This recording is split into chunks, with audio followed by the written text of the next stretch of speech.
Well, none of them can hide from the truth, yeah. Children have to go back to the roots, yeah. None of them can hide from the truth, yeah. Children have to go back to the roots. I'm telling you now, the truth, the truth. Telling you, yeah, the truth, the truth. You have to go back to the roots, the roots. Go to the roots, to the roots. Yeah, man, this is Benjamin out of the Smiling Coast, West Africa, Gambia, representing for the one and only Abu, the big man you don't know, the Soninke warrior, the man that brings the truth, Soninke warrior, the sign of enlightenment, the Soninke warrior, the righteous and the true African. Abu, reveal the truth to them, no matter how them try to run from it, because none of them can hide from the truth, yeah. Yes, we have to dig back the roots, yeah. Fire! Subscribe now.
All right. Ladies and gentlemen, welcome to the Afridamus Report. I'm your host, Afridamus.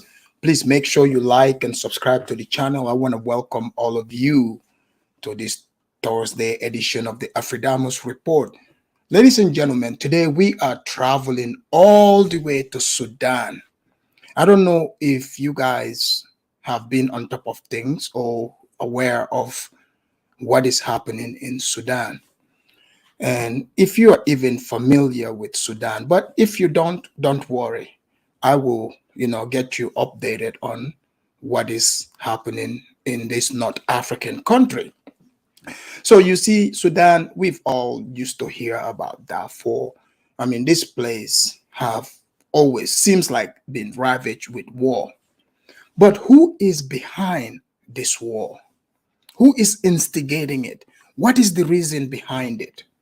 I hope to, bring it all to you people that are watching me. Ladies and gentlemen, you see, you guys have heard about Ukraine. And you saw the United States of America, this present government continue to send, weapons, because you guys hear about the billions that you're hearing. That is not only in cash, that is in weapons. Because the people, the bankers that are running this world, the same people that control this United States quote unquote government, do you think Joe Biden and all these people, they are in charge? No, these people are selected. They have what they call the 16-year plan. So this 16-year plan, what was supposed to happen? See, when Barack Obama was in charge, if you go back and check, just go and check in your news archives. That's when Sudan, the war about Darfur, all that was just all in the news. See, there's a reason why Sudan is the target. Sudan have always been the target. So I'm going to bring this connection, between Ukraine and what is happening in Sudan. I know some of you would say, Afridamus, why are you talking about Ukraine? Don't worry. You are about to find out, because you see, the evil carnage have pointed its barrel towards Africa. This Ukraine war that you're seeing, this war is shifting, is going to be fought in African nations. And guess what? Sudan is the starting point.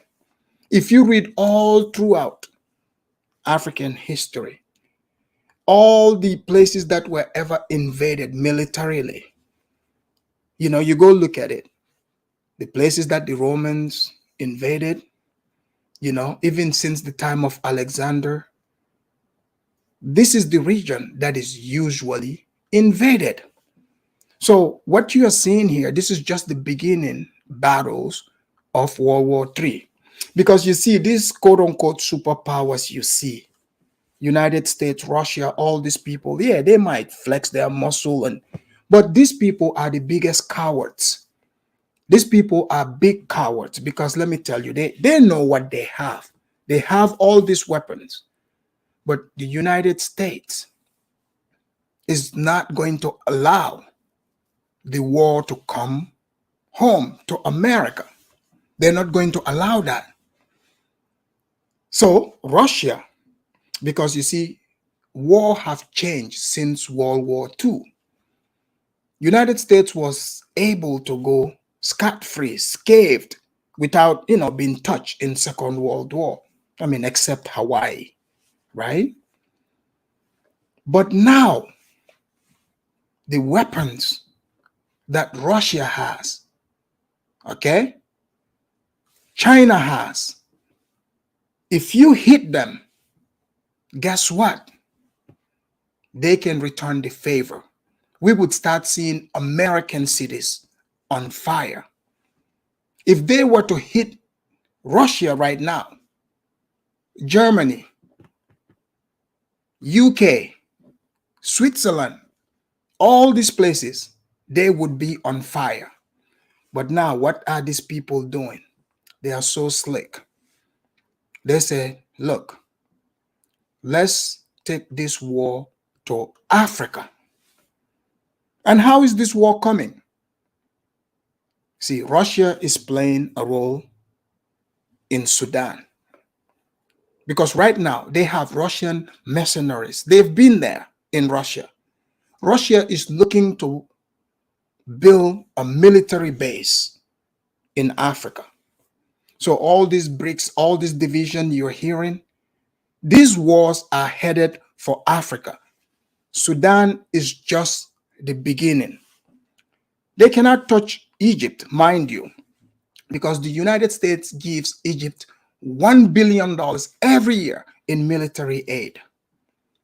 $1 billion. And Egypt is a close ally to Sudan. They share a border. They do. Saudi Arabia has a great interest in Sudan. Ladies and gentlemen, the situation in Sudan is very, very complicated.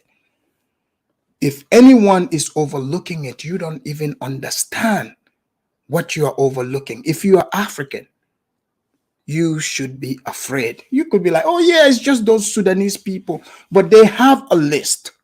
There's a list of countries, just like they had that list, their plan to take down all those countries in the Middle East. Do you think they just woke up one day and took it? No.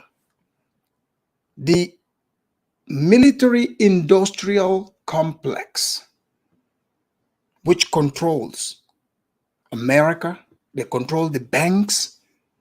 I mean, these people are the ones in charge. So now they are feeling like they are having too much competition against them in Africa. In Africa. So Sudan is the perfect place to foment this carnage. Why is Sudan the perfect place? I'm going to get into that. These two men you see behind me, you saw my title. I said, when you put Pookie and Rere in charge. So this is no different than Bloods and Crips. This is what the hood would truly look like if they were in charge, like they have a government. That's what it would look like. So what did they do? when they remove Omar al-Bashir, which is their former dictator, but prior to him leaving, many years, you guys remember they were fighting quote unquote rebellion in South Sudan, which went on for years and years. And the beginning of that war, you know what? How that war started? It's over slavery. Because you see, the southern part, that's where the black, dark skinned Africans live at. And in the north, where this is happening, it's the mixed Arabs. They are still black Africans, but they are mixed with the indigenous people of that place. Even though they are black, they call themselves Arab. They speak Arabic because their forefathers came there. They took over that land and they mixed with the indigenous people. So these Arabs used to enslave those Africans, those Dinkas in the north, you know, you know, Uweru, all those tribes in the north. So those tribes eventually they united. They united. That war have been going on since, I mean, Lord knows when. They were fighting for their independence.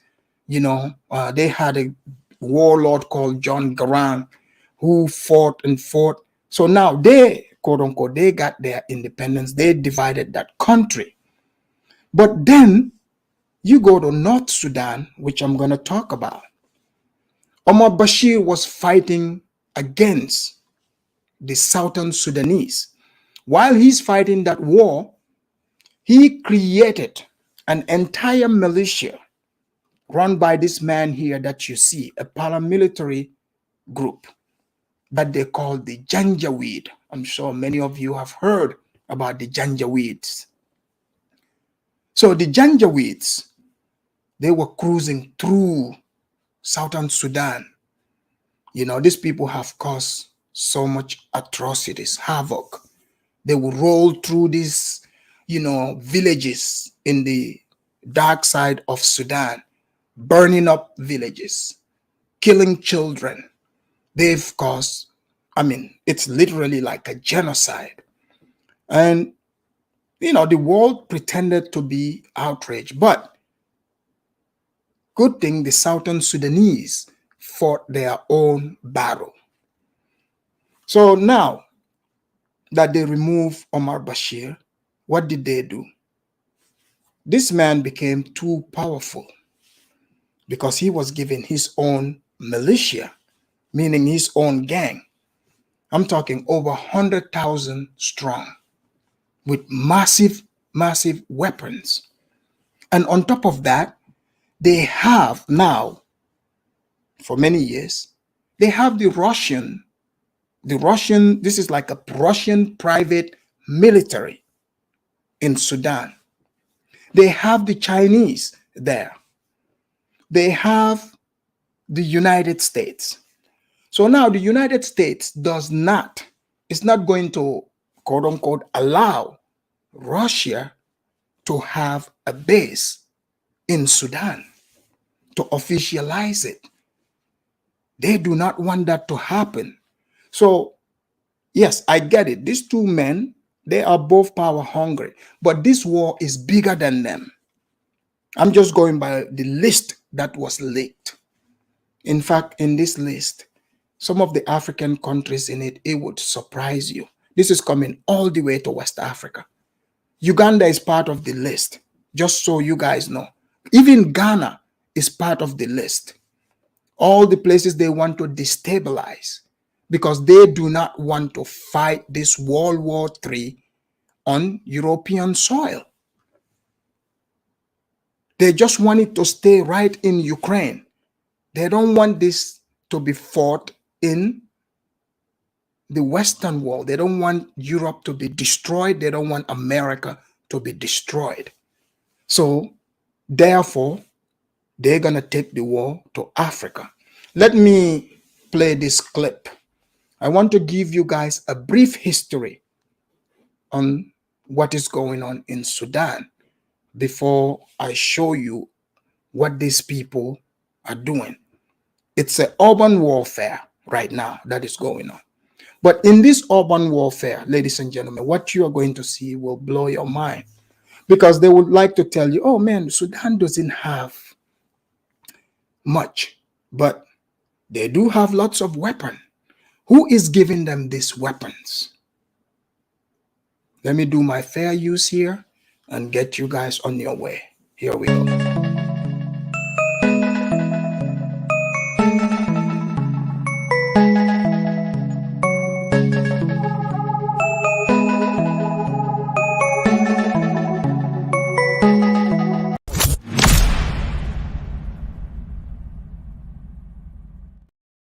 All right, let me play this.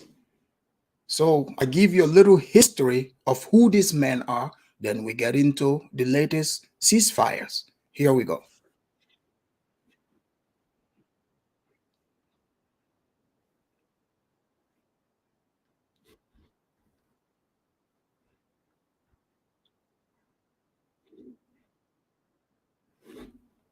Hold on. Can you guys hear that? Oh, sorry. That's the wrong clip. Let me play the right one. Give me a moment here. I don't know why it's not playing. Give me a moment.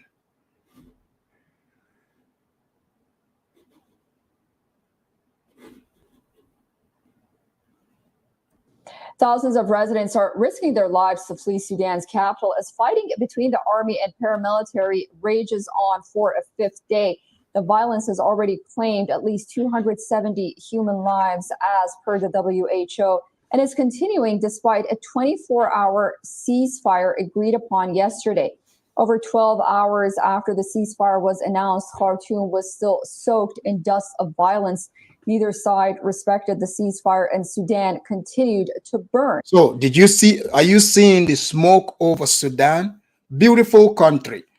But urban warfare is what is being fought. They are flying, jet fighters in the city, bombing their own city. Here we go. The smoke could be seen from far away.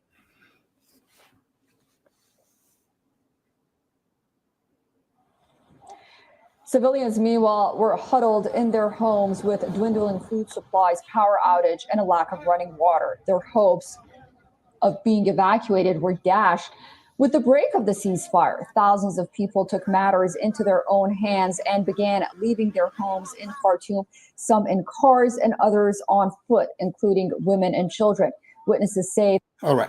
So, guys, you got a taste of that, right? Let me show you the men that are fighting this war and who they are, their background, because these men have fought a bitter war because the Southern Sudanese were trying to be free, right? This Janjaweed group, they killed, I'm talking over 100,000 Southern Sudanese, and the world looked the other way. The United States, all these places, they looked the other way. In fact, they supplied the weapons. So once again, Sudan, this same group that they put together, they are needed to kick off this conflict. Here we go. This is after another ceasefire. Once side by side, two men now stand opposed in a battle that is dragging Sudan to the brink of civil war. General Abdel Fattah al-Burhan is the de facto head of state, General Mohammed Hamdan Dagalo his deputy. The former is a career soldier and the army's chief, the latter better known as Hemeti, a former warlord who leads the country's main paramilitary group. So did you guys hear that? This Hemeti, he's a former warlord, because what the country of Sudan did was al-Bashir, instead of using his own national army, this Mohammed Hamdi here used to be a camel herder. So he stopped being a camel herder and became a leader of the group that they call the Janjaweed. So if you guys were hearing back in the days the Janjaweed, this is the man behind the Janjaweed. Even Russia, right? So let me tell you how it works. Some of these countries, Russia and others, they have special paramilitary groups set up by their government, but they don't see it as official. You see what I'm saying? So if they are fighting a war, they can be like, hey, it's the Janjaweed versus the Southern Sudanese. So it's no longer his official army. That's right, Astros. They have the Wagner. And the Wagner is, guess where? They are present in Sudan. So the only problem now is the war. Once the war is over, what are you going to do with this group that you gave so much power to? Now that's the problem they're running into. So this guy has no intention of merging in with the national army because he feels like, hey, I've got my men. We were the ones, in these killing fields, killing these blacks in the South. Okay, fine. The blacks eventually won. They got their independence. Now, what is he supposed to do? He's not going to march himself, with the national army because that would, diminish his power, and they can even turn against him and prosecute him, make him the scapegoat for those atrocities in Southern Sudan. You see? So to him, the smart thing to do is to maintain his forces and, continue to amass lots of wealth. So that's what he is doing. And now that's becoming a problem. أنا ابن بادية بسيط I am a simple Bedouin man. Grew up on the sidelines of Sudan. ولم أحظى Didn't get anything from my country except violence. تجاه مجتمعاتنا. Hemeti started out as a camel trader in the Darfur region, before, according to a former assistant, taking up arms after his trade convoy was attacked. He was among fighters who later allied with the government to quash a rebellion that erupted in Darfur in 2003. The militia forces had a fearsome reputation. They became known as the Janjaweed, a term loosely derived from the Arabic for devils on horseback. Around 300,000 people were killed in the Darfur campaign and 2 million displaced. Did you guys hear that? These guys killed over 300 million people and displaced over million. So some of you, like, in the United States and Europe, everywhere, you see Sudanese there, like the, darker skinned Sudanese, right? Yes, their homes were the places that were getting attacked by these Janjaweeds. Their people were the ones getting killed by these Janjaweeds. They pretend they call it a rebellion, but it wasn't a rebellion. These people, they don't want to be, one and the same as the country, the group of people that enslaved them, that used to see them as slaves. But the Sudan government, Northern Sudan, doesn't want to let them go because in their region is where the fertile lands are, and that's where the oil and gas is. So the Southern Sudanese are like, no, you guys, hold up. You guys, we can't be one and the same. We want to be our own people, because the history they have between them, they saw the Southern Sudanese as slaves. So these people don't even have the same religion. So that's what this war was all about, even though they call it, rebellion. But can you blame the Southern Sudanese for not wanting to be a part of that country? They want their own territory. They got that now. Obviously, that place is a mess too, but let's continue. The International Criminal Court has accused former President Omar al-Bashir of masterminding genocide, crimes against humanity, and war crimes, which he and his government denied, saying that they only targeted rebels. Amid the bloodshed, Hemeti caught Bashir's attention. His militia, which morphed into the Rapid Support Forces, became the government's enforcer. Bashir gave Hemeti's family and associates free rein to sell Sudan's gold, helping him. All right, did you guys hear that? So once, this guy Hameti, no, it wasn't 300 million, 300,000 died. They killed over 300,000. So the government, Ahmed Bashir, he started alienating the regular army. He gave more power to these guys. You see? So what did he do?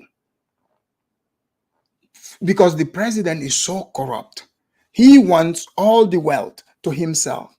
What did he do? He gave this man, Hemeti, and his people to be in charge of mining and selling the gold. He is in charge of the gold mines in Sudan. Watch how this is all. So they made him more powerful. The president didn't care. He just wanted his cut. But the man was in charge. He's in charge of the gold mines. So Sudan is split into two.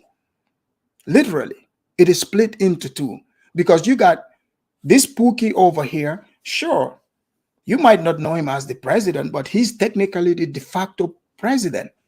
He's got lots of money. He's in charge of the gold mines. Mind you, he didn't go just take it. The president, former president, put him in charge so he can get part of that money.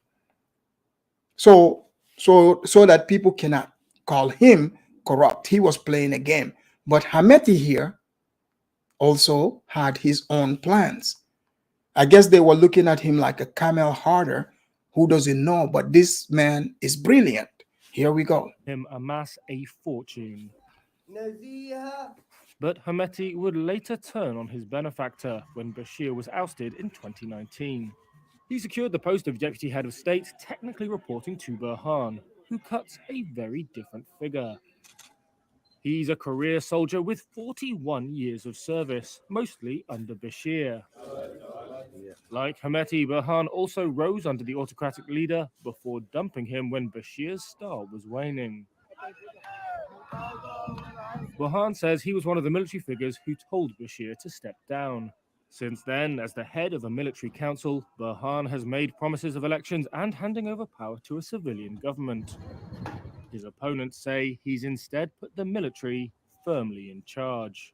Protests have faced a fierce response from Burhan's security forces.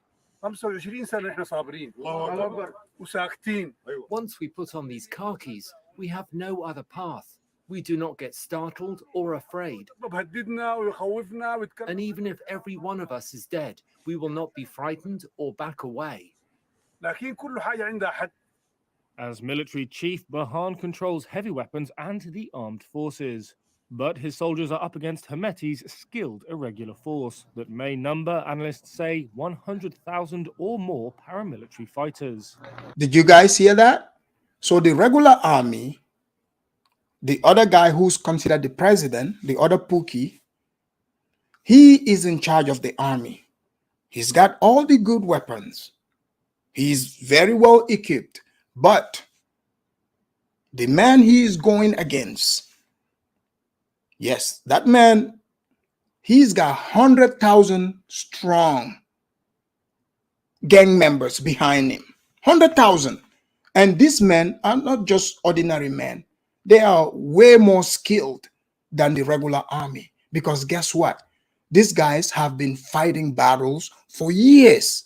They have been battle tested. So they know how to maneuver. They've been fighting wars for years. So you can have all the weapons you want.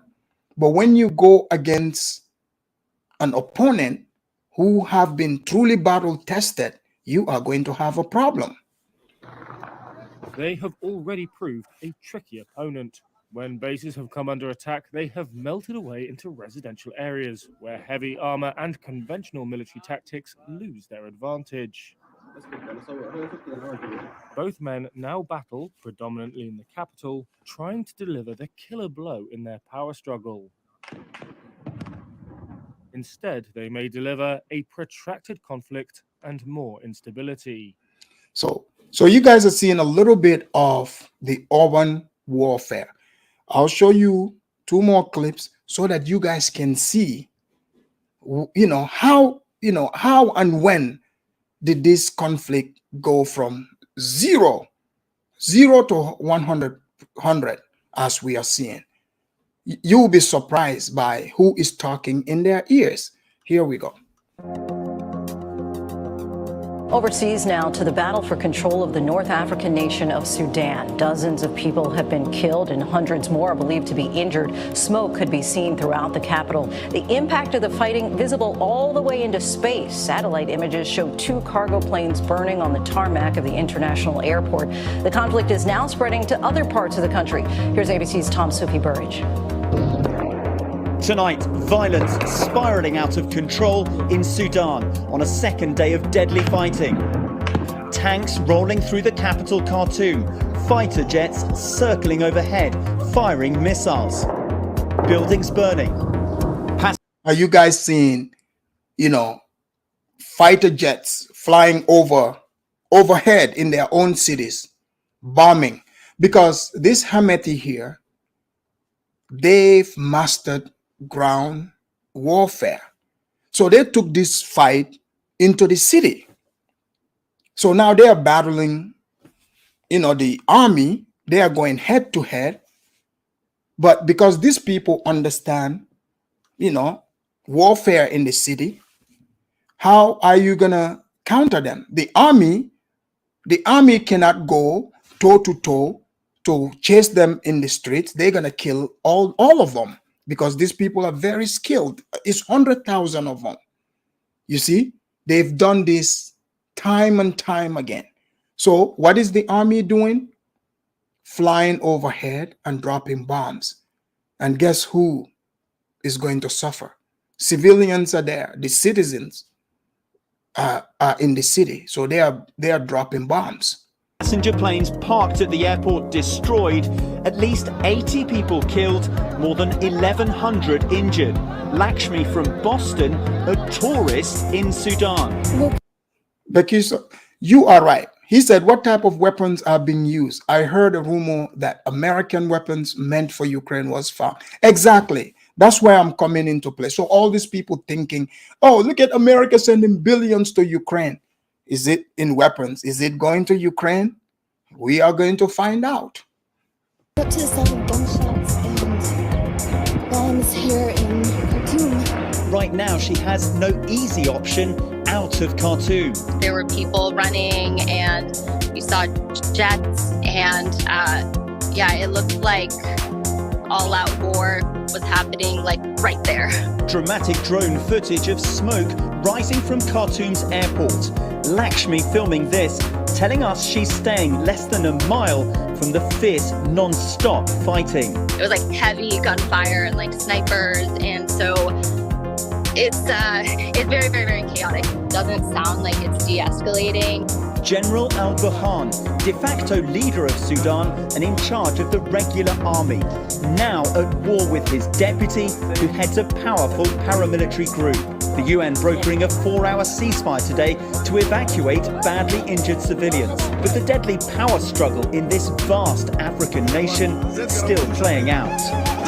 Tonight, the US State Department saying there are currently no plans for a government-led evacuation of American citizens who are in Sudan, but that option could become necessary if things get worse. Lindsay? Tom, thank you. So you guys seen that, right? You guys have seen that. And ladies and gentlemen, let's just be real and stop being naive. Okay? We've seen,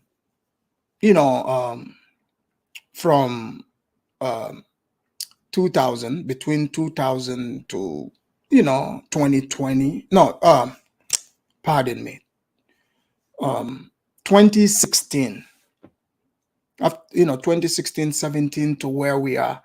That is when Trump was in charge, right? He said America first. He was all about America. These wars that we're hearing, they all stopped somehow. You wonder why. And then we saw the same people that controlled all these medias, the people, like the US industrial complex, military complex, the bankers, the people that own the media, they all came together and push it on. Like they say Trump is a racist, they put the propaganda out there. But like I said, the 16-year plan, they didn't expect. Trump wasn't supposed to win. He wasn't supposed to win. They thought Hillary was going to win. And the plan was, if she had won, they were going to stage a fake World War III. And in this fake World War III, the United States was supposed to lose the war. You see? Because they are the ones, it is all controlled. Because they are the ones in charge. They were going to even use nukes, I'm talking American nukes, to blow up major American cities. And then they would declare that the United States lost the war. And what would that have brought? The Constitution of the United States would have to be scrapped, because the United States Constitution is the strongest and the best constitution in the whole entire world. Right now, as we speak, right?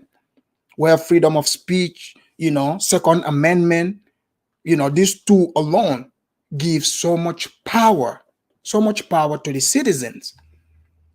So if they had declared it like Germany, right? You think, you know what happened to Germany first in World War I? When Germany lost World War I, they are like, all right, Germany, we'll bring you to this treaty. You got to sign the, they call it the Treaty of Versailles, which is like a town between Germany and France. So what did they do to Germany there? They made Germany sign, because at this time they, militarily they dominated them. Their currency, was just toilet paper. So they made Germany sign, this deal. They forced them to sign a deal that said Germany will have to pay France and all these other, France mainly, and all these other countries, for the war, for destroying it. So mind you, at this time, Germany was on its knee. They had this old, Bismarck, von Bismarck, who was like in his 80s, like Biden is about to be. Have you noticed every war they bring in World War, they bring like a senile old person? That's what they did. Von Bismarck, he signed it over and Germany went down. That's what brought Hitler. Within a few years, Hitler felt like, nah, this isn't good. This is not fair. We, the Germans, we need to rise up again. So you know the rest. They rose up, built up their military, but we all know how World War II went. They lost. When they lost, they divided Germany into two, East and West, for many, many years. For many years, right? And on top of that, they forced Germany. Germany is paying reparations to the Jews. So most of you that say, oh, how come America is giving the Jews? No, it's not America. Germany is being made to pay reparations to these people. Even today, you do realize this, right? Yeah. So that's the same thing they were going to do to the United States. But when Trump came, he ruined all that plan. So the people that are doing this are back in charge again. And guess what? The world is on fire again. This Ukraine war didn't just start. This war, go back and look it up. This war was going on, since like 2014 or before that. Didn't you guys know they removed the former president of Ukraine, they removed him out of power. Right now, Russia have published that, they found, labs. I'm talking about, you guys have heard about lab leaks, right? Even the pandemic, all that. So where these people have these super bugs all saved up, they have those labs in Ukraine. So think about it. Why are they protecting Ukraine so much? But now they are behind. They are behind. China is in Africa. Russia is in Africa. And now these people are not slowing down. They set up the BRICS, which is now one thing they are not telling us. These BRIC nations, when you put their GDP together, is now rivaling or bigger than the Western economy. But they don't want to tell us this. They don't want to talk about this because it's going to set off panic. Now let's look at who could possibly be behind all this. Russia, China, United States, Saudi Arabia, all these people are playing a role in this. And you guys know China is playing the fox game. They are not doing the confrontation directly, but trust me, it's happening. And wherever you hear conflict and the United States shows up, there wouldn't be any peace. So here we go. Let me play this clip from a guy. He had a great take on what he believes is happening.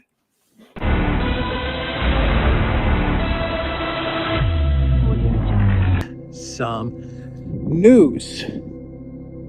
And let me read you a statement from U.S. Secretary of State Anthony Blinken that he made a couple of days ago. Quote, "Today I spoke with the Chairman General of Sudan's Territorial Military Council, El Burhan, to emphasize U.S. support for Sudan's democratic aspirations." Did you guys hear this? So, U.S. Secretary General Anthony Blinken, now all of a sudden, he is talking to General Burhan, meaning the man who is supposed to be in charge. So, guys, from what I've shown you, so this is Burhan here, and you got my man over here. So, what is Anthony Blinken discussing with Burhan? Because these two guys, there's harmony. They have an understanding, like, okay, even though they're at loggerheads, but they wanted to slowly talk things out so they can peacefully bring some sort of solution. But Anthony Blinken and the US, where things are right now, they cannot wait. They cannot wait because they, like, I hate to tell you, even though the news, they don't want to tell us the truth. They've lost the war in Ukraine. Ukraine is not going to win that war. They are not winning. All right. Even though mainstream media is pretending they can take Zelensky and try to make him look like a hero, it's not real. Okay. It's not real. That quote unquote war is over. The regions, the Donbas region, you guys remember Crimea, all those places they want to fight about, those are ethnic Russians. You know what those people did? They did a referendum and voted themselves out of Ukraine. Go look it up.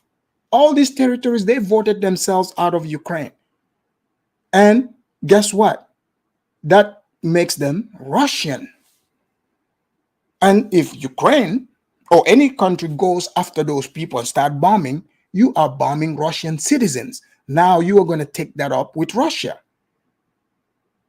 So it's a bunch of talk happening, but no action. But in Africa, there's no waste of time for action because they have They are foot soldiers who are trigger happy.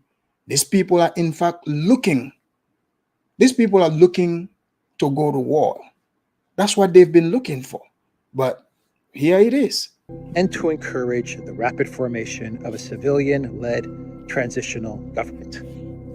That is what U.S. Secretary of State Anthony Blinken posted the other day on social media, that he has been speaking with authorities in Sudan, and yesterday we had conflict break out in Sudan. Coincidence? Go figure. So Anthony Blinken posted on Twitter, which I read myself, that he was talking to General Burhan here. And less than 24 hours, there is all-out war in Sudan. I think not. Now, a couple of months ago, the Russian military, they signed an agreement with the Sudanese government. It's called, his name is Kiwi Post. Kiwi Post. So remember in the beginning what I told you, how Russia months ago they were they entered talk to build military base in Sudan because they have the Wagner private military group there. They have them in Sudan. So Russia, what they are trying to do is they are trying to, build an actual military base, just like the United States has their base in Djibouti, and other parts of Africa. So some Africans might be like, oh yeah, this is good, whose side you're, but no, your home is being used to fight their war. They are supplying these weapons into these nations because they are too much of cowards. They don't want this to be fought in the Western world. So they see this place as their own. So that's why they want to put military base. But the United States doesn't want Russia to have military base in Sudan or anywhere in Africa for that matter. To build a military base in Sudan, a base on one of the port areas of Sudan. And the leaked documents that were published all over the interwebs, they claim that, or at least one of the documents in the leaked documents, they claim that the United States is very worried about Africa, and they are concerned that many nations in Africa are turning towards Russia and China. Which is true. The Russians are now in the Sahel. They're in Mali, Burkina Faso. Okay, Mali, Burkina Faso, those are the other country, few other countries that are on the list. Watch how, when they escalate this, watch the next stop where the war will be. Look, I have this document he's talking about. I have, stumbled upon it, but I didn't bring it. This is like months ago. I didn't bring it to the news here at the Afridamus Report because I was like, the time is not right yet, because I don't want you people to be like, oh man, is this conspiracy? No, I want until when it happens, it can match what I read. So yeah, the document was leaked that Russia was going to build a military base, and the United States have concerns about this. They have concerns about it. And now it looks like we have some sort of civil war or some sort of regime change, coup d'etat attempt in Sudan. Now, from what I understand, in Sudan, I'm not an expert, by the way, in this area, or I'm not an expert on Sudan. But from what I understand, the government of Sudan over the past 4 years is a type of military ruled government. And within this military ruled government, there is a military unit, not a small unit. We're talking about I've heard reports of anywhere between 50 to 100,000 soldiers. That's what I've read. It's true. You're telling the truth, sir. You know, like when you hear Sudan, when you hear that, like it's a military government, but there is a military within the military. So you would think it's like small number. No, this is like sizable number. I'm talking minimum 100,000 men strong, all armed and ready to go to war. So you have to understand there's a reason why they are letting him exist. Because if Burhan can get rid of him, he would. Even America, if they can get rid of him, they will. But he's got 100,000 men behind him, all armed and ready to fire. Maybe it's less, but maybe those reports are correct. But a sizable force within the military structure of Sudan is a type of unit which is called the Rapid Reaction Force, or the Rapid Special Force. The RSF or the RRF is what they go by. And it's this military unit that is now fighting against the main military. That's basically what is happening at this moment. And it's this military unit, this Rapid Reaction Force, that allegedly is speaking with the United States. Now, Russia and China have good relations with the current Sudanese government. Do you guys see what is happening here? Do you guys see the problem? So this guy here, who is accused, mind you, by the West themselves, America, they said this, you heard it, they killed over 300,000 people in Southern Sudan before today. He's just a paramilitary group, you know. So this guy is supposed to be the official military. With these people, how do we even know who is official or who isn't? How can we really tell?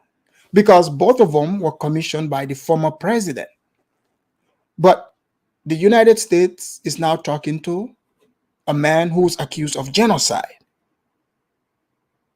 They are trying to form alliance with this man who is accused of being a murderer.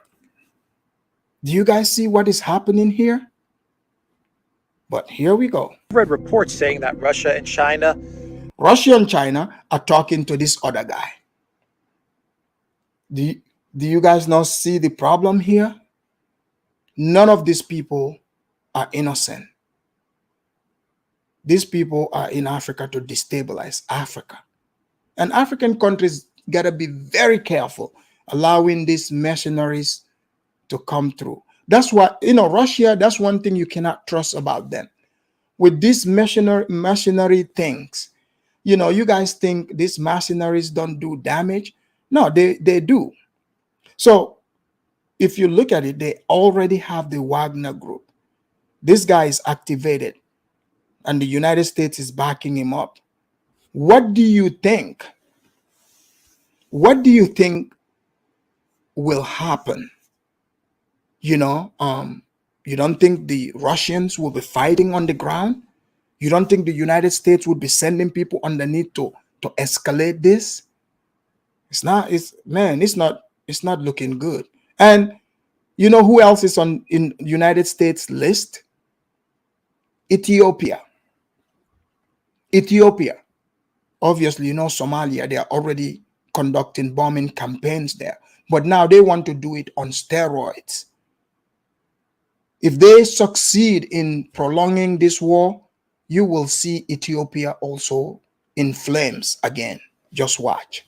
Also have dialogue with this Rapid Reaction Force as well, in the leadership of the... No, Jonathan, they go look up the U.S., their foreign document on Ethiopia. The Ethiopians want the U.S. out. It's been months and months. Yes, Eritrea is on the list, but Ethiopia, because it's a bigger country, I'm telling you, they want Ethiopia to go down too. They do. Go look it up. Ethiopians, this is why they protest. They protest back to back. Like last year before last, they've been protesting. They do not even want the, like this quote unquote aid workers in these regions. They completely shut it down. So trust me, don't think Ethiopia is safe with them. This rapid reaction force, but from what I gather, it's this rapid reaction force that is leaning towards the U.S. that is now trying to remove the government of Sudan, which is a military government that leans towards Russia and China. So you see this, all the governments that lean towards Russia and China in Africa, they are in big trouble, big trouble. Let me read you a tweet from someone who claims to be from Sudan. I have no reason to dispute this person's claim. Mohammed says, I am Sudanese, but to simplify it, it's like Yevgeny Prigozhin trying to take over power in Moscow with Wagner against the Russian armed forces. This is what's happening. I think that's a very, very simple but very clear way to summarize what is going on in Sudan at the moment. It would be like Wagner, which is a military group, which is part of the Russian military, but also operates in a type of gray zone. It would be like Wagner trying to go up against them. So you notice something here? Russia also have the same type of paramilitary group. Ukraine also has them. So all these countries that want to go wage war on, in different soils, they have these, private military groups. Even South Africa, they have the private military groups. These groups have fought in wars in West Africa, in Sierra Leone. They brought them there. They were fighting and they were getting paid in diamonds and other minerals. So don't be fooled, guys. The Russian armed forces. I think this is a great way to describe the situation in Sudan. So that is what is happening in Sudan. We have a conflict, perhaps a civil war. Perhaps this is a regime change or a coup d'etat. I imagine that we're going to see the collective West, France, the United States, Germany. I imagine we're going to see many nations in the collective West start to poke around many nations in Africa and search for weak spots and vulnerabilities in order to create chaos, because they are indeed worried about Russian and Chinese influence in Africa. And the collective West, they really can't compete with Russia and China on a diplomatic level. This man is absolutely correct. He's right. Start looking around, like the Western nations. I mean, even for crying out loud, I've played a video here, even Germany, that you think is not doing anything. You've seen even Germany, the German, ambassador. I've played the video of him talking to the Namibian president. He had to shut him down. They are concerned about Chinese being there. So don't think this is just the United States. This is a collective thing. See, the West, they champion themselves as, good diplomats, but they are really not. They use force, military force. They threaten these leaders. But now, you got Russia and China talking to these leaders. You see? So they are becoming more desperate. They are going to be looking for places in Africa they can exploit, and they're going to start wars in these places. Because when there's chaos, it's easy to control the people. They know it. They know that they can't compete with Russia and China when it comes to diplomacy. So what they're going to end up doing is they're going to try to sow chaos and to create situations like what we see, what I believe is what we see unfolding in Sudan. So you guys hear that? Very well said. And the man is on point. Unfortunately, Sudan had to be on fire to capture people's mind. I mean, look at it. Even in the mainstream, they are not even talking about this. They are distracting people with foolish, silly things. Guys, be prepared. The world is changing right in front of our own eyes. The way you knew the world to be, it's no longer like that. Things are changing fast. And to be honest, the United States is like, before their propaganda, they are very good at, covering it. But now they are out in the open, like, hey, F it. We don't care who knows. We are going in, and if that means they're gonna, bomb the whole city of Khartoum, kill all those people, so Russia doesn't have a base in China. If that's what they gotta do, that's what they are willing to do. And someone said the weapons. You heard the weapons are from the United States. Yes, it's gotta be United States. There's Chinese weapons. There's Russian weapons, because the United States is backing him, and China and Russia is backing this other man. So guys, I have the link dropped in. Call in. Let's have conversation about what's going on in Sudan. Tell me, what do you know about Sudan? What are your thoughts? Do you think the United States is behind this, or it's a collective thing? Do you think the United States, in its endeavor, its plans to stop Russia and China from having base in Africa, they will do whatever it takes, even if it's World War III? Even if it's World War III, they would do it. Call, let me know what you think. Mad Marylander, welcome to the Afridamus Report. Yeah, how you doing, Aphrodamus? Can you hear me? Yes, I can hear you. I am doing well. How about yourself? I'm all right. It's cool. But Awesome, awesome. just some What do you? corrections.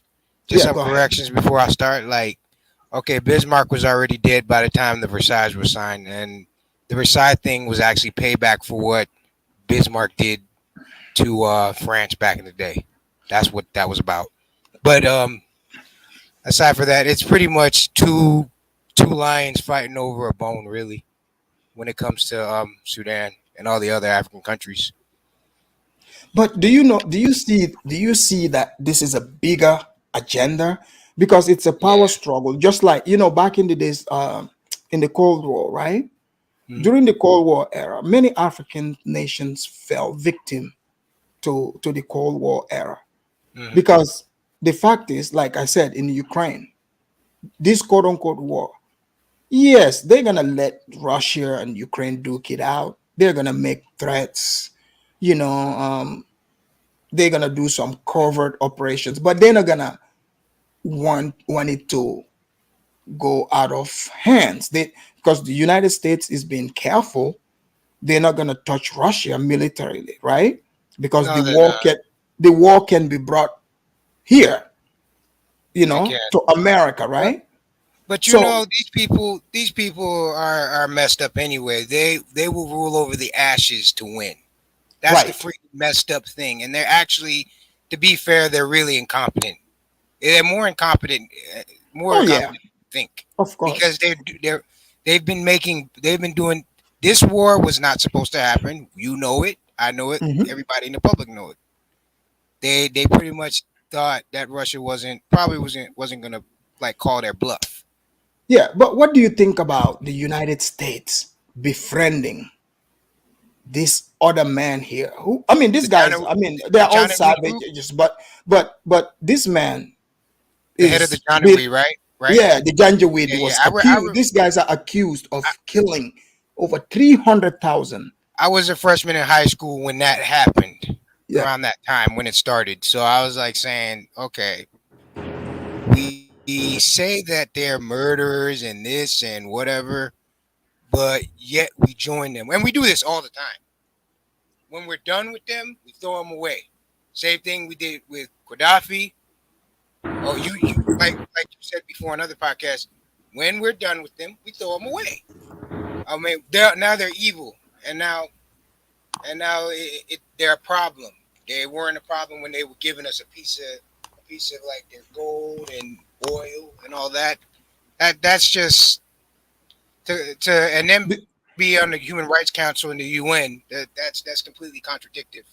But yeah. Yeah, it's completely the opposite. And do you think, what do you think about my take when I say these people are trying to fight Third World War in Africa? It's a proxy war, like any other proxy war. North Korea, Vietnam, same thing. They probably were involved with the situation with Zimbabwe with the Chinese. The Chinese did get involved with the Zimbabwe. Right. Yeah. Back if you mentioned Cold War, it was Well, the Chinese, even a lot of wars in Africa, the Chinese they were involved in it. It's not like they just showed up especially to South them. Africa. Yes. That situation they made worse. So they are a silent Silent partner, like partners. 10%. Because like in this Sudan situation, do you know even the United Arab Emirates, even these Arab countries, they are all involved. They got sides. They all have picked a side. They're gonna get a pat on the head by the Americans. That's what's gonna happen. What I think is happening is, since the United States want to back the murderer here, right? It's a common thing to me, they are trying to remove this general completely and let this man take charge of that country. And this man, he's definitely brutal. Yeah. He is brutal. There's no doubt about that. I mean, I don't think this other guy here is any different, Bruhan and Hamedi. Yeah, this is Bruhan and this is Hamedi. Yeah, I don't know who is better than who. They're both ruthless. It's obviously it's basically, and as we say in the political landscape when it comes to when we choose presidents, yeah, you have two devils. There's bigger devil and then there's lesser devil. Both of them are devils. That's why in the first election I ain't vote for Trump. They were both devils to me.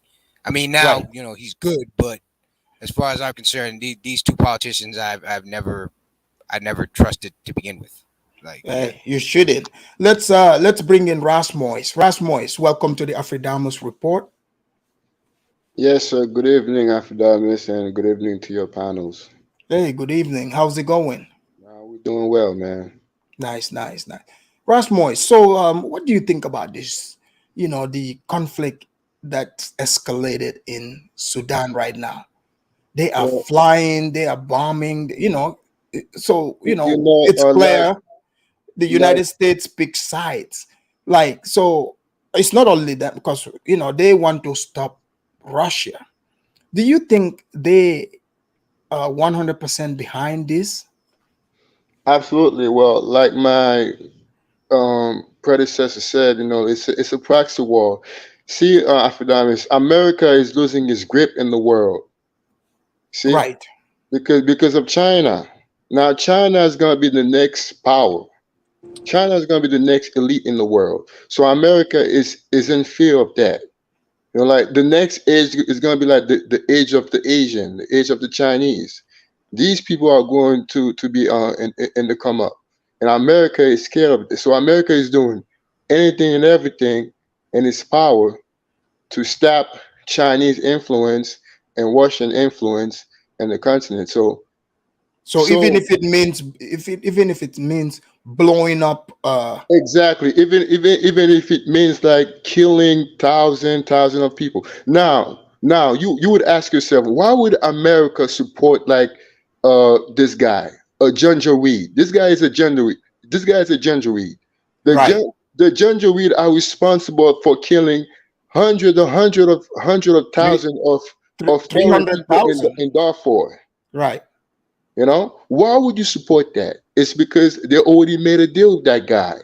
Okay, we want you. We want you to get rid of that. We want you to get rid of him and prevent the Russian from from having like a military base in Port Sudan. That's what the war is about. Mm-hmm. Mm-hmm. Because like Sudan is in the Red Sea. Right. And Port Sudan is in the Red Sea. So it's a strategic location for the Americans. Now imagine like if Russia has that strategic location, oh man, like it will be very bad for Israel. It will be very bad for Israel. It will be bad for Egypt. Now Egypt is supporting one of these two. You know, Egypt, Saudi Arabia. They're supporting. They have their own support in this war. They're supporting their own men in this war. Yeah, you know, here's my thing, because see, Egypt is in bed big time with America, right? Oh yeah, oh yeah, oh yeah, yeah. So you know, Egypt literally eats out of America's hand. So I think Egypt is supporting Hamedi, the Janjaweed, because think about it. Of course, think like about it. anything America support, you know, Egypt would support. Egypt will follow. Yes, absolutely. I agree with that 100%. But see, my thing is, why would you have this war in your capital, like destroying your capital, Khartoum? You know. Well, because maybe that's the order that was given, because you know, like South Sudan, it's its own, right? Yeah. So this war, they want this war to be seen and spread out like wildfire. You see, because if you notice, that's what the new warfare have been. Even Ukraine, they are fighting this in urban cities.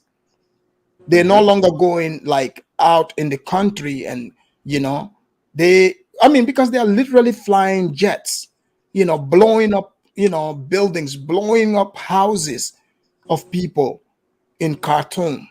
Yeah, and a lot of innocent people got caught in the fire, and a lot of them are dying because of that. And speaking of Ukraine, America has lost the war in Ukraine, but the media will not tell you that they lost the war in Ukraine already. Well, do you know how much territory like Russia has taken from the Ukrainian? A lot of territories. Yeah, absolutely. Yeah.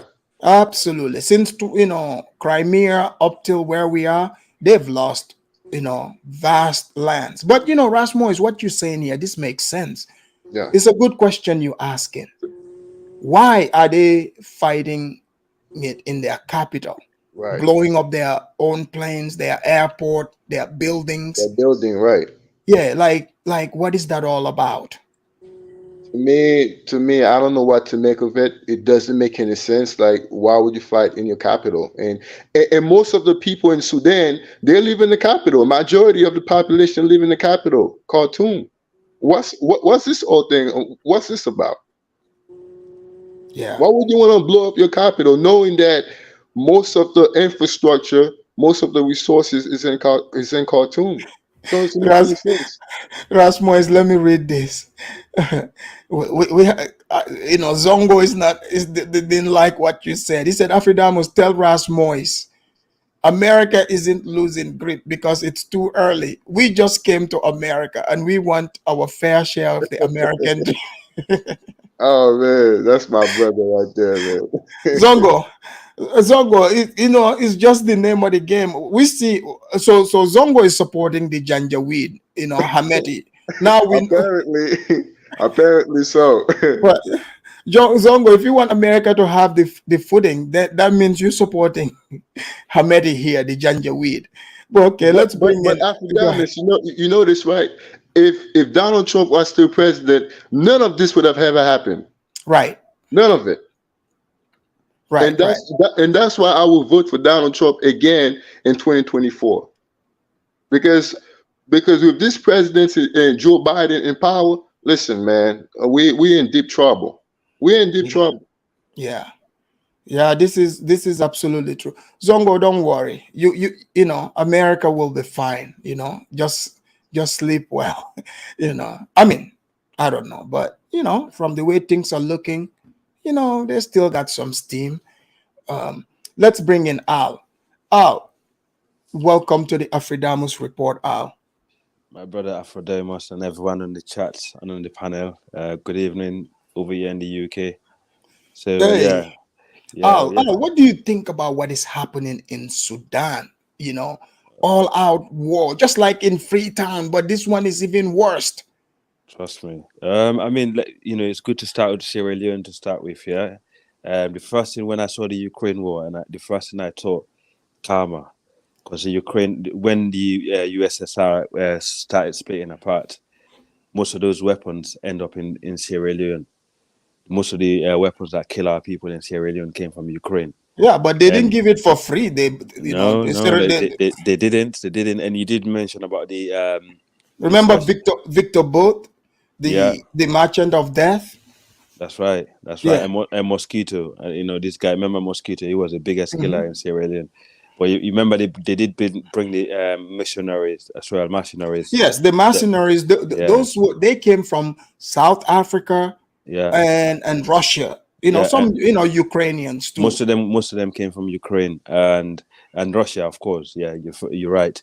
And these guys were quite ruthless. And from there on, obviously move on. Let me give you an example. America has been doing this as well, because even England was involved in that war. England was involved big time, because they sent some British Marines in. So they were not just involved, you know, sideline. But that's the thing. It's just this idea. These Western powers, they still believe they own these territories. That's right. And this is what we are seeing in Sudan. Yeah, the Royal Sun Alliance. And then, for example, I'll give you an example. Guinea, you know, our hero, Muhammadu Doumbouya, he was installed there by the Americans to get rid of Alpha Conde. Even though I'm all right with him, I ain't got no beef with him. But in fact, he was installed there by Alpha Conde. I saw the report. In fact, I did give Dynasty the link where he played it. Wait. Back up. You said Alpha Conde orchestrated his own coup? No. The current military guy that we got in Guinea, he was installed by the American government. Okay. I will send you the link if you want. It's 100%. It was information, man. It was a CIA report. Can he be quiet? And he was installed there, and they just gave him. I think last month they gave him. Bro, you know, from Guinea, you don't have no clue what happened in Guinea. Hold on, Judah, don't interrupt. Judah, this guy. Judah, come on, we're having good conversation. Let the man speak his piece. You will get your chance. So yeah, he's been told to leave in 2 years because he refused to give answer to the ECOWAS and the African Union. But let's see if he's going to listen to the Americans this time. That put him there, and then move on to that. And you know, I did said, oh my God, people are having. Judah, where did he find this boy? Judah, where did he find this village? Judah, be respectful of the audience and the speakers on the panel. People are not interrupting each other. Allow the man to speak. You'll get your chance. Go ahead. Then moving on, I did have a lot of a lot of people disagree with me in terms of the Wagner in the Sahel. You know, that's including. They are there. No, they're there, but a lot of people are like, no, they're better than the French. They're better than the French. You know, the Russians are better allies. I was saying to everyone, these guys are not your allies. They're not your friends.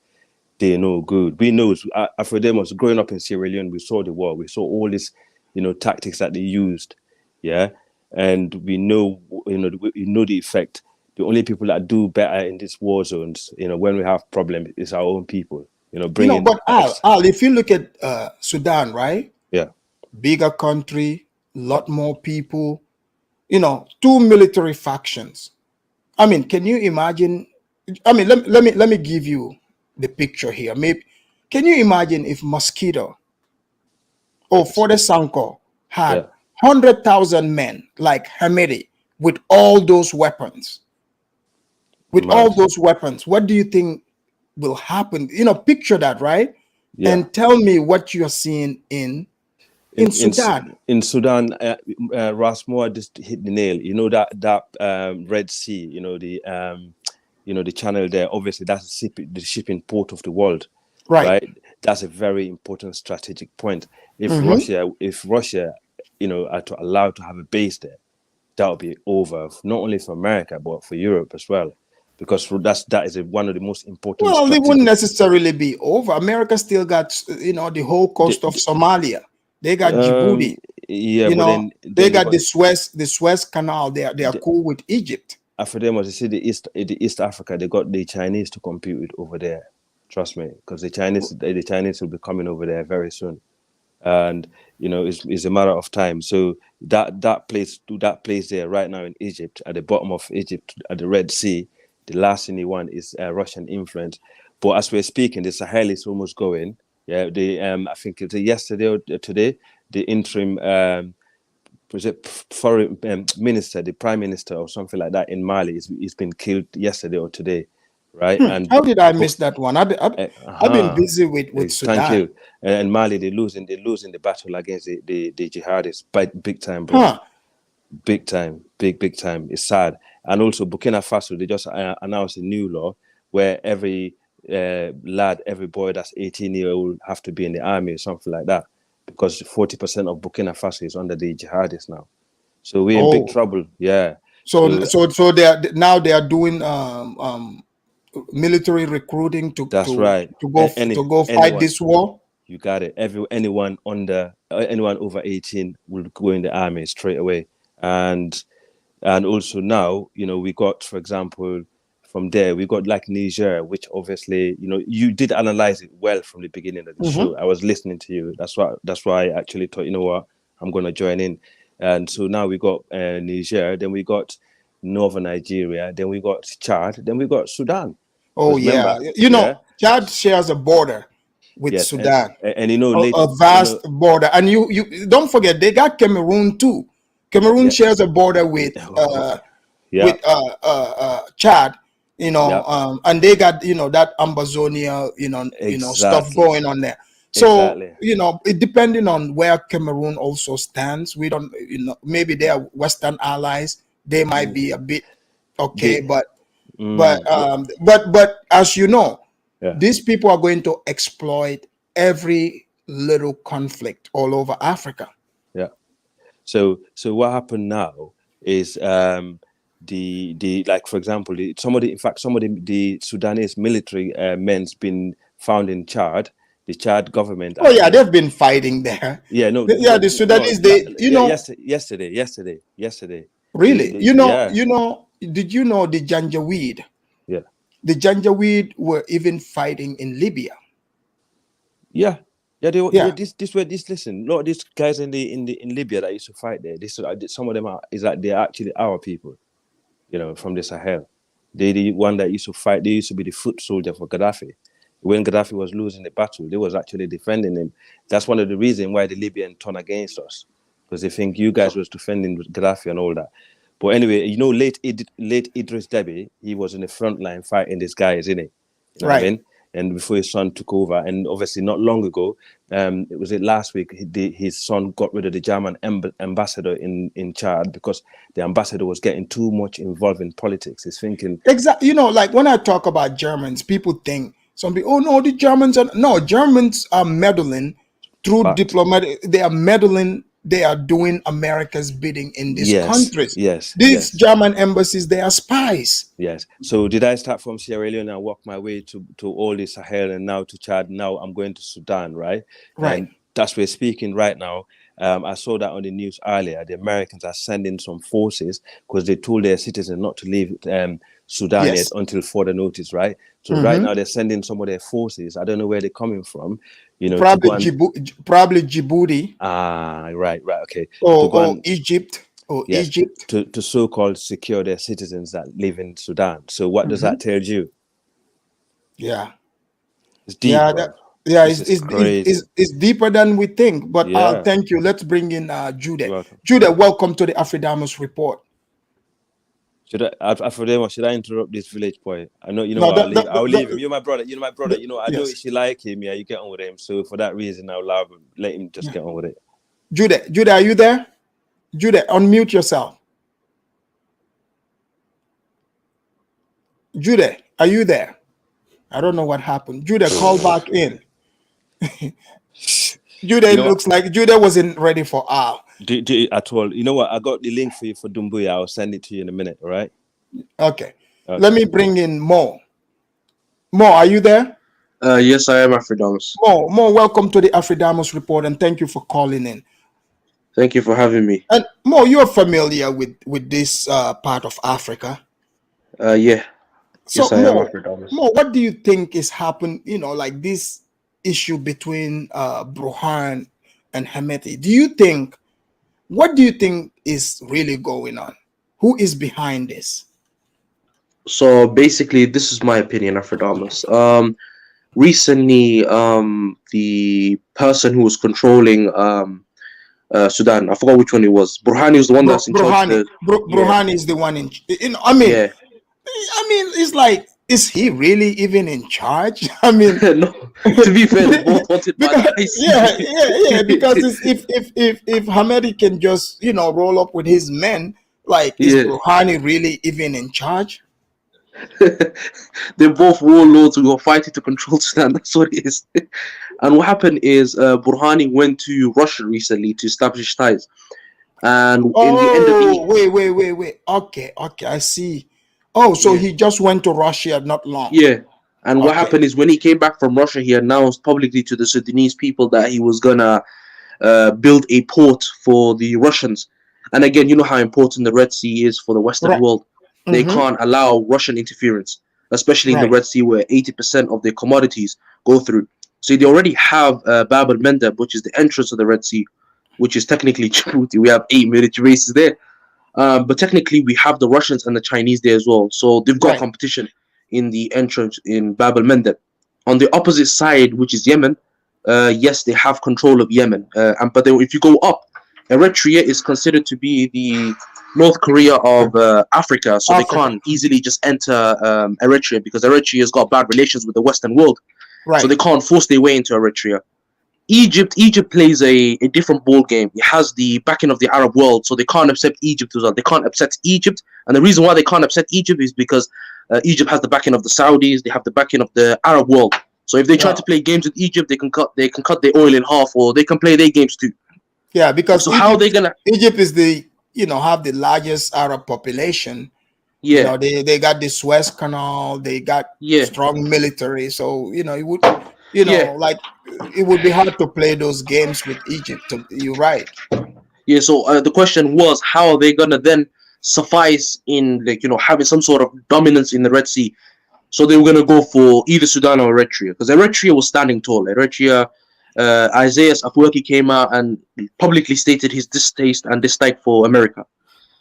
Sudan, on the other hand, again, this is a show of power for the countries in the Red Sea. What they're doing to Sudan is showing the rest of the countries in the Red Sea that if you play games with us, this can happen to you. So now they've caused a civil war within Sudan as a show of power. Right. So if Eritrea, Djibouti, Egypt, Yemen, any of these countries get a bright idea, then this can happen to them easily.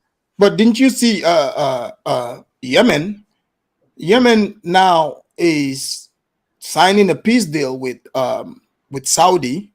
Yeah. Right. But did you hear one of the deals? One of the package in the deal.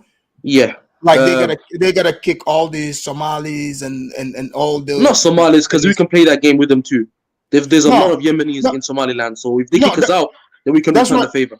That's what I'm saying. I have videos of this, right? Yeah. Where there's a lot of Yemeni refugees in Somalia. So that's why I was surprised by the Yemeni government even entertaining that deal. They accepted it. Yeah. So what they did is Saudi said to them that, because again, Saudi has this thing where they don't want any migrants coming into Saudi Arabia, specifically the black ones. I've noticed this. Right. They play that different type of ball game, and Yemen is already known for, because again, Yemen is so close to the Horn of Africa.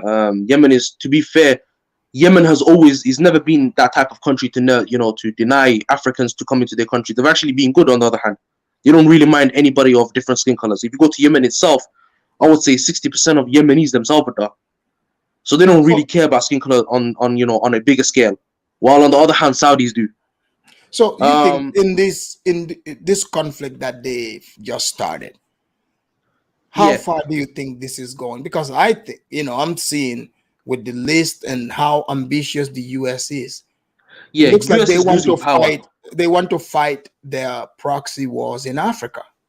So yeah, America's losing war with the backing. How Saudi just left, and it's not backing the petrol dollar anymore.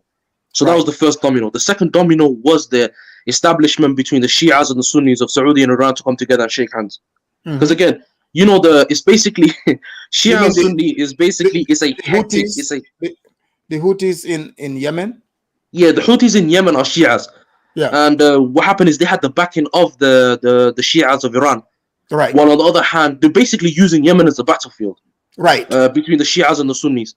And Saudi was backing the Sunnis, while on the other hand, Shia was backed by Iran.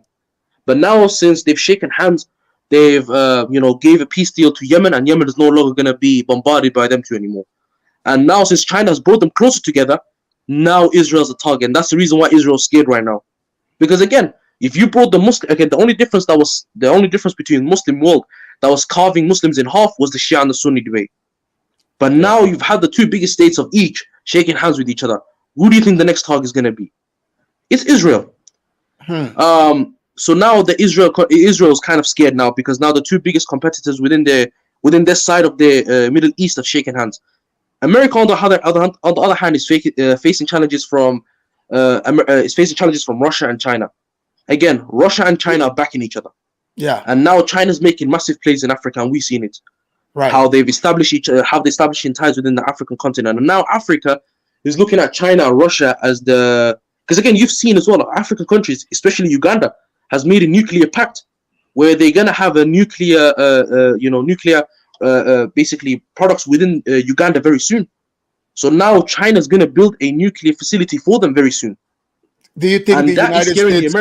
Do you think they would allow that to happen? And that's the thing. If Uganda does it, what's stopping other African countries too?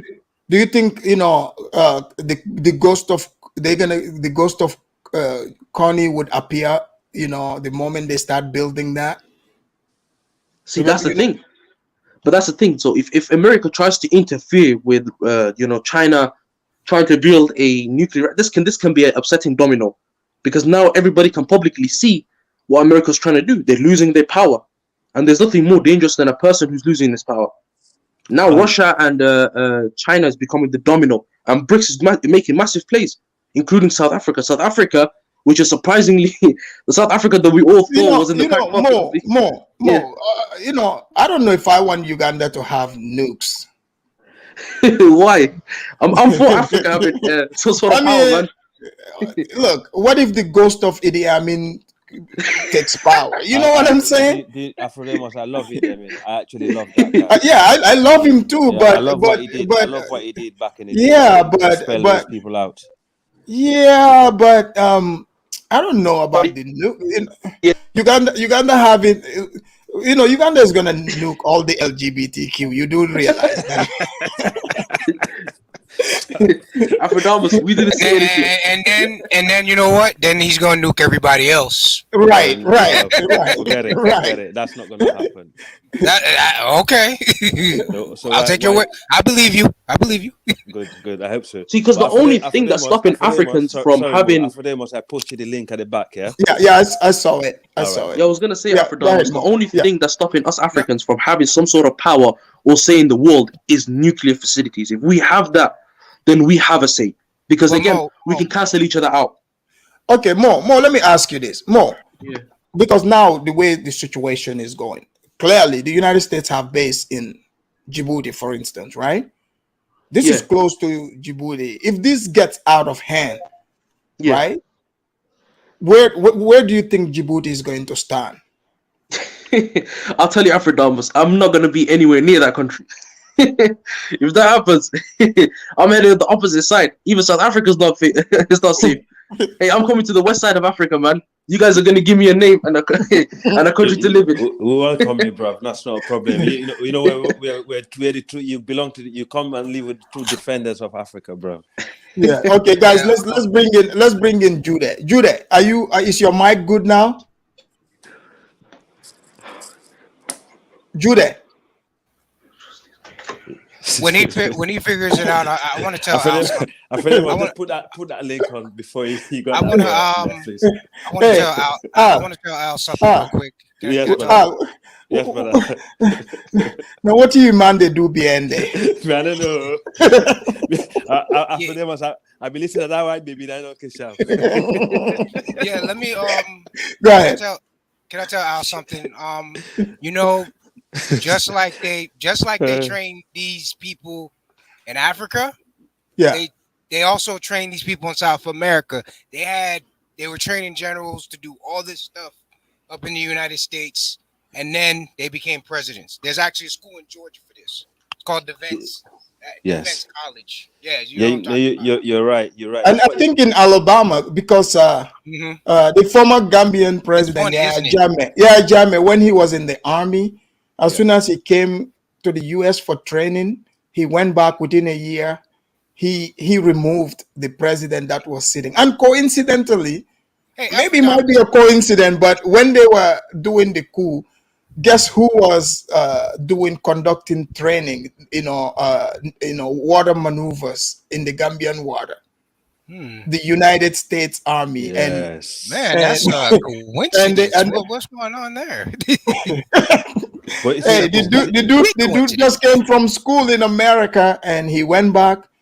There was no waste of time. He was able to remove the other guy right away. But brothers, isn't it funny? It's in Alabama and Georgia, two states that are known to be historically racist. Right. Yeah. I guess that's where they're like. Hey, I guess they have the Negro removal school over there. Exactly. I feel them was he just hit the nail on the hammer, bro. He just hit the nail on the hammer. Yeah, they got the Negro president removal school. They got the FBA. They got the FBAs out there, fam. They got the FBA removers. That's why you need to play that link, man. Show the link to the brothers. Yeah, I'll play it in a sec. Let's bring in Mal. Mal, my brother Mal, man. I ain't seen him for long, bro. Mal, are you there? Yes, man. Yeah. Mal,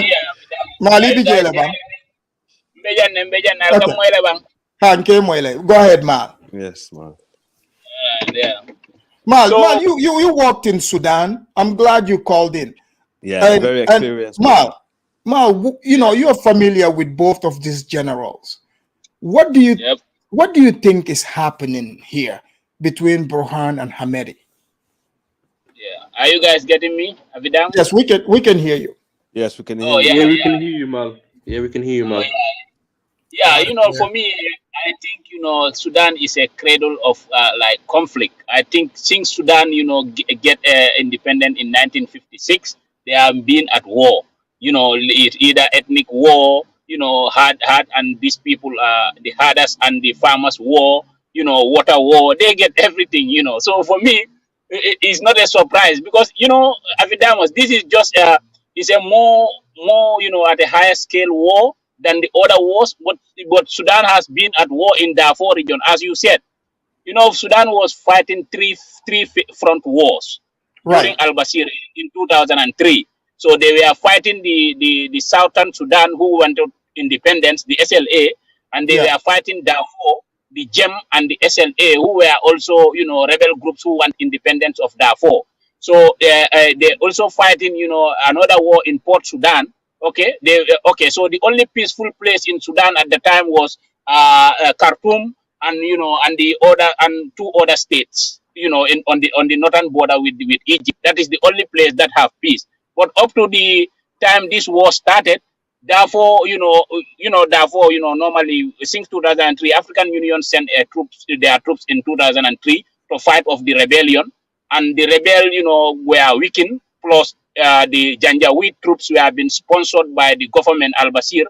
He armed them to fight the war in Darfur on their behalf, while they concentrate in South Sudan and Kordofan region, that is the Port Sudan area, to fight to fight with their regular military. So that is the whole mistake, these people did when they armed the Janjaweed, who were already having grievance against the Darfurians, because they are herders and Darfurians are farmers, and Yeah. they wouldn't they wouldn't allow the Darfurians wouldn't allow them to herd Grace, their their camels. Yeah.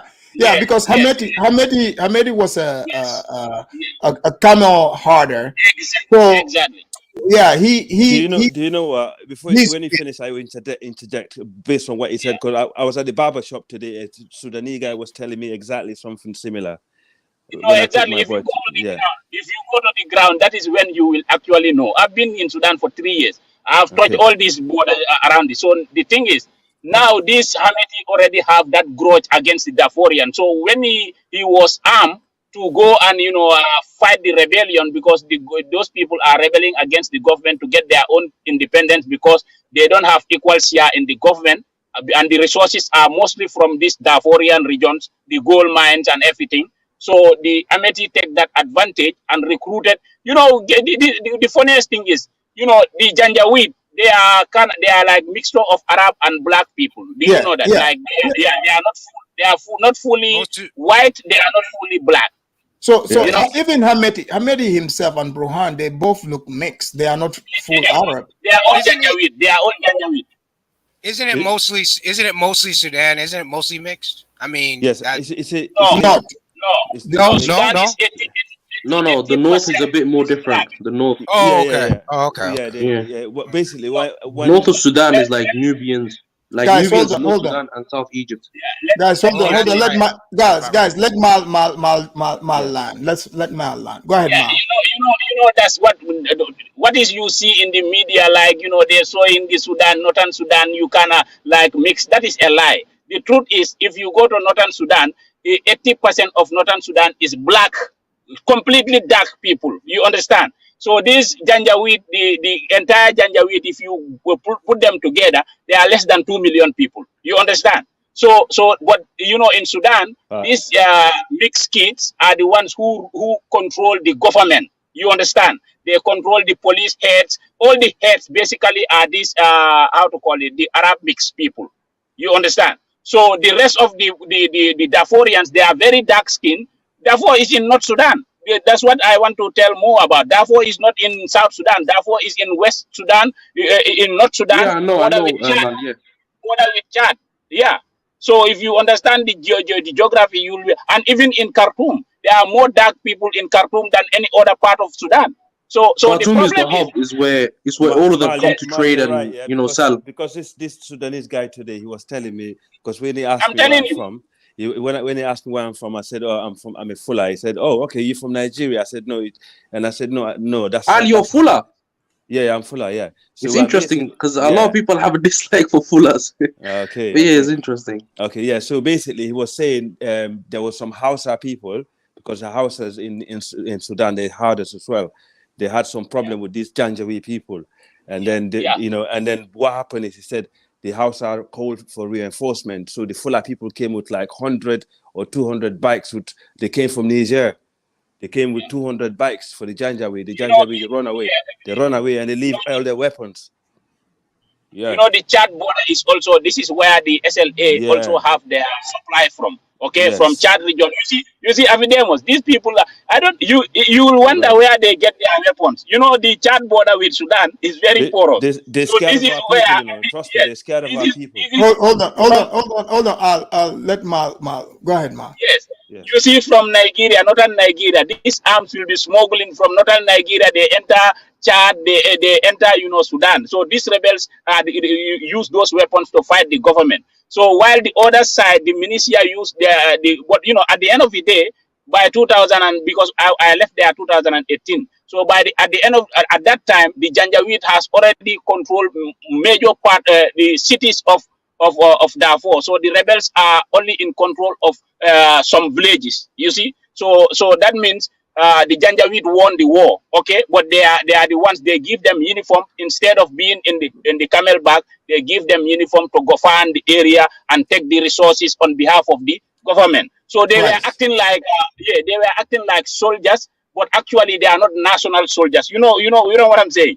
So but Ma, they it's like, we can't say no longer they are not national soldiers. They fought the war they fought the war and won the war for the quote unquote North. nation, Yeah. and for the North, and they put them in charge. So Yes. now we are seeing But the Ademo, look problem. at it. But Ademo, look at it. You Hassan, know what happened? Those Janjaweed, even Al-Bashir sponsored to fight for them in Darfur, are the ones who collide with the army general to remove Al-Bashir from power. yeah, You understand? Yeah.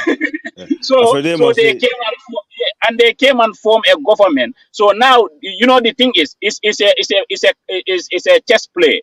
Now the general that is responsible for the national army, if he did not get rid of this Janjaweed militia, this Janjaweed militia will someday get rid of him. So the best thing he do is amalgamate them, assimilate them into the national army. Yeah. If they refuse, he fight them. And that is the thing. No.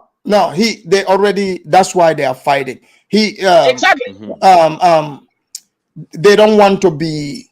They don't want to be part of the national army. They want to remain, you know, as themselves. That is not possible. Then this guy will not rule in his will, because you cannot have a country half of the territory, because Darfur is huge. Darfur is like a country of its own in Sudan. So it's about Western Sudan, the country, Northern Sudan, the entire West is in Darfur. So if these people control Darfur, that means you are not ruling. You are just a puppet. Like you are not a president. So this guy can easily, fight against you any second and take power from you. But Mal, did you hear what, the suspicion, like, the United States Secretary General is talking to Hamedi, the Janjaweed guy. And remember, they said the Janjaweed have committed atrocities, war crimes in Darfur, right? Very much. So they were talking about prosecuting him, but now the people that are supposed to prosecute him are now colliding with him, because the type of weapons this Janjaweed have. I mean, come on, man. Somebody powerful is giving them. They have good weapons. The army can't even face them. Yeah, that's what I just tell you.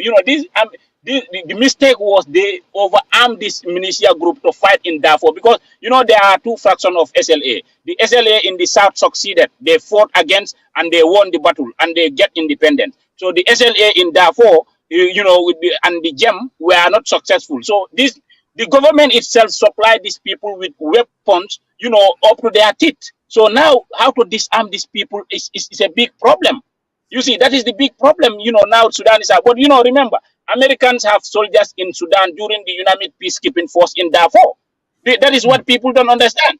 Germans have, Senegalese have, Sudanese, these people like Ethiopians have, Kenyans have, all these West African countries have their troops in Sudan during the peacekeeping. It from 2003 to 2020 when they closed the mission after al-Bashir was kicked out of the country. Yeah.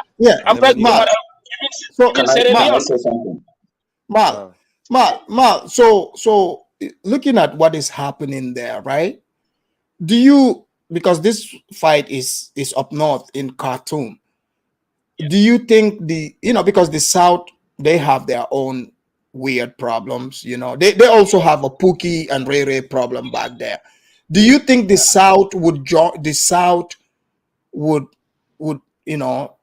allow themselves to be a part of this? Because the South, not too long ago, they also went at it with each other. They are Pookie and Ray, but the North didn't get involved. Do you think the South in fact, the South, who are they aligning with? Are they with China or America? The South is with America now. America for a long time. So this is why even the South is still allowing the United Nations, having a ground, troops in their land. Because after Omar al-Bashir was removed in power in 2019, so the United Nations peacekeeping mission in Darfur was in Sudan was removed, because they thought that now the civilian government will take charge. So the South Sudanese, yes, the South Sudanese or they could be playing both the United States and Russia like Turkey is. No. The South is fully American. The South Sudanese wanted to involve. They wanted to involve. They want to support the government, because the Janjaweed, remember, those are the people they fought with. in the south, and also a part of the They government fought with soldiers. Wait. They fought with them? They fought Or against they them. fought Yes, against before the south them? break, off, they saw with the regular military and some Janjaweed, but the Janjaweed were mostly concentrated in the Darfur region. You understand? So now the south is supporting. Yes, now the south is supporting, the government, because that is where their luck is at. Yes, I can see that. Yeah. So you All can right, you can see the drill there. Yeah. All right, But, guys, let me bring in and I'll get back to you guys. We have Judah too. Judah, make sure Can I go ahead first, and then I'm doing some stuff. Can I talk? Is your internet gonna be able to keep up? Yes, my internet. Yeah. Okay, Judah, what do you know about the war in in Sudan? From what you're hearing, where do you think this is going, Judah? Who is behind it? And Chad is next door. Chad is in between them and Cameroon. So right. We don't want it to spread. This is your region. Can you speak on what is happening? Right. Before I speak, what happened in Yemen, what the Yemenis were doing, they were chasing out Christians, people that do not believe in Islam religion, out of their homeland. If you're an African that is Muslim, they let you stay. So when Mo came over here and was talking about how the Yemenis are nice, they are nice only to Muslim fanatics, not to Africans that are Christians, and that's a fact. So they are chasing Ethiopians because Ethiopians are not Muslims. They are not chasing Somalians that are in Muslim. They are not chasing Djiboutians. So that's a fact.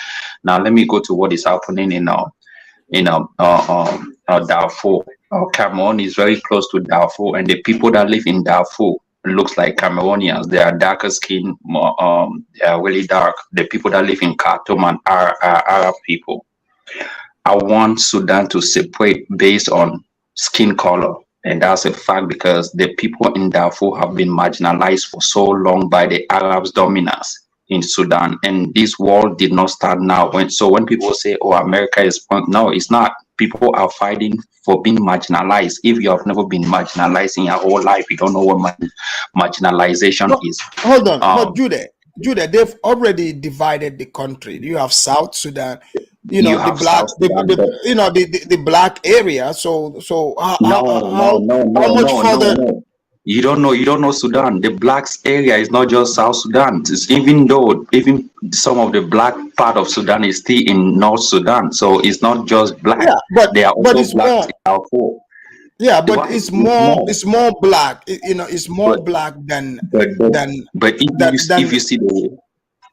Let me talk. If you know how Sudan map is, Sudan shares border with Egypt. Khartoum is next door to Egypt. They have Port Sudan. All these places are close to the Mediterranean Sea. The Western Sudan is all Arabs. When you come to the east, where it shares border with Chad, Darfur, all these places is all darker skinned people.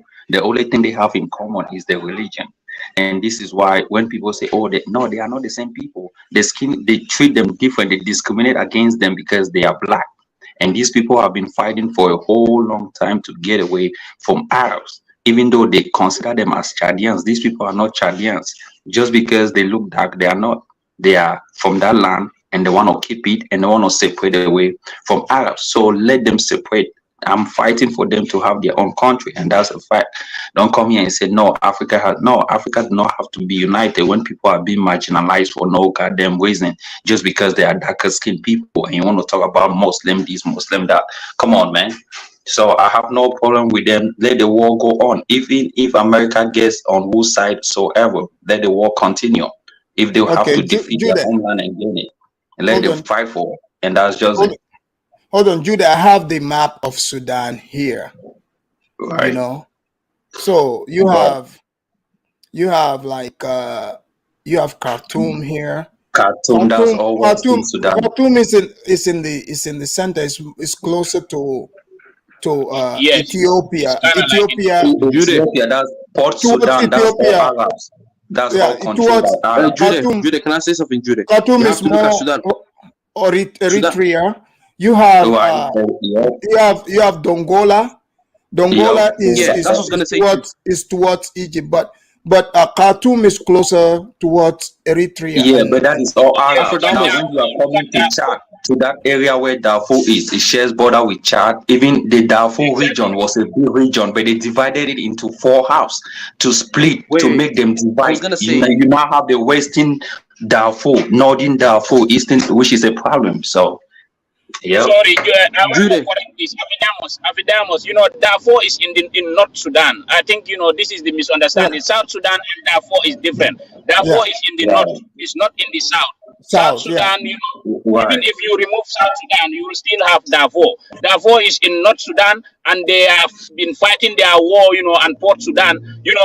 This guy is in the central, like Khartoum is in the center. You understand? So so the east and the west, they have been war there since 1955. Civil wars since 2003. There have been civil wars there. They're just at minimal level because of the UN peacekeeping and the African Union intervention, but they have been there. So South Sudan is the only place that broke up. So Darfur has been fighting for their breaking up. They are Muslims, and but they are more than. Can I just say something as well? Mal, you're right about Sudan. Majority of Sudan is a lot dark people, dark African people. I've been to Sudan, but not as long as you. I would say only exception I would say Judah is Dongola, but the rest of the Sudanese regions and territories are with Black Africans who somewhat I've seen some of them claim to be of Arab descent. Do you call yourself black? Do you call yourself black? Judah, one mic. Judah, 2 seconds. I was just gonna say at least. Are you black? Mo, are you black? I'm African. That's what I am. Are you black? I know you are African. Are you black? Mo, Judah, let me ask you a question. Judah. I just asked you a question. Are you black? I'll answer it. Give me 2 seconds, Judah. Judah, you gotta let the man talk. Judah, what's with the hostility? Let the man talk. Like, what's going on, Judah? Yes or no? No, but Judah, answer it. Judah, let the man talk, and then we have who's been waiting patiently. After this, we'll allow to talk. See, I was going to make a question. You want to explain something? Are you black? Yes or no? Judah, please let the man talk. Judah, please.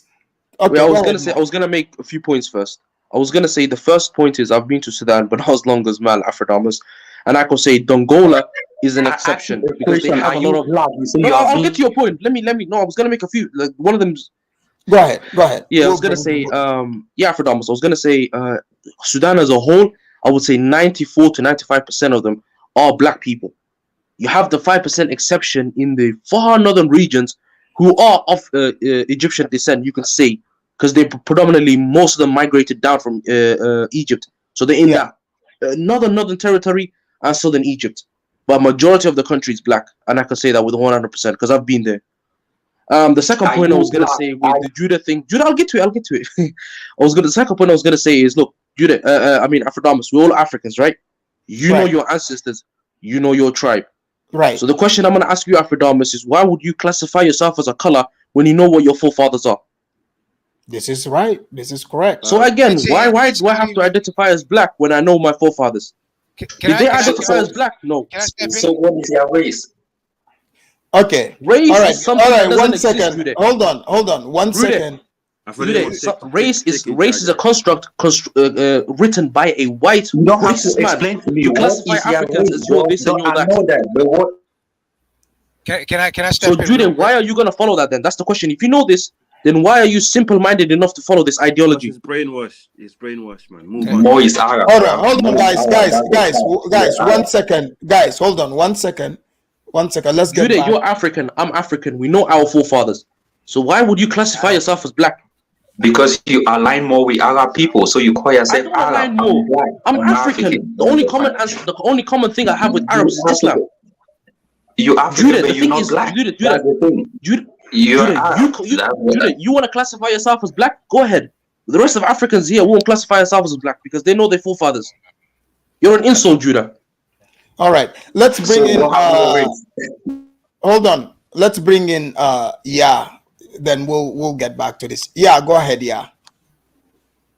Can you hear me? Yes, we can hear you. Yeah, thank you for your patience. Yeah, are you familiar with what is going on in Sudan before today? Yes, I have some family that lives in Sudan, and thanks for having me on the show. All right, where are you calling from? Yeah. Well, I've called on I've called into the show before. I'm just using a different name. Oh, my name is Yuel. Who? Yuel, YOEL. Oh, man, your audio, you've been waiting, but your audio is messing up. Can you move your head to the south side a little bit? Maybe it would get better. Can you hear me better now? Yes. Okay. Oh man, you're back in the north. You're gonna have to come back. Can you go out and come back, and you can talk right away? Okay, wait. Okay, just go back out and come in. Okay. Hold on. Marylanda was gonna say something. Go ahead, Marylanda. Look, the black thing is just a classification thing. I really think Judah needs to chill off that. I'm more like I think I call myself Western Indian because my family is from the Caribbean. That's what I will initiate myself as, even though we originally come from Africa as well, but we don't know what tribe we are. But I know. I don't know why he's, because asking more. This is not what the topic is about today. Anyway. Right. Let's not. It's not. I just wanted to. Okay, guys. Yeah, let's allow. Let's allow before his audio gets messed up. Yeah, are you good now? Yeah, unmute yourself. Yeah, you gotta unmute yourself. We can't hear you. Yeah, I think it's the internet, Afrodamus. Oh man. Okay. Yeah. I was gonna say one thing, Afrodamus. Go ahead. Again, the thing is, I do agree with Maryland, and the reason why I agree with him is because, in the end of the day, again, Afrodamus, all Africans that know their lineage, why would you identify as something that you're not? That's the question I have for all Africans.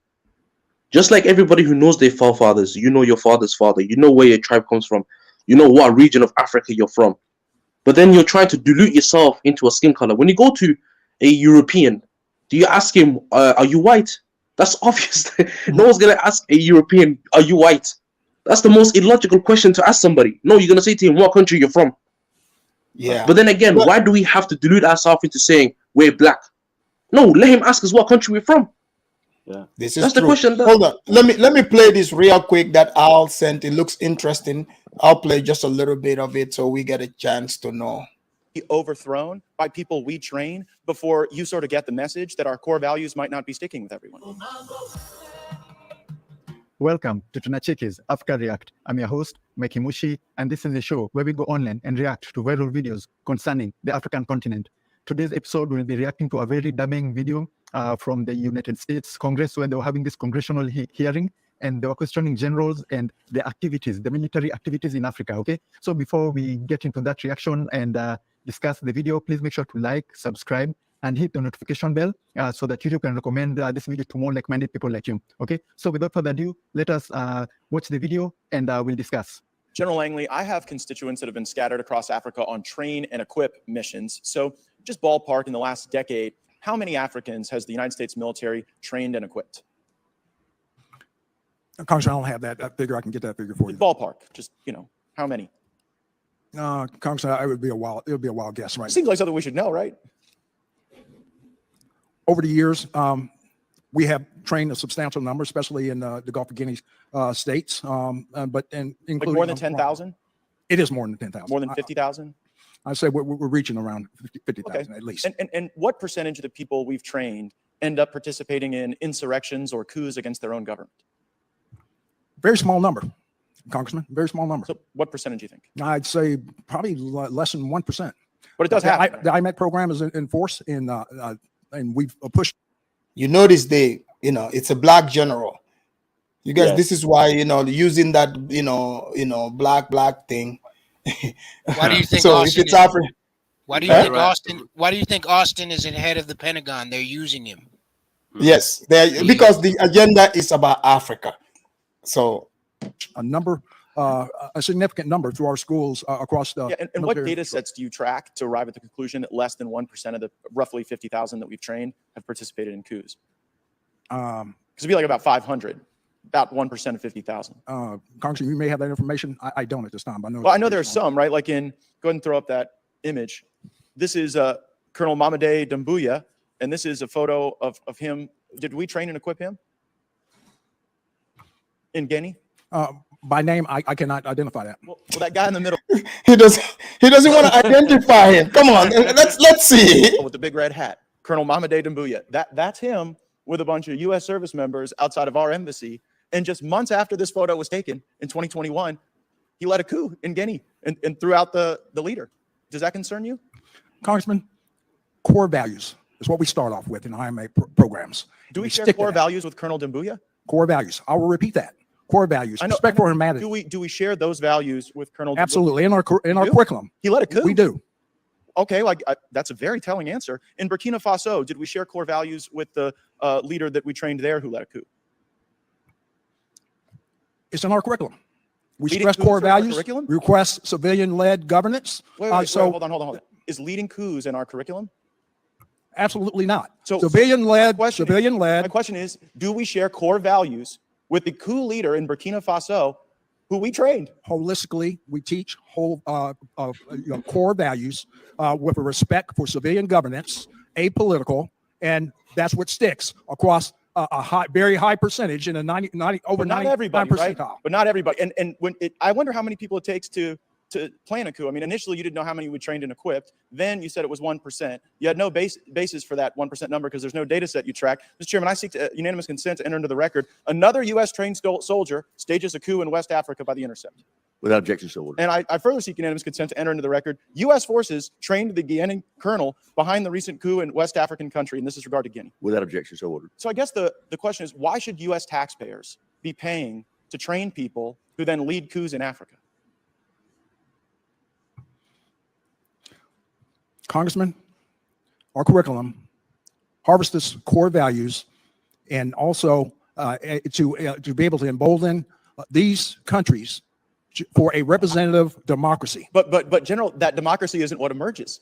The problem is, I know you may have great confidence in what you're teaching, but when two governments have been overthrown, I guess how many governments have to be overthrown by people we train before you sort of get the message that our core. All right, you guys get the point. Yes, absolutely. You guys get the point here. Yes. Very interesting. So it turns out these African coupists, these people that, leaders you see, the US calls them, dictators and all this crap. Look, it turned out they are being trained by FBA.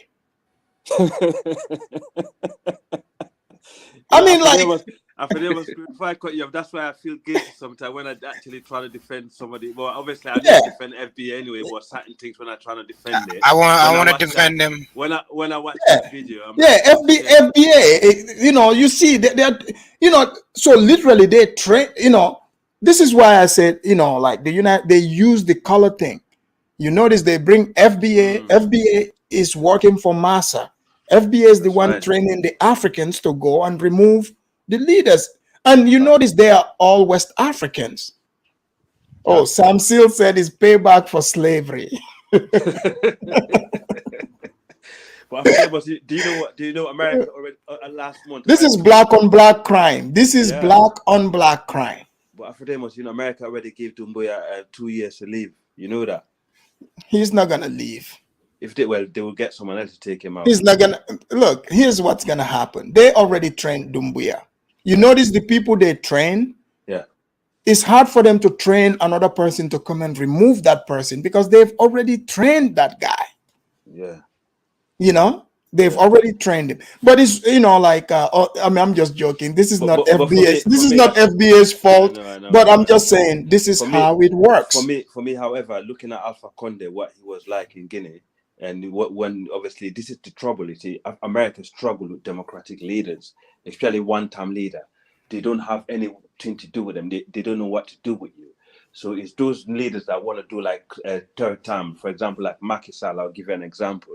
It's people like that will give them a reason and an excuse, and also those muppets like the one in Ghana that want to fight the so-called war on terror in Africa, inviting them to train. You know what I mean? Because you have to give them that reason for them to come in sometime. And this is the foolishness some of our leaders get into. And also they like to take those little silly loans from them.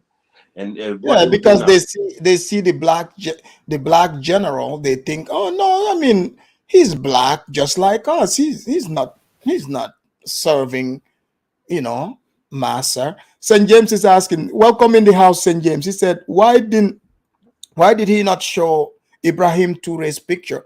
I think Ibrahim, that's the one from Burkina. Yes, that's the one. Yeah, that's one. Yeah. Yeah, St. James. Apparently, they trained Ibrahim Touré too. You have to wonder how many African leaders are under these people's payroll. Al, what do you think? You heard him. He said they've trained upwards of 50,000. Oh God! Maryland, Yes. they have all of the African leaders, bro. That's Yeah, the reason why I've been Jesus Christ! No wonder. Yeah, 50,000. Afrodemus, my cousin in Guinea, he was in Carolina in the base there. He's a flight lieutenant. He's a Guinea soldier. They sent him to train in America. He's in Mali at the moment. Oh my God! Yeah, that's my cousin. Jesus Christ! What are they doing to these people? I can't. You see, and this is the reason why I've been screaming for leadership change in Africa, because this is ridiculous. These old buffoons are leading Africa to the destruction to the brink of destruction, and we can all see it. Self-destruction. When it comes to the sense of African Union is a joke, man, and all of these guys that are leading us to the end while smiling is just disgusting, bro. Well, it looks like they are focused, like it says in the Guinea coast. That means West Africa. So they are more focused in training West African. They got over 50,000 feature coups. Can you believe this? Yeah. So it's like, in West Africa, we have sleeper soldiers there. 50,000. Jeez. Because I remember Mal, back in 1994, Jammeh had just returned from his training in Alabama, and the day of his coup, the United States Army was right in the water there, quote unquote, doing water maneuvers, and they were the ones that took the president that's been couped. They're the ones that took him away in the ship. Yeah. Epidemics, sometimes I will not agree with you. Are you guys hearing me? Yes.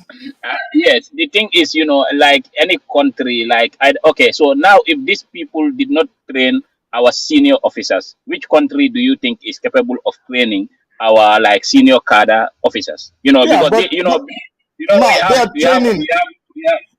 have constables, we have other ranks, we have lieutenants, we have colonels. Okay, so these are senior military officers. So mostly they go to senior military academies. Okay, but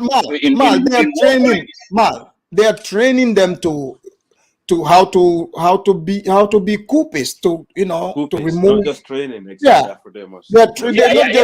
They're training them to be coupists. Yeah, you can ally that one to that, I will agree. But, I'm telling you that the US, and the other allies have trained more troops in Africa. Generally, in all African countries you go to, they must have ally with another European country or Russia. The people go for training in all the countries. So the ulterior motive behind US troops, training our men to go and do, coup in their country, that is wrong. If that is the case, but I'm telling you now, okay, let's say that they are not training our senior generals. So which military war school do you think in Africa should they go and train in war? Egypt. Yeah. Check this out, Mal. Check this out, right? Like James Lucas said here. James said, Afridamus, have you ever wondered why West Africa didn't have a jihadist problem until the US arrived?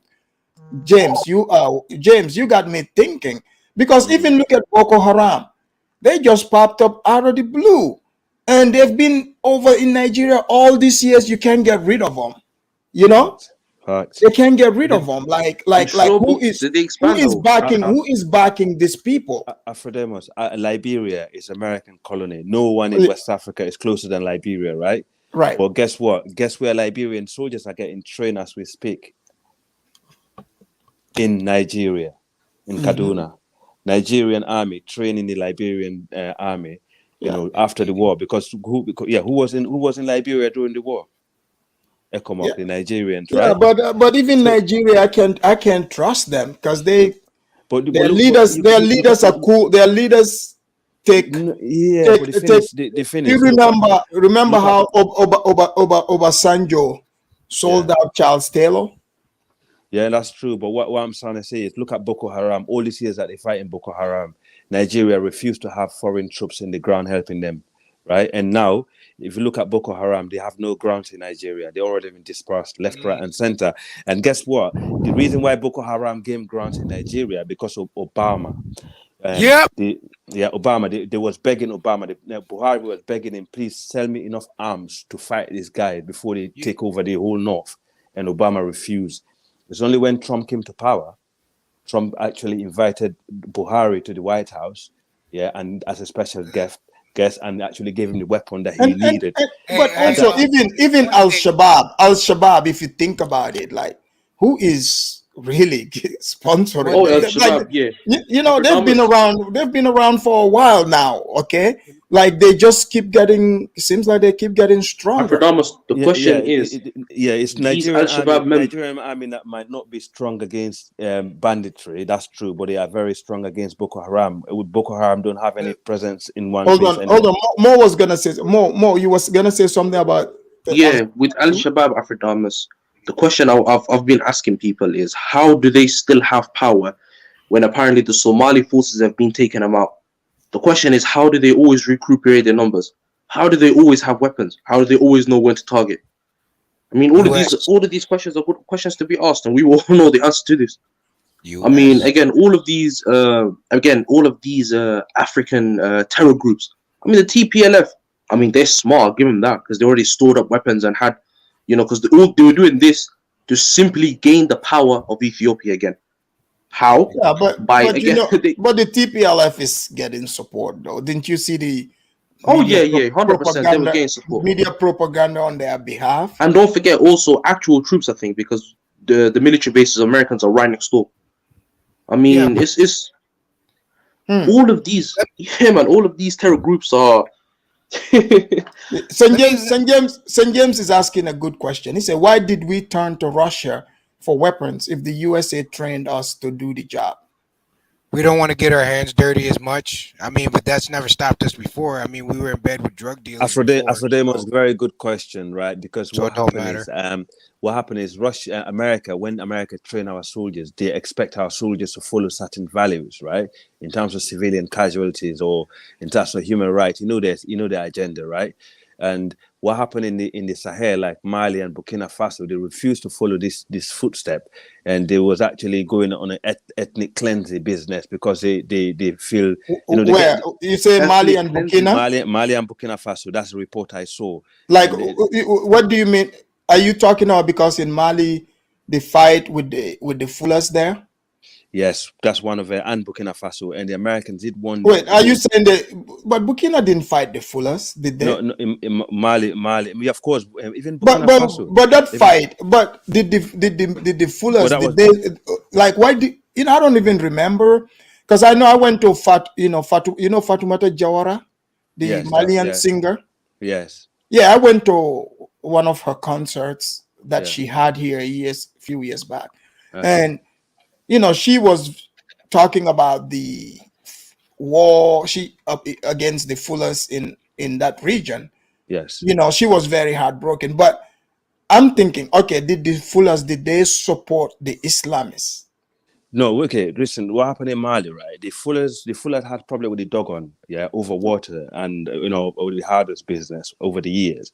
And what the Mali government did, they was actually getting involved, by giving the Dogon, the weapons, to become militia for their own tribe. So they was actually trying to, go into the Fuller region and doing some damage in there. So the Malian government are not staying neutral. So they was backing the Dogon people against the Fullers.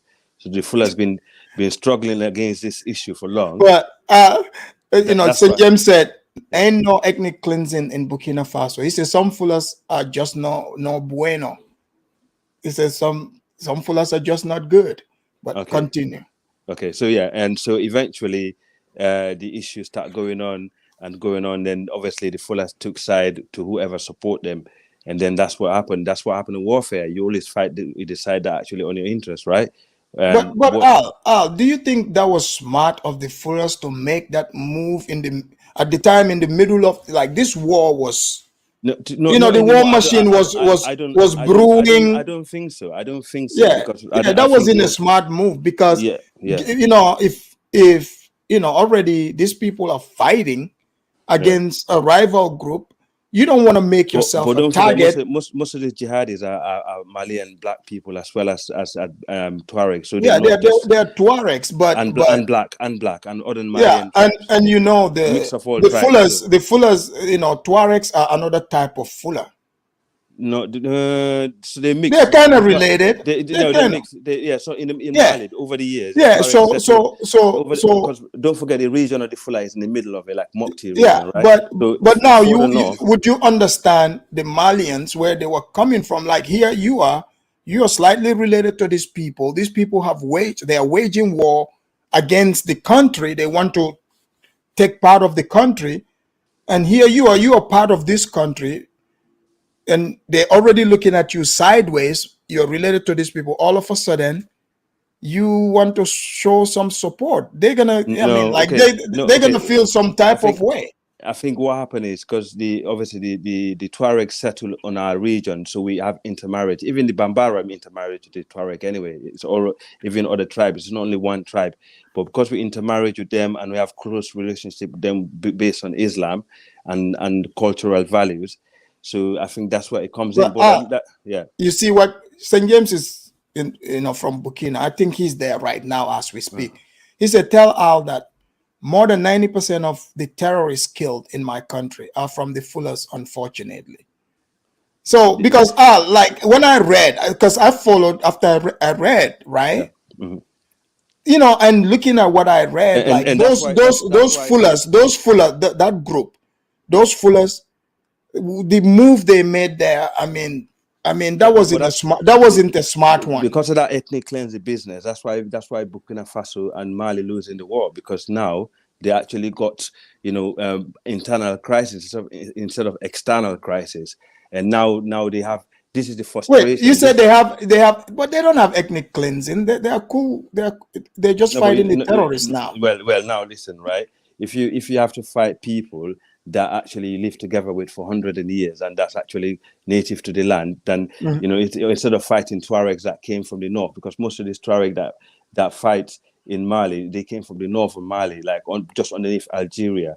Yeah, these are the guys that brought the weapon from Libya and so on, right? So and they brought it down. So a lot of the Fullers this is what I heard. A lot of the Fullers that was struggling against the Dogon and the other local tribes, because these guys, the Tuareg brought them the gun to defend themselves and their cattle. So they you know what, this is a new ally. So why not? It's not because. But don't you think that was a bad move? Possibly, depending. Because with that war, if like the Fullers, game, right? But the survival game. Yeah, but the Tuaregs, right? They're coming from up north. Yeah. The Fullers are already part of this part of Mali. Yeah. So I think if there's beef, they should try to look to the Malian army rather than forming alliance with the enemy of Mali's army. Well, maybe don't you think if the Mali army was wise enough? Yeah, you have a massive chunk of population. No, but if you're a citizen, if you're a citizen, right, of a nation. To be honest, I don't know. If your nation is fighting a war against an enemy, even if you give slight support to that enemy, you've become a traitor. You've become an enemy combatant. I don't know if you understand that. Well, in the eyes of the government or the eyes of the army, possibly, No, but yeah. But if Al, if you're my roommate, right? No, I understand the logic. I If you're understand the supposed to logic. be my If roommate, he was already a victim by the people, by your roommates, and someone else come to help you from the outside, what are you gonna do? no, if I have beef, if you were supposed to be my Answer roommate, that right? question. Hold on. Let me give you an example. If you're supposed to be my roommate, we cool, we're doing things here, we're protecting this area. So, but I'm thinking I'm fighting, this beef between me and, the other side, right? But now if I see you feeling like you got little beef with me and, like you're siding with that person, yeah. I mean, I'm not gonna compromise that. I can't trust you. Well, because you're not having my back. Yeah, but the thing is that the thing is, what you don't understand is if you were to be a victim, yeah, and you actually been living in a house and someone else you got one hand and you're in a fight, yeah, and someone else come from the next door and trying to help you out and obviously give you another arm to fight yourself, who you gonna take side with? Is it the guy that actually? Well, I'm not No. gonna accept that help from the enemy that is fighting, To be honest, the place where I'm from. I'm not gonna help anyway you look at it, because that's wrong, because the local people in Burkina Faso and the local people in Mali are the people of, is the fuller own bloodline people other than the Tuareg. The Tuareg are people that came from far side. Yeah, but they are related though. Yeah, but these are people that came from the far side and you end up being intermarried, and in terms of race, they're not related, right? So the Tuaregs are actually, they have strong relation with the Fullers. That's why the Fullers help them. They have. That's true. Yeah, they are related in some kind of way. Yeah, because of geography. We are related. So but Mali, in terms of, we're not the same race though. But the thing is, what I'm trying to say is, in terms of ally, just like what we just talking about earlier, if you are actually in a country, in one region, and you're having an issue, so this is what happened. Go back to the whole days of empires and how things start crumbling down. It all goes back to inward issues, right? If you can't resolve issues at home, you let someone else comes outside to fix it, your house is no longer going to be strong home. Remember that. That as a family. Hold on. Let me read this. Jama, thank you for the super chat. Jama said, greetings, Afridamus and chat. Hey, greetings to you, Jama. Jama said, all these military bases in Djibouti is concerning for us Somalis. We need to force them out of Red Sea politics. We won't be controlled and we don't fear that.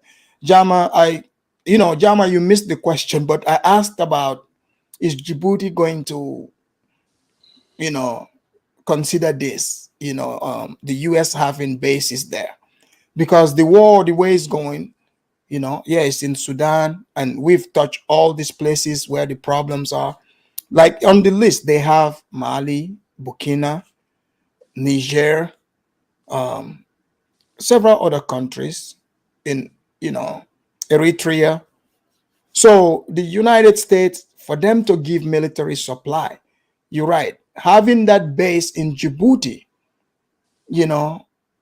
Somalis should be worried about it, because that base is giving the support to take them down. But thank you very much. Do you know what? The root cause of that problem, I think, is all down to Libya. Since Libya obviously fell and all these weapons that came down and people start joining all different gangs and different business, that's what causes the problem. Before that, I think Mali was a very peaceful zone anyway. Right. And what's his name? Was it the guy that was there, the president, Boubacar Keita, and he got overthrown, right? Since he got overthrown, this as we're going back, it's anytime you have civilian leader being kicked out, and you have a so-called a hard man, taking over, like a military guy, then that's where you have more law and order problem in the country, because when people getting ruled by the guns, that's when you're gonna get a lot of guys. Look at St. James have a question. He said, you're joking about your ethnic cleansing claim. Like he's saying, are you joking right now? What you mean about I'm joking? I'm just saying. I'm just No, saying.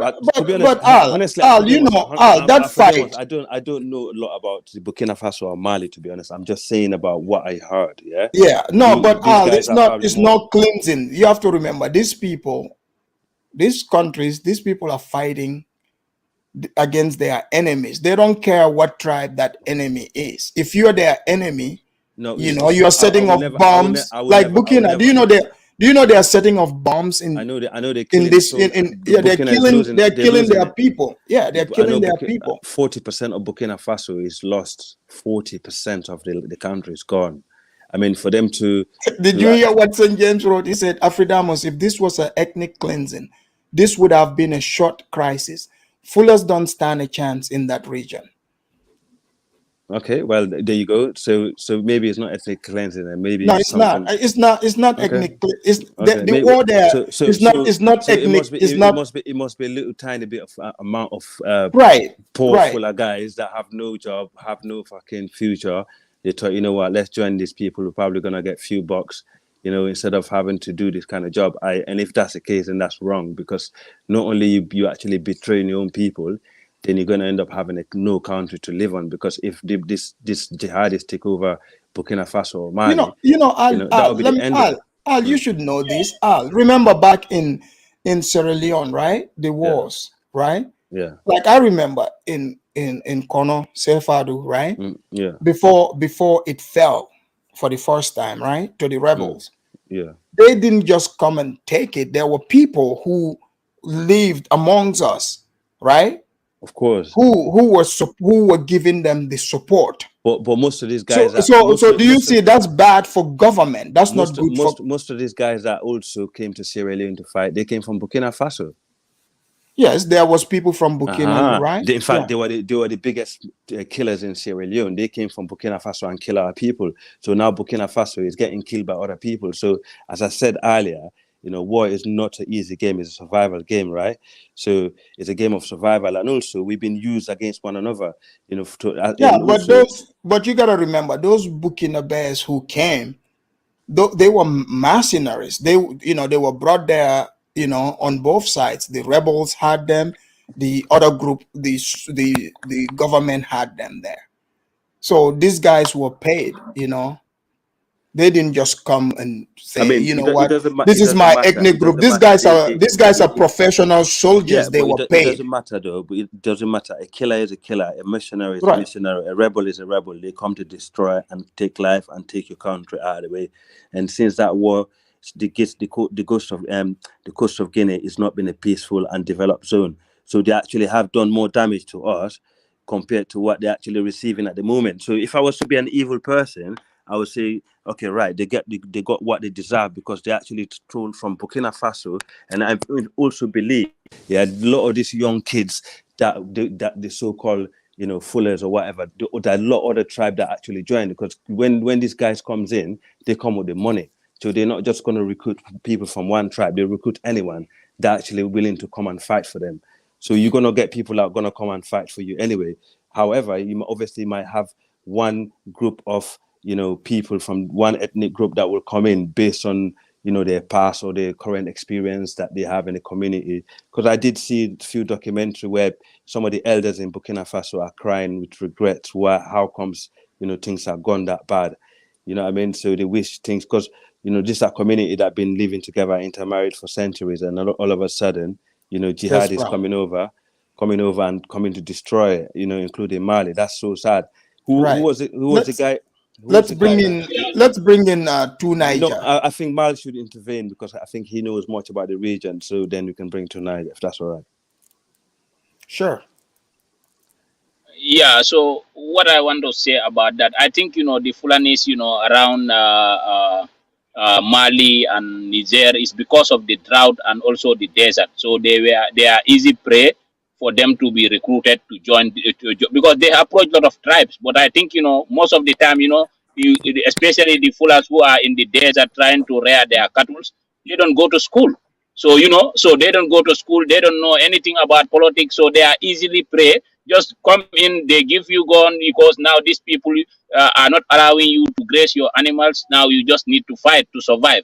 So to give, I think that is why most of Fulanis are joining the ranks. But that is unfortunate. They shouldn't, because other ethnic groups refuse, and they concentrate in their governments. They side with their government instead for them to side with their government. They side with the opposite.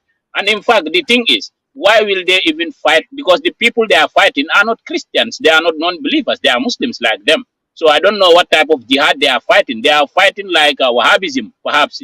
We can call it, because those people, it's just like Sudan. When you say Sudan, Darfur region, they are Muslims already. So the Janjaweed fighting them, they are both Muslims fighting at the same time.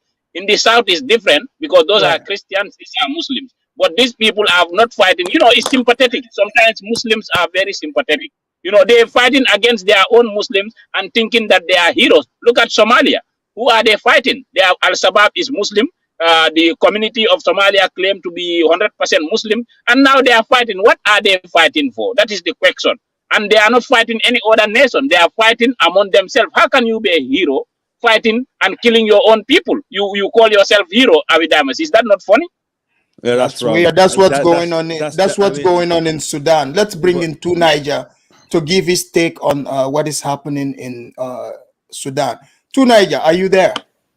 Yeah, I'm here. Thanks. Niger, have you been following, the disaster, that's happening in Sudan between these two so-called generals? Yeah, I'm following it a little bit. I spoke to I think Mal sometime yesterday, if I'm not mistaken, about it, and he did give me some insight into some of the issues involved. Where does one start? I think when Africans take up arms against each other, you see there are different layers to this. There's an Arabization agenda. There is Islamization agenda. No, but Tu Niger, don't forget the Western power, because the Western powers, yeah, that's the third one I wanted to add. Okay, There go is a ahead. foreign agenda too.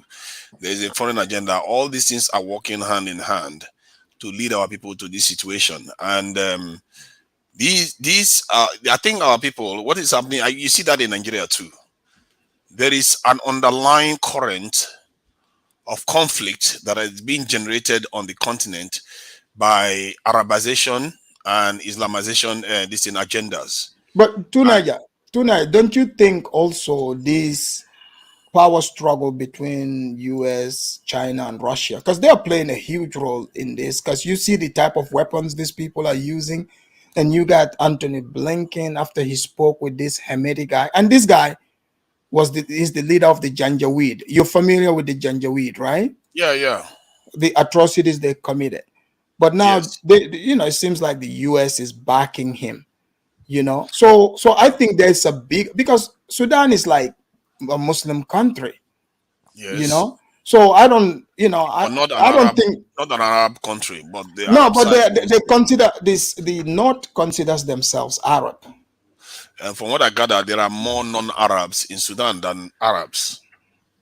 So you see what I mean? And the Arabs want to push this is the agenda that keeps going on and on. If you look at Tunisia, you see the same behavior again, where they say, black Africans are coming in, they want to dilute our Arab identity. This agenda is poisonous. You don't understand how deep this runs. In Nigeria, you see it, you see some Nigerian Muslims want to, even as petty as when somebody has knowledge, like somebody that is technologically advanced, they'll want to convert that person to Islam because they think that person is better on their side. They literally say that to fight the others. These are Africans that have lived together for thousands of years. That's been brainwashed by some other person's agenda against their own people.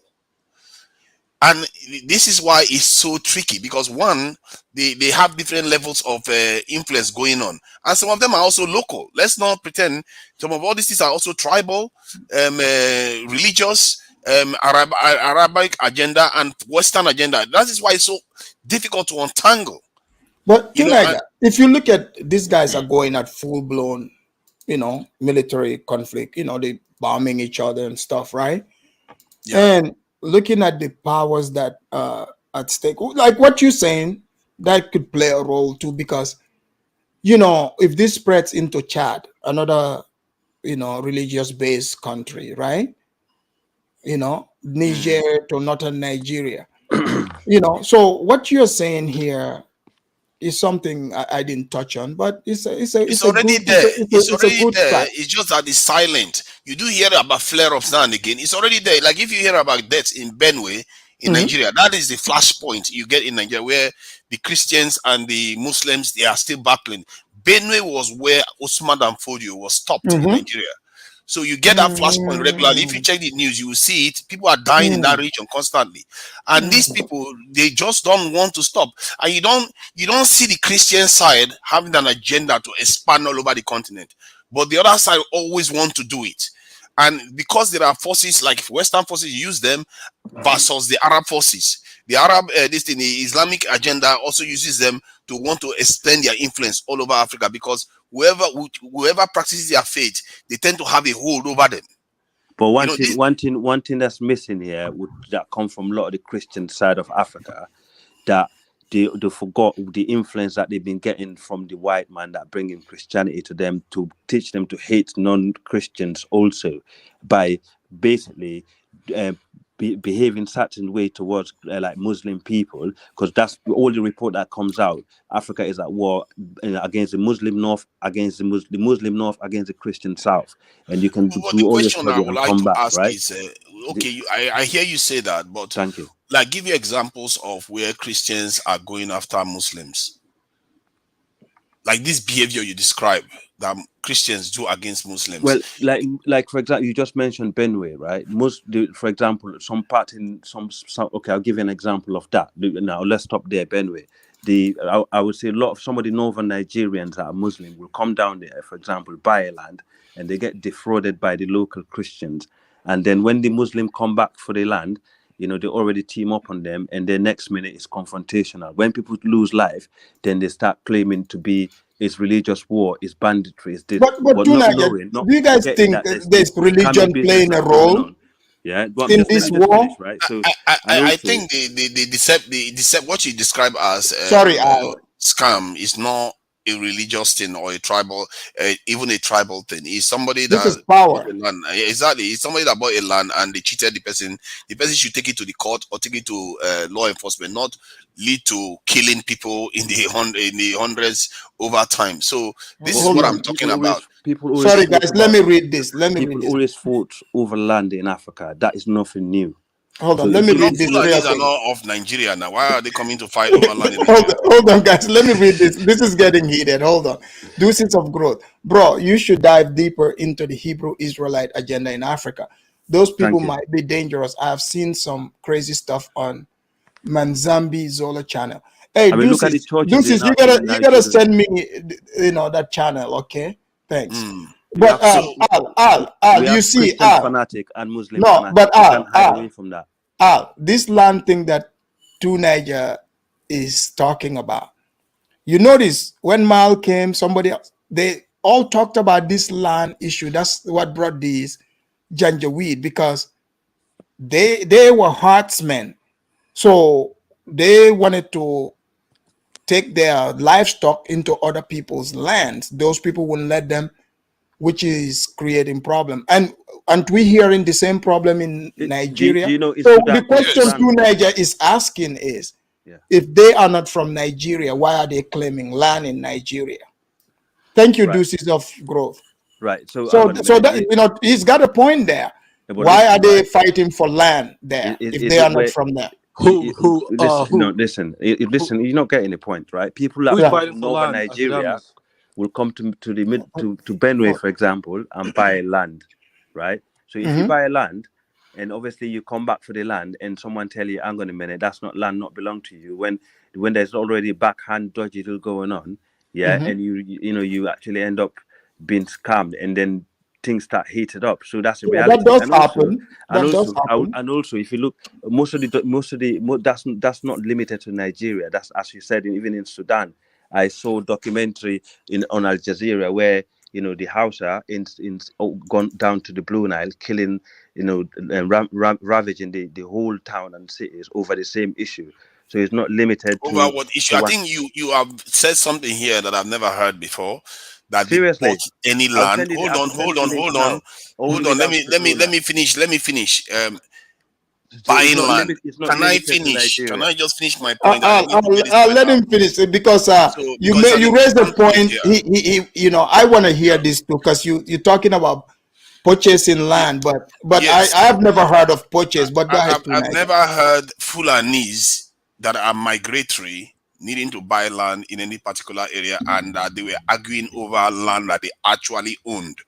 If that was the case in Nigeria, believe you me, you wouldn't be getting all this fighting. Right. Okay. The reason why I'm telling you, let me tell you one experience I had so that you understand what is going on. I was in Nigeria once, and I was more curious about the population growth in the north. How young people they marry multiple wives and stuff like that.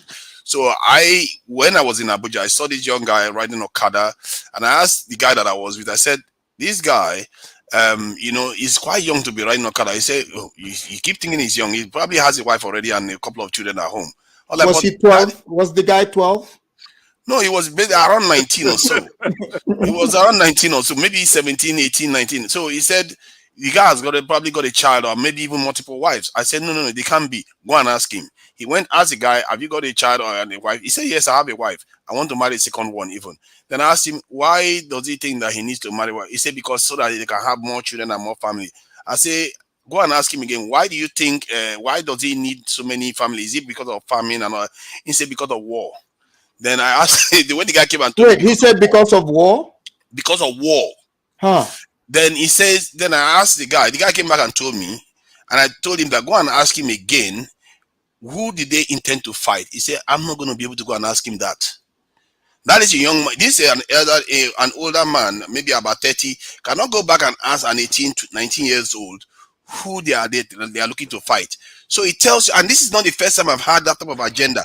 Believe you me, I've had cases whereby they are even incentivizing Christians to come back to Islam and pay them money. Things that are going on within nations. This is why you're having all this conflict. We really have to start telling the truth of what is going on the continent. There is an agenda. Do you think the West is exploiting this? Of course, that's what they exploit the most. Tonight, what you're trying to say, you need to be specific. You need to be honest and say as it is. I want to hear. I'm telling you what my own physical experience, not somebody told me now or I read it somewhere. This is something I saw with my own eyes. I was walking and I asked these questions. Right. So what do you make of that? But well, hang on. Can I respond? Basically, I don't. Listen. I can't. Hello. Hang on. I can't answer to everything. I can't listen.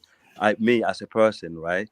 I'm a fuller person from a different group, a different country, a different part of the world. I don't even, have no connection to those people that you're talking about. However, our own, most of the time when I hear fuller people doing killing, it kind of shocked me because me as a person, as a fuller guy, yeah, we're very peaceful people in general. My kind of fuller person I come from anyway.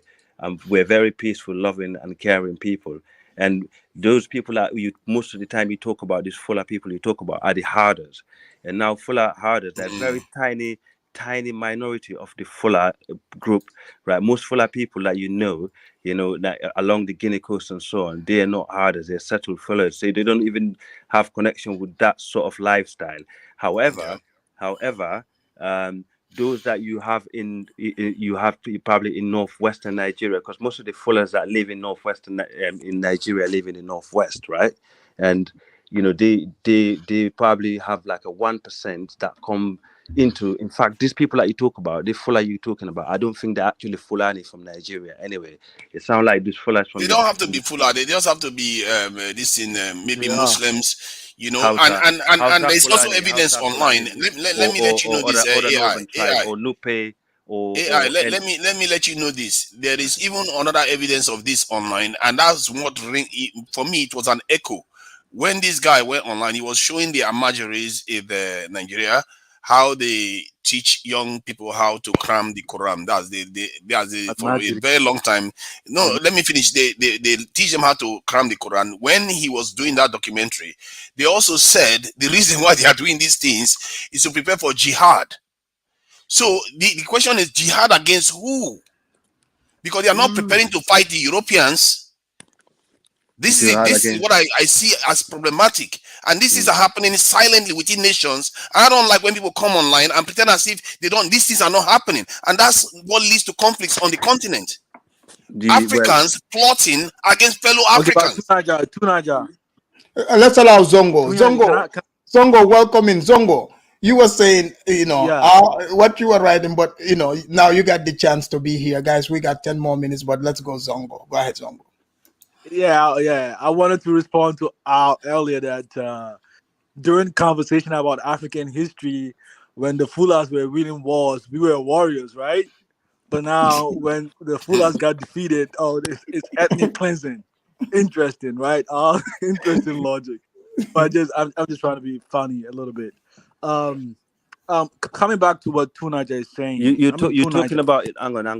Hold on. Let me respond. We're not talking about the entire Fula race here. We're talking about like a tiny. I was just trying to crack a joke. You're talking about 0.0% of Fula people are still happen to follow the ancient Fula roots, which is which is harder. And these people are more mixed with Arabs and in the Tuareg in the north. They have no connection with this type of people. However, but these are the warrior Fulas. You do realize these are the ones that are fight wars. You do realize that, right? These are not the ones that we like your type of Fula in Sierra Leone, Gambia, and all. These are the ones that remained in those Sahel in the Sahel. These are the fighters. Exactly. Those are the ones you have in Nigeria too. That's why when I hear about them, I'm surprised. I'm surprised as well. It's my turn. Come on, Al. Yeah, you're talking about the Bororo people, right? That's there's different. The Bororos are peaceful, but the ones that Tunaja is talking about, I'm with Tunaja. Let's not pretend. Okay. Let's not pretend. I don't. To be honest, if I see them now, I don't even know. This is how diverse. No, there's different kinds. Go ahead, Zongo. Yeah, go on. I wanted to respond to Tunaja. I think Tunaja comes from Nigeria, but he still doesn't understand the people from the north. Can you hear me clearly, guys? Yes, we can hear you loud and clear. Tunaja, can you hear me? Loud and clear. Okay, Tunaja. You see, the Hausa man, he believes in God. He believes that when he dies, he's going to go to Jannah, right? He doesn't believe in the world. He's looking for 73 virgins, rivers of alcohol, rivers of milk. He doesn't believe in a lot of things that you guys believe in. And most of the time, I leave them on themselves. I'm from Ghana, but I'll leave them on themselves. When they speak, they say people from the South, they look down upon them. See, I've never seen a Hausa person saying something very good of someone from the South. So why wouldn't they act in such a way towards the people from the South? I think if people from the South, when they speak from a holistic point of view that includes all the tribes, regardless of where they come from, I think they'll be very open to you guys, right? And I don't think the Hausa person wants to migrate to other regions to capture other people's land. And you have to understand that the Hausa people in northern Nigeria now, they do not only see themselves as Hausa, but they also see themselves as Hausa Fulani. That's why they usually call themselves Hausa Fulani, because in northern west, you see a lot of them over there. Atiku is a Fulani guy. So far as if you are a Muslim, regardless of what tribe you belong to, they make you part of their fold. So it's like the Islamic religion is the unifying factor for the people in the north. So you have to understand this is how they I understand perfectly. See, what you just described just now is a replication of what the Arabs did to some parts of Africa already. That's what the Fulanis are trying to replicate. Tunaja, don't talk too tough on the Arabs, because Zongo is supporting the Janjaweed leader. Because he said he doesn't want America. He wants his American dream. So whoever America supports, he supports. Yeah, keep Yeah, I going. just Yeah, came to let America. Zongo I don't finish want. because I want to The interject. reason why I said they are Zongo, replicating Zongo, the you say Arabs, you just came to America. Why are you thinking Afridamus is talking because he been there for a I just while? came to America. I don't want America's power to lose its grip, man. I just No, I the want to reason make why no, I said America that is good. let me add this. The reason why I said that the Fulanis are in a way replicating what the Arabs did in some parts of Africa, where some people in the Wait, you mean population which that are when basically you say the Fulanis, which Fulani are you talking yeah, about? okay, I'm going to come Exactly to what? that now. That let me finish. So just like what in many countries, you see some people that call themselves this is Arabs. When actually look at them, they are basically African, but they will call themselves Arab. That's what Hausas are doing in the north of Africa, in Nigeria too. Many of them will say I'm Hausa, this in Fulani Hausa or something like that, or Hausa Fulani. But in reality, they are Hausa because in the census, they actually indicate themselves as Hausa. They don't even put Hausa Fulani. They will call themselves pure Hausa.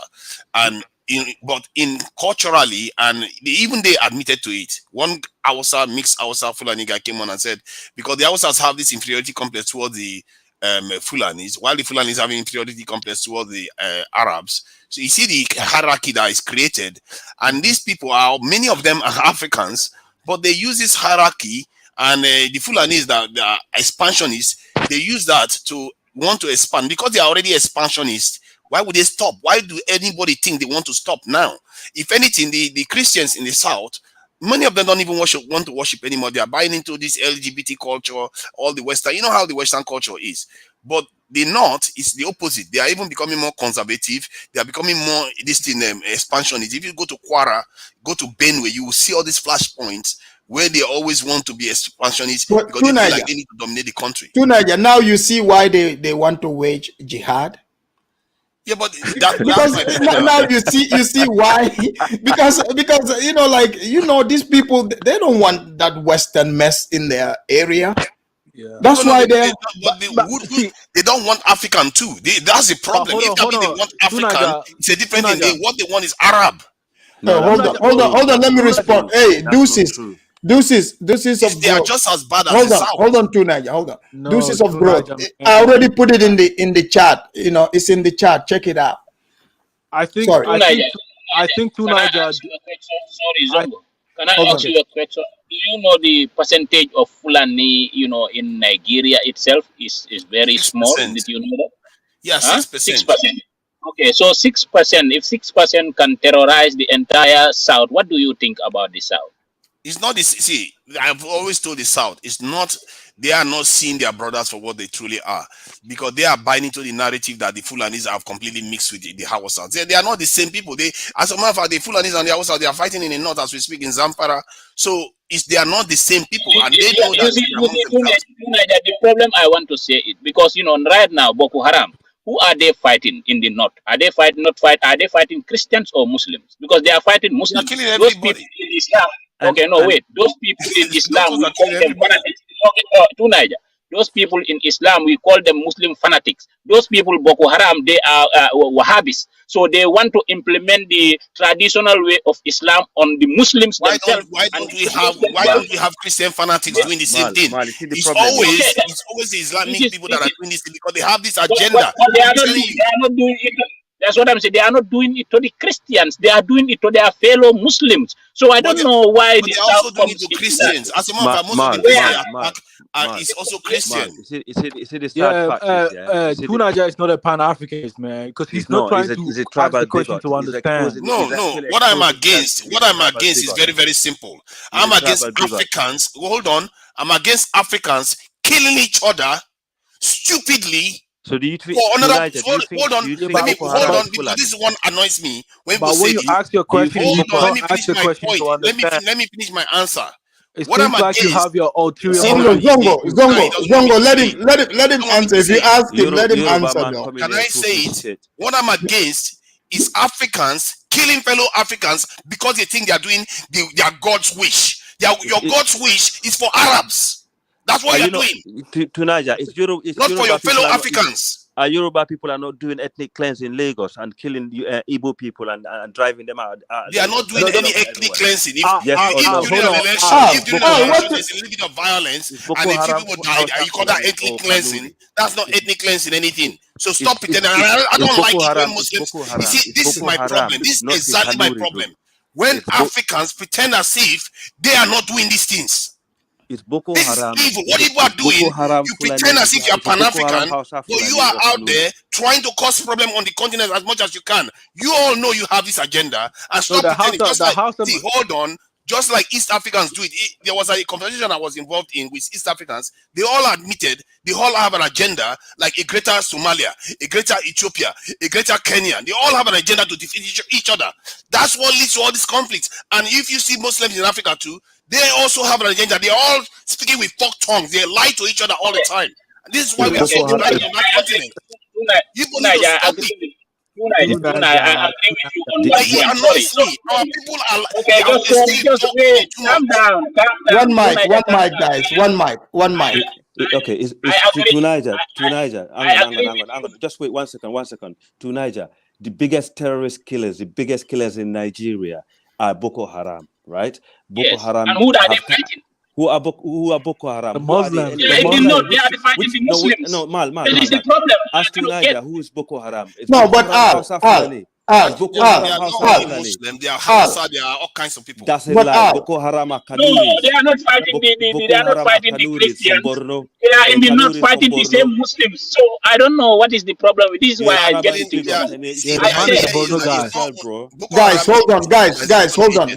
Guys, hold on. I think you guys are missing to Niger's point. If you look at all this Sudan war, the reason why because I'm telling you how this is going to spread and affect African nations. So to Niger, you know what he's saying. Yes, he's passionate about it, but you know, he's onto something. What he's saying is true. Africans, why are Africans fighting foreign battles? You know? No one is listening, right? No one is Afrodemus. But hold on. Let me respond. It's my time now. We are fighting for ourselves. Okay, let's go speak then. See, the Hausa man has accepted Islam long before, for a very long time. Their culture is somehow intertwined with Islam. Even their days is originated from the Arabic days, right? Like it's not that long ago. It's Usman and Fodi that brought it. Yeah, 1799. That's when he said he had a dream. He was told to. Yeah, that's not that long ago. That's not that long ago. Yeah, but I'm telling you, like that was when Mango Park was traveling through. How many millions through of West Africa massacred in Edo? I speak the language, right? How many Benin people that you killed? More than Danfodio, bruv. You slave and you destroyed Benin Kingdom. Why did you talk about that? We only talk about Danfodio. We talk about Europeans all the time. We talk about. But why did you talk about your own atrocity that you caused in Nigeria? Guys, let's not do the whataboutism. No. Those ones have been settled. First, I'm talking about the current ones. Okay, guys, allow Zongo to speak. Okay, like I was saying, I speak the language, the Hausa language. Even the days that they use is origins from the Arabic letters, because I do have some understanding of the Arabic language, right? And see, the way the way you are presenting the case, the Hausa man, he believes in Islam. Islam is everything to him. You have to accept that. Whether you believe it's a foreign religion or not, he believes that. And he's going to accept someone who is black that believes in his religion over you, even though you are from his country. He's going to accept someone for me who comes from Ghana, but then I believes in his religion over you. That is undoubtedly, that is very clear, right? But the way you have to ask the question is, why are they thinking that way? Why are they, you are all Nigerians, but you prefer another person over you? You have to ask those questions. And once you understand those problems, then you find ways to address those problems, right? And you're right about what you're saying, that sometimes they pretend that some of them are Fulanis because they believe in the same thing that Ola said, that to the Hausa man, if the man marries someone from an other tribe, the lady from the other tribe, the offspring belongs to his tribe, right? Well, so that's how it is in West Africa. In West Africa. So that's how they tend to identify themselves as House of Land, because they've intermarried among themselves for a very long time. So that's see before Danfodio, by the way. Yeah, that's way before Danfodio. Yeah, so they see themselves as like one people, and they will embrace the Fulani guy over you from the southern Nigeria. And another reason that I'm telling you that is because I'm from Ghana, and I'm on themselves too, right? But for me, in Ghana, where I come from, we speak Hausa, but we are among different tribes, but we believe in Islam. But a Hausa man from northern Nigeria, he's very extremist, like he's very extremist, like with the way he believes his religion, right? And he doesn't like the person from the south, not because he doesn't like him, but he believes the southern person has no respect for him too. When his people go to the south, they treat him as less. If you watch their Nigerian movie, Nollywood movies, they portray the Hausa man as the security guard, someone who doesn't speak good English. You look down upon Hausa people, man. Yeah, but do they speak good English though? They don't, but they look down. Okay, no, that's not looking down. Like, come on. Yeah, but No, that's how the hate comes from. Yeah, but I'm just. I don't It's think just that's because of the hate, but I think that he has a point that I've been present where Southerners talk down to Northerners. I don't like I'm it. telling you what I tell them heard. I'm gossiping. That is about not very helpful. We don't talk I'm gossiping. down But to our this is the people. divide and rule thing that is going on within our culture that we need to fight against because it's not doing us any good. When you see it, call it out. To Niger, the last So time if Mike you watch was here, the Nollywood movies, they look down upon them and stuff like that, right? So the only way forward is if you respect him and his people, regardless of where they are within their social level, right? I think you have equal respect for you guys, right? And Zongo, sorry to cut you, but FYI, Al comes up here when you bring up the Fuller thing. Al is doing his job, just so you know. Al is doing what Al is supposed to do. Okay? Like, even if you bring the corpse of Johnny Cochran, you can bring, George Washington here. He's going to say something about the Fullers, and Al is going to challenge him. He's doing what he's supposed to. I'm just telling you. Okay? So don't be surprised. Al is doing his job. He's don't take it personal. Don't be mad. He's just doing what Al is supposed to do. Yeah, to Niger. So one thing I want to say it, I think we the Muslims, even like the Muslim population, we are very angry. I don't know whether you Southerners know it. We are very angry against our extremists because these extremists, the first people they will fight, the Wahhabis, they are the first people to even attack Kaaba. They are the one who bring military guns in Kaaba, inside the Kaaba, and start the fight in Abdul Wahab, the people of Abdul Wahab. And these Wahhabis, now they are exporting their religious belief because we are Al-Malikiya school of thought in Western Africa. So now these Wahhabis, when they came into the existence of Islam, what they want to do is they want to do the traditional method of Islam on our people who are already Muslims. They are telling them that you are kafirs because the way you are comporting yourself is not the way of who is the head of this organization? Look. So guys. Tunaja is not going to understand. He doesn't believe in the so you religion. didn't understand. You didn't understand this. So these people are fighting the Muslims to tell them that the same Muslims, not even Christian, they did not reach you guys yet. You guys should not start complaining. Even the northern Muslims are complaining and fighting against. This is why Nigeria military is fighting against this Boko Haram. You go to Somalia, they are all Muslims, but Al-Shabaab, who are they fighting? They are fighting the Muslims. The truth is, the same Muslims. The war is being won. Let me explain this. You have to understand that the war is being won by the conservatives in the Islamic conflict. You say you are fighting them. In Nigeria, they used to practice a softer form of Islam. Then they change it to this stronger form of Islam more recently. Exactly. That's Wahhabism. Hold on now. And that, I think maybe it's Wahhabism. I don't know what the precise name is. And this is a Fulani telling me this stuff in Nigeria. He said they changed it to a more strict one, and that resulted in creating an Islamic law in the northern part of Nigeria. These people, they have an agenda and they are winning, and we are here pretending as if that is not what is going on. Africans are killing fellow Africans, and sooner or later, when they finish with you, then they move towards the south, and this is what you see happening in Benue and in being unreasonable. The law is in their own territory, man. They're not coming to the south to have their own law. But that's what they are. Tunaja is saying they can spread. It's gonna spread. Expand. That's why you're seeing all these. Most of them believe in the same religion, and the law is being practiced within their own tribal land. You are not hearing. They are looking to expand, and remember, they actually expanded into Nigeria. So you think they want to stop? They just want to stop there. In the US, they get to Benue and just stop. In the US, they have in Utah, they have the Mormons having that's control of not the being state. honest. You see, this is what I don't like. People are not being honest. They don't like. See what? Okay, tell me Why is it that the Northerners, whenever they are doing what they are doing in terms of religious stuff, they often talk about a jihad? Which jihad are they looking to fight? But jihad that not necessarily means to go and fight, man. Jihad could also Jihad is different. No. This guy Come on, literally man. said, no, this stuff is tied to not But this. guys, You see this fourth tongue I'm talking about. This is the fourth tongue I'm talking about that I don't like. The tendency they don't know what is going on. These people, when they say these things, in the context they say it, they are saying it from the point of view of human beings. They're not talking about spiritual conflict. They are saying real jihad. Then when you go, that's why I asked that my friend, I said, go and ask him who did they intend to fight. That documentary I was talking about online, the same thing happened there.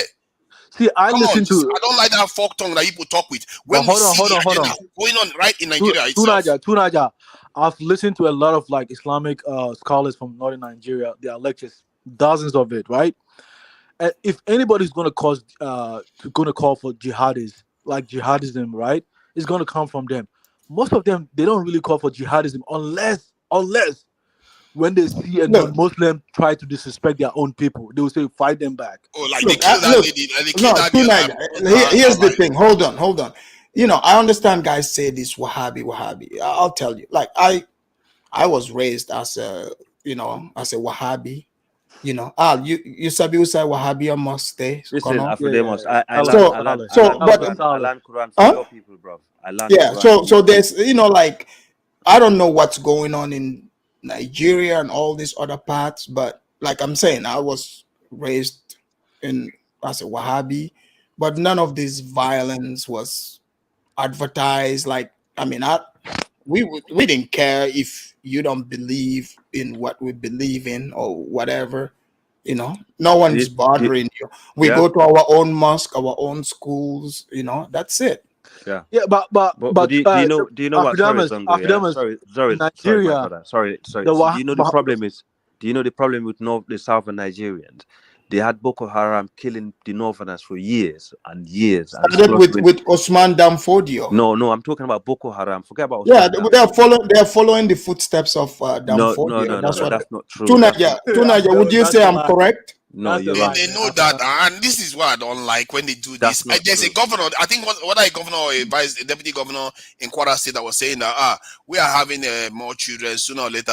We don't even need. We are going to rule this thing. And I even say to the Southern Christians that you people are creating a demographic change in the country, because the northern part of the country is having on average 6 children per woman, while the south is having on average 3 to 4.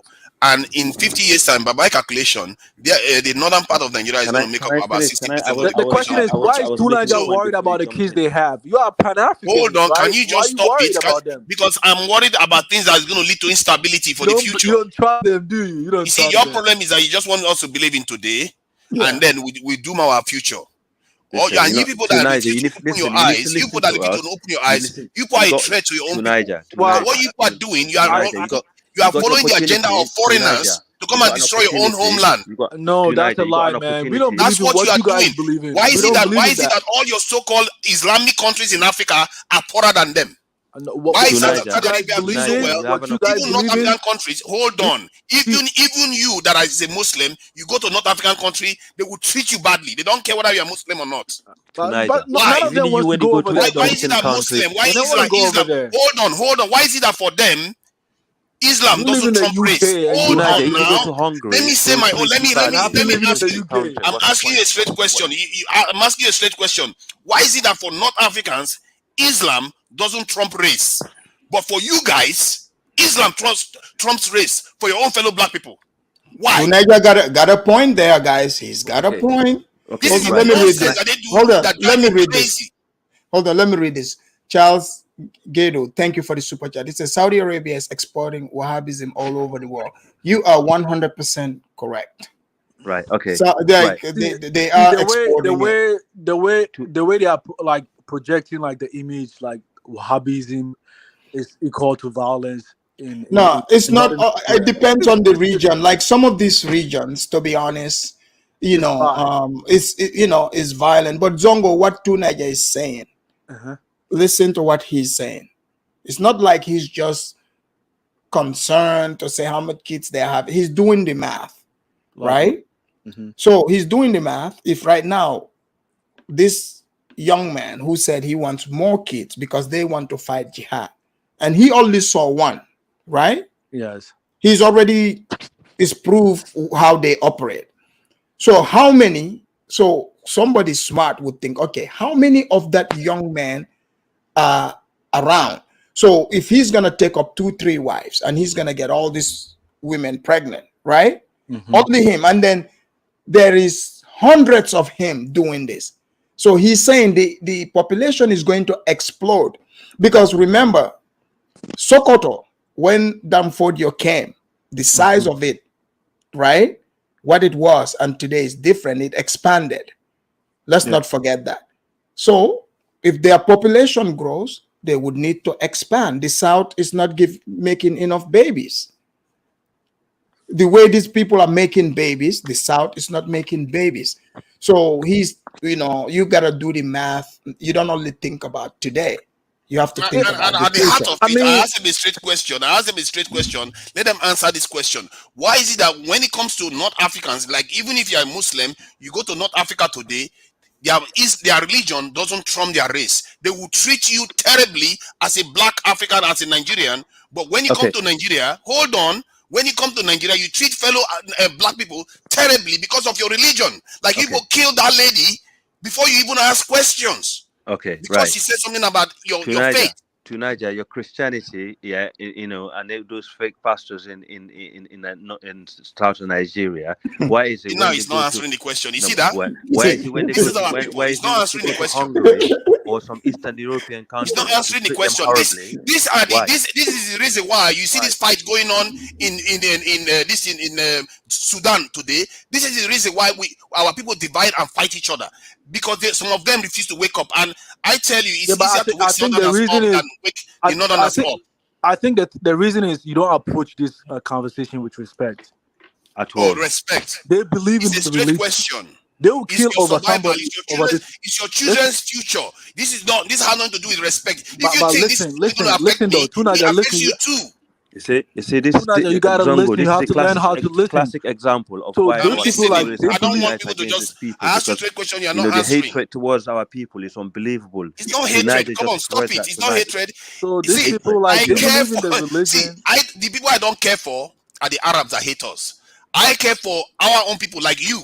That is a Fula and a black man that is African. You don't, because the way you're speaking about their religion, you don't respect them. They're going to kill you as if you act that way over there. The way you behave, you hate your own fellow Africans more than you love Arab. You love Arab people more than you care for your own fellow Africans, because you think your religion makes you more affiliated to them. To Niger, listen to me. I wouldn't even listen. I hate Arab people so bad. I wouldn't even spit at them, bro. I'm telling you now.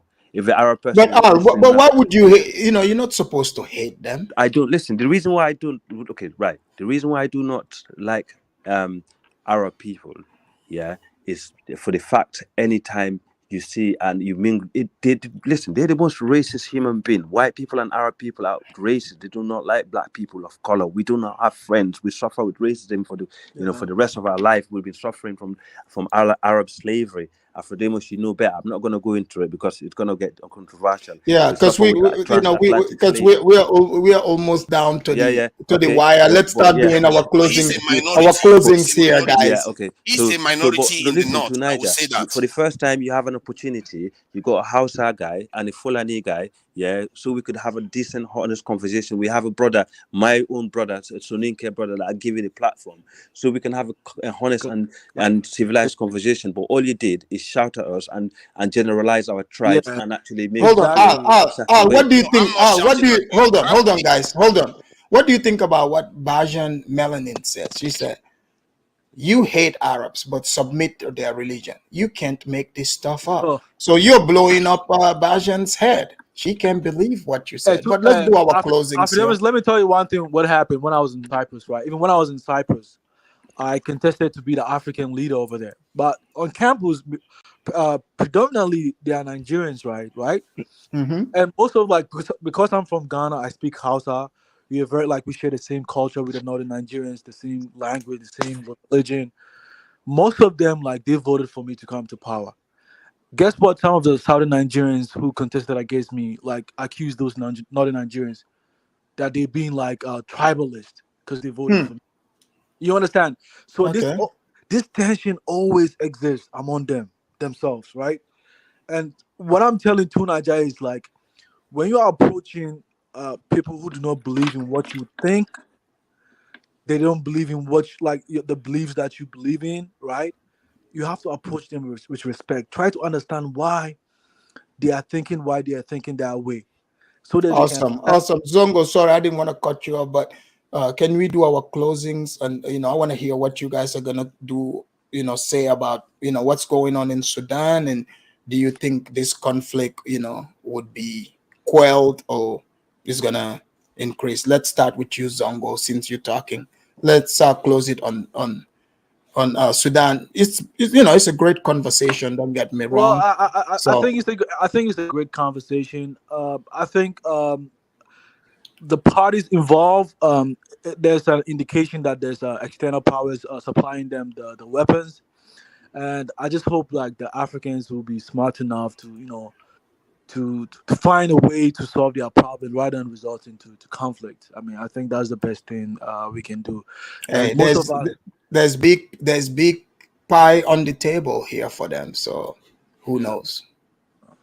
So that's all I just wanted to say. 'Cause I think the external power is just influencing them to fight, and in the long run, we are the ones who are going to lose.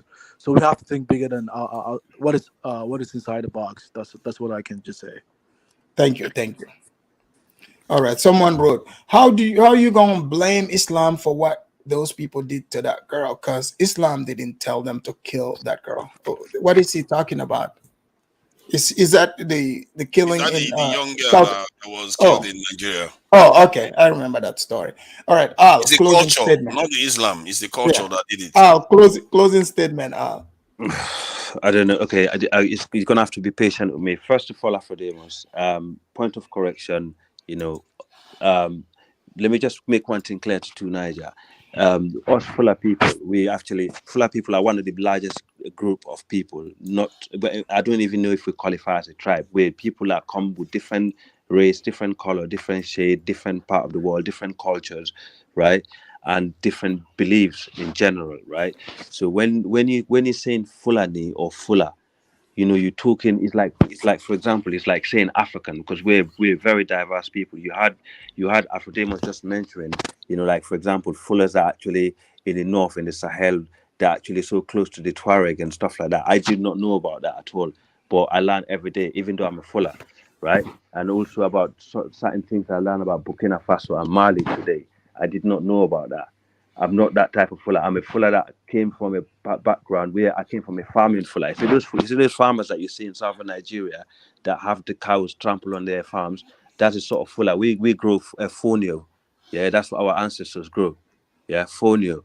Yeah, Mhm. and that's what we're known for. We never own a cattle apart of a sheep and a goat, right? But the reality is, you generalize one tribe for so long, and you think they're gonna like or care about you. Fuller people are one of the most principled and honest people, and also, yeah, we do not offend other people at all. It's only when you cross the line, then you definitely gonna get fire spit at you. Definitely, we're not gonna sit back, and no matter how long it takes, I know it's part of our culture. We'll strike back, right? So a lot of things that are going on in Nigeria, yeah, that you don't know about, a lot of the atrocities that happen in Nigeria. People say it's Fulani. I've seen that even in the Nigerian media, where the media correct the people. This is not done by the Fulani is actually done by other people. Like for example, Boko Haram is a great example. Boko Haram come from the northeast. Fula people do not live in the northeast that much. It's only in Adamawa you see Fula people, and most of those people in Adamawa, when they do their recent DNA search, they're not Niger Congo Fullers, because I belong to the Niger Congo group of Fuller. They're actually more Afro-Asiatic. Like Atiku is more of a Hausa Fuller than he's more of Afro-Asiatic Fuller, like the Hausa brothers, than he is of my kind of Hausa, my kind of Fulani. So that's how diverse we are. Boko Haram is not a Hausa. It's not Hausa people. Boko Haram are not Fulani people. They're Kanuris. Yeah, they're the one that done most of the killing in Nigeria than any other jihadists, any other people. I understand banditry, might come from Fullers and some of the poor northern groups that actually, you know, belong to the herders. And most of the herders in Nigeria today are not all Fulani. They're mixed. And in Are they fact, from Niger? yeah, exactly. They're coming from Niger, and these are the ones that mix with the Tuaregs, Afrodemos, as you mentioned. Some of them, not only them, but in fact, there's a lot of Mande group that live in Niger. It's not only Well, Fulani. they have lot of houses in Niger too. Of course, Fula and Hausa live together in Nigeria, Niger, Chad, all the way to Sudan. As we're speaking, these people cohabit. You can't separate them as a group. So in a way, you see why Two Niger is concerned. No, I understand. Because if what is happening in Sudan, right? Though is the same relation, travel through Chad, you know, northern Nigeria, Mali, and Burkina, those areas, Cameroon, it's just gonna cause more problems. I understand where Two Niger is coming. Absolutely, but you got to understand Hausa and Fulani are the biggest victim of this terrorism that we talk about today than the Southerners. This is true. But the Southerners complain. You know, Afrodemos, imagine getting your people getting killed every day by for example, another group, and then all you hear from the other. Oh man, I don't know what happened to him. I guess. I think he might return. Oh yeah, really I think Ogun came and you know, Ogun is like, no, I gotta block your internet. Come on, Ogun poured some libation on his internet. I think to be fair to him, I was agreeing with a lot of what he said. I'm not against Fulanis. If anything, I want us to realize where we are and do things to benefit us and our children, because this thing that we do, because of course terrorism, even there's evidence now coming out that the CIA was behind the Boko Haram's rise. And of course, you know, we talked about all that, and even you know, the Sudanese situation. But if you can close it on that too, you know, that would be cool. Yeah, the Sudanese situation. See, the thing about the Sudanese situation is the lamentable state of Africa, where we, you know, see ourselves as foreigners to each other instead of us to band together and fight the common enemy or rival that we have against our continent that has impoverished us repeatedly.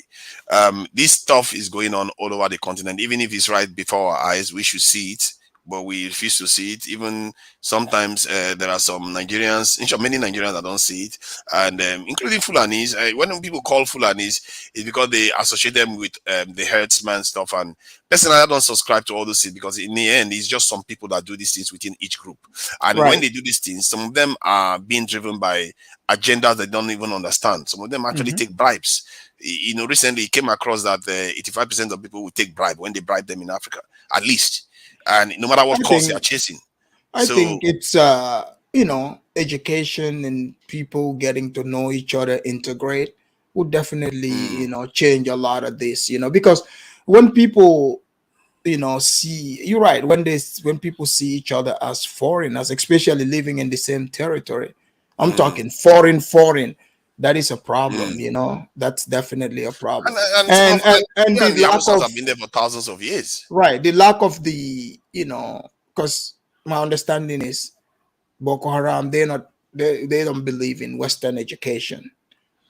So, which mostly school is what brings people together. People get to know each other. That's what removes all this, you know, tribalism and all that, you know, because if you went to school with somebody, you know, same class from primary school all the way, like, you don't care. Like, you're not gonna, oh no, that person is Yoruba, that person is Igbo. No, you just know, hey, that's, you know, Emeka or Mike, whatever. You know what I'm saying?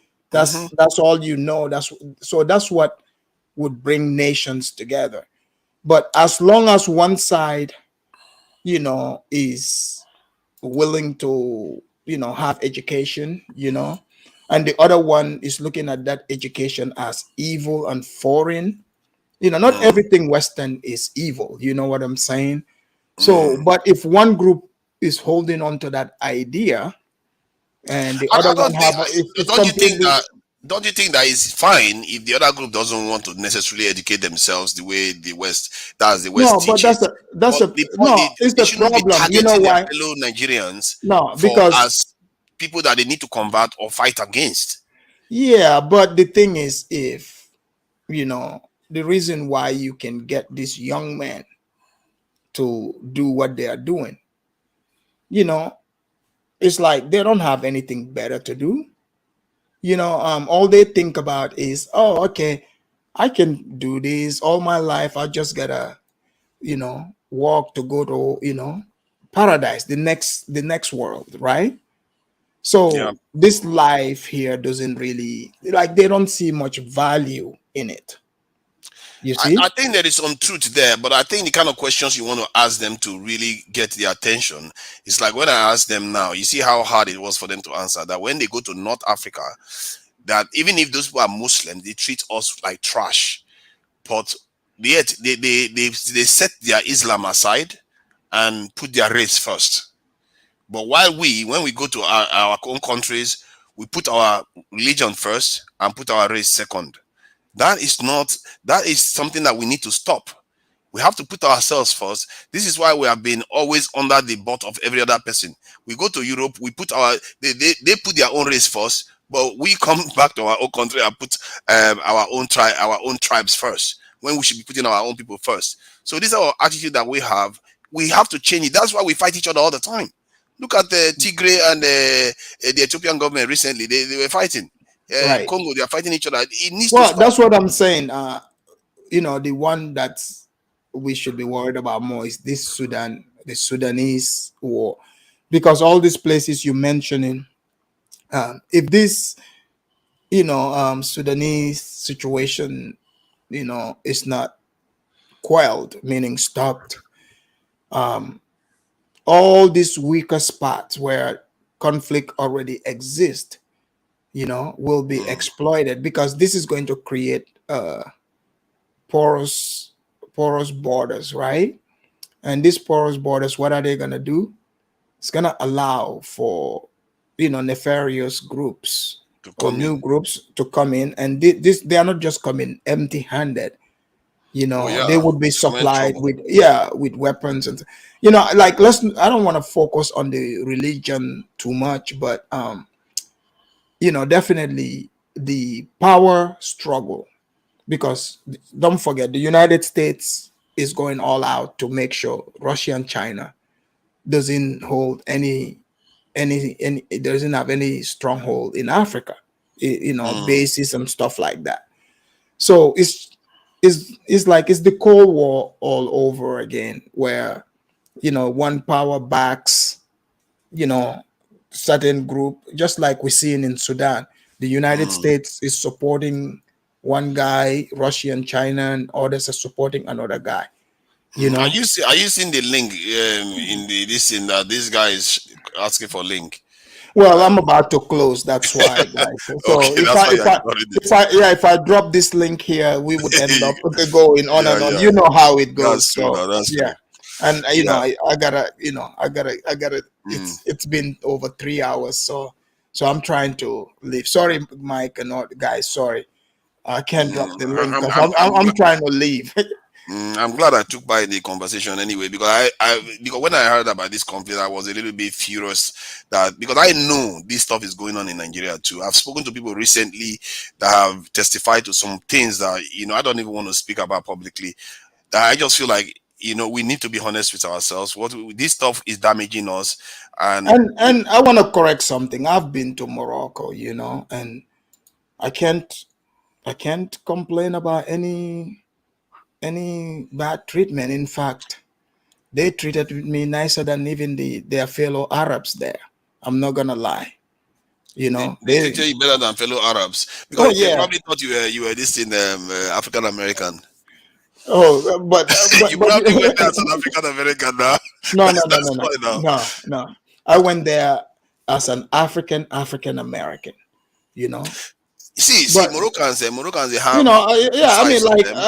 I'm just, all jokes aside, though, but I'm just saying, from my experience, great customer service, You know, all these beautiful Arab women were very nice to me, you know, very, very nice. Now to they me. are being nice to you, but in reality, at the core of it, they don't. They are not. Even Look, a Moroccan woman look, is online talking about look, how racist they are. well, that's fine. For me, all I cared about was they were nice. Yeah, I guess so sometimes. They brought me my tea and my food on time, you know. You are US. They see you as African American, so that doesn't count.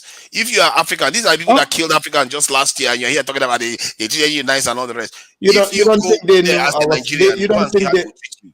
you don't think they knew I was African? No, they knew they they didn't know. They probably thought you were African American. Because the way when they see Well, that you look like someone that came from overseas. I'm glad you brought that up, because now the blacks also cannot complain about racism out there. So when African Americans go there, they tend to enjoy themselves. In fact, I've been thinking I want to go back to Morocco again, to be honest. Yeah, I you see, don't you go to other African countries? There's Namibia, there's other African country that is out there. South Africa even. Why are you going to Morocco to go and do? Because it's beautiful. Have you ever been to Morocco? Yeah, I know it's beautiful, but there are other parts that are beautiful in Africa too. I don't understand why. No, I mean, Morocco was the one that destroyed your empire, for crying out loud. Look, Morocco destroyed your forefathers' empire. Yeah, this is true. This is true. Wow. But the gold. I went there. I saw the gold that the Almoravids took. They put it to good use. They put it to good use. They built nice, nice. They come and stole from you, and you want to go there. No. My next plan, I want to go to Namibia. Yeah, Namibia is beautiful. There are so many Botswana. Botswana. So many African countries, Kenya, Zanzibar, name them. They are but look, Tunaya, I'm not gonna, I get it. You might feel, but Morocco is beautiful. No, it is. But I just feel like we need to be discovering more of the continent. You hardly hear many Africans say, "Oh, I want to go on holiday. Let me go on holiday in any other African country." They don't do that. And I think we need to be doing that a little bit more than always going to places they technically don't even like us. I don't know. I did not feel any. I did not feel any dislike. I mean, I'm just saying, like. See, I'm telling you, things I've heard about Moroccans. Yes, on the surface, it's true. You probably won't see it, especially if they perceive you as. But how else? What else do you want them? But how else do you want them to show that they care? I didn't want them to lay on the floor for me. No. Everything. They shouldn't be killing Africans when the Africans show up in their country. Yes, I shouldn't agree. be seeing Nigerians in their country walking, and the Nigerians look scared in their country. Yes. When you see Africans, real Africans that are not westernized, that are in their country, they are scared. So it's not good. Right. Yeah, so maybe next. That's why, now that you said this even motivates me more to go back so I can talk to them about this. Good.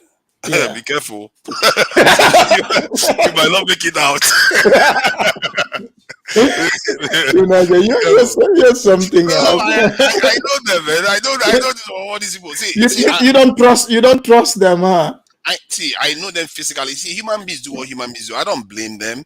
They believe that they are more connected to Europeans and they want to basically whiten their country. That's what they believe in. And so they might be nice to you, but that is where it ends. Anything else, they don't want you around. Yeah, but you see, too, you have to remember, when I go places, I'm not asking for anything other than, if you bring my food on time, you smile, you greet me, hey, life is good. I'll tip you and move on. You see what I'm saying? That's just how I don't need you to sing me a song, even though some of the Arab girls they were singing for me. You were really pleased, I'm sure. I was very pleased. Really pleased. Oh God. Our people, this is kind of song that killed your forefathers. You didn't don't start with the wait, Tunaja, are you saying when they invaded the Ghana and the Soninke Empire, they sent in the Moroccan women to sing for Exactly. They was like, oh no, these women are just too beautiful. There's no point fighting them. Let's just join up. And they just gave up. I'm telling you, man, our people, we tend to cherish a lot of other people. And I really think that maybe we should, cherish ourselves a little bit more and put ourselves first. Look at the continent needs it, the money. Every single penny matters. Look, Tunaja, I get it. Look, I even went down south from Morocco to the black side. I mean, I'm not gonna lie, man. The customer service wasn't so great. I'm just keeping it, so that's why, sometimes, like I can't talk foul about Morocco because when I think about what went down, I'm like, oh, these people are great people. The food was so amazing. I mean, yeah, it was amazing. I'm sure now they have a lot. To be fair, even the ones I know here in the UK, they are really into their food and they don't mess about with their different cocoa, tagine and all the rest of it. And I ended up going to the black section, south, south of Morocco, down. Oh, you did? Yeah, I mean the customer service was terrible. The black side, because they don't have a lot of resources. Come on. This is exactly what we say. That's the thing too, Niger. I don't like living, with people who don't have resources. I'm used to resources. Okay. Yeah, that's the kind of stuff that keeps us penniless. See, look, if they step up their customer service game, trust me, they would see me. But as long, I don't need people serving me, not smiling, all frowny, like what's going on. Some of them actually, if you don't want to work, just move on. Like I did not pay to go see that. See, I get what you see. You are looking at the symptoms. For all you know, they are going through some of the kind of behavior West African Americans go through too. They are also distressed in that country. These people, when they dominate a country, the way they run in a way that isolates the other group and diminishes them over time. That's the Arabs when they Arabize. Well, I'm not trying to live there though. No, you're not trying to live there. I'm saying that the reason why they are tourist behavior disposition seems to be less than that of the richer areas is because they are poorer and they don't necessarily understand the etiquettes and the standards that is required. So with more support, they probably will be able to do that. But I don't think that's what's going to solve the problem. What is going to solve the problem is if Africa my gets thing better. is no problem. As me, the day they improve all that, then I don't have to go to Morocco. I'll just go there. But until then, we should be patronizing more African countries because there are good ones there that are actually good tourism. I do patronize African countries big time. I mean, I saw you with the lion in that's your country. That doesn't count in Gambia, isn't it? Yeah. I saw you with the lion in Gambia. So, but like you need to go to like a place like Kenya, Tanzania, all those places. They have a lot of wildlife. No. Hey, trust me. I mean, those places are on my list. Kenyans are really nice. I'm not of the like, how like some people have this mindset to say, let's say for instance, if I get bad customer service in Gambia, Senegal, or wherever, right? Okay, even I'm not gonna say it's every place, but if it's general, right? I'm not gonna say it's all of them or to say all Africans. If I see places, there are African places, like I've been to places in Gambia, their customer service was A1, but nothing like Morocco. I'm just keeping it real. I guess Morocco's one, and even I dare to say that lady or the people that you think are not serving you very well, they may actually be deliberately being like that to you. If it was a white person that was there, they might serve that white person better than they serve you. Okay, now Tunaya, you see, you see how my life is very simple. If they want to serve white people, I'll let them serve white people. I will go to the people who are happy to see me and happy to serve me. You know, sometimes you want to go where everybody knows your name. Even if they don't know your name, they recognize you for who you are. So I go to places, you know, that want me. Okay?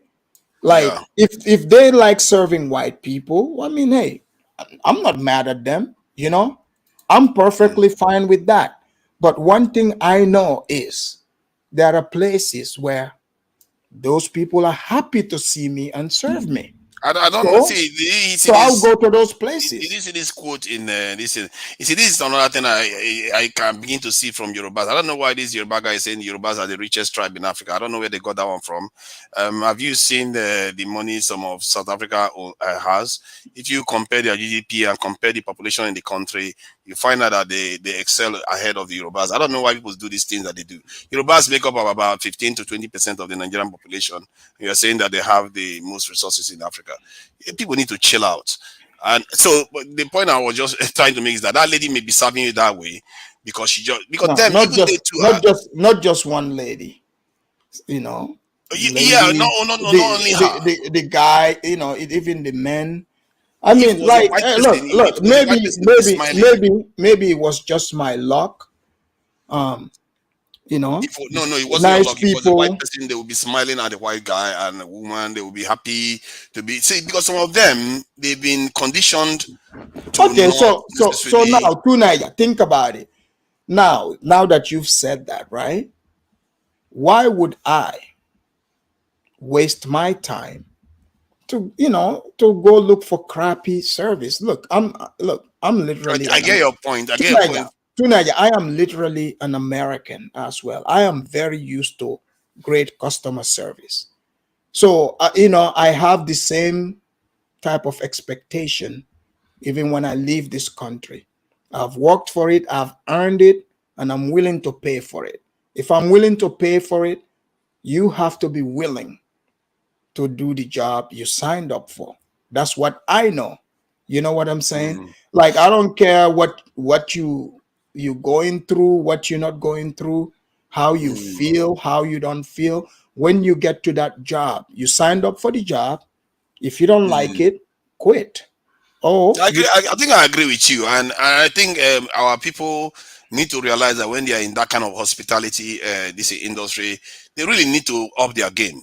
You can't right. just Look, necessarily look, make excuse that things Africans, are the hard. reason why things like this happen, you know, when people act, you know, like, for instance, if you have a woman who is a terrible woman, she's a total nag, you know, and, you know, bitch, you know, why waste your time to argue?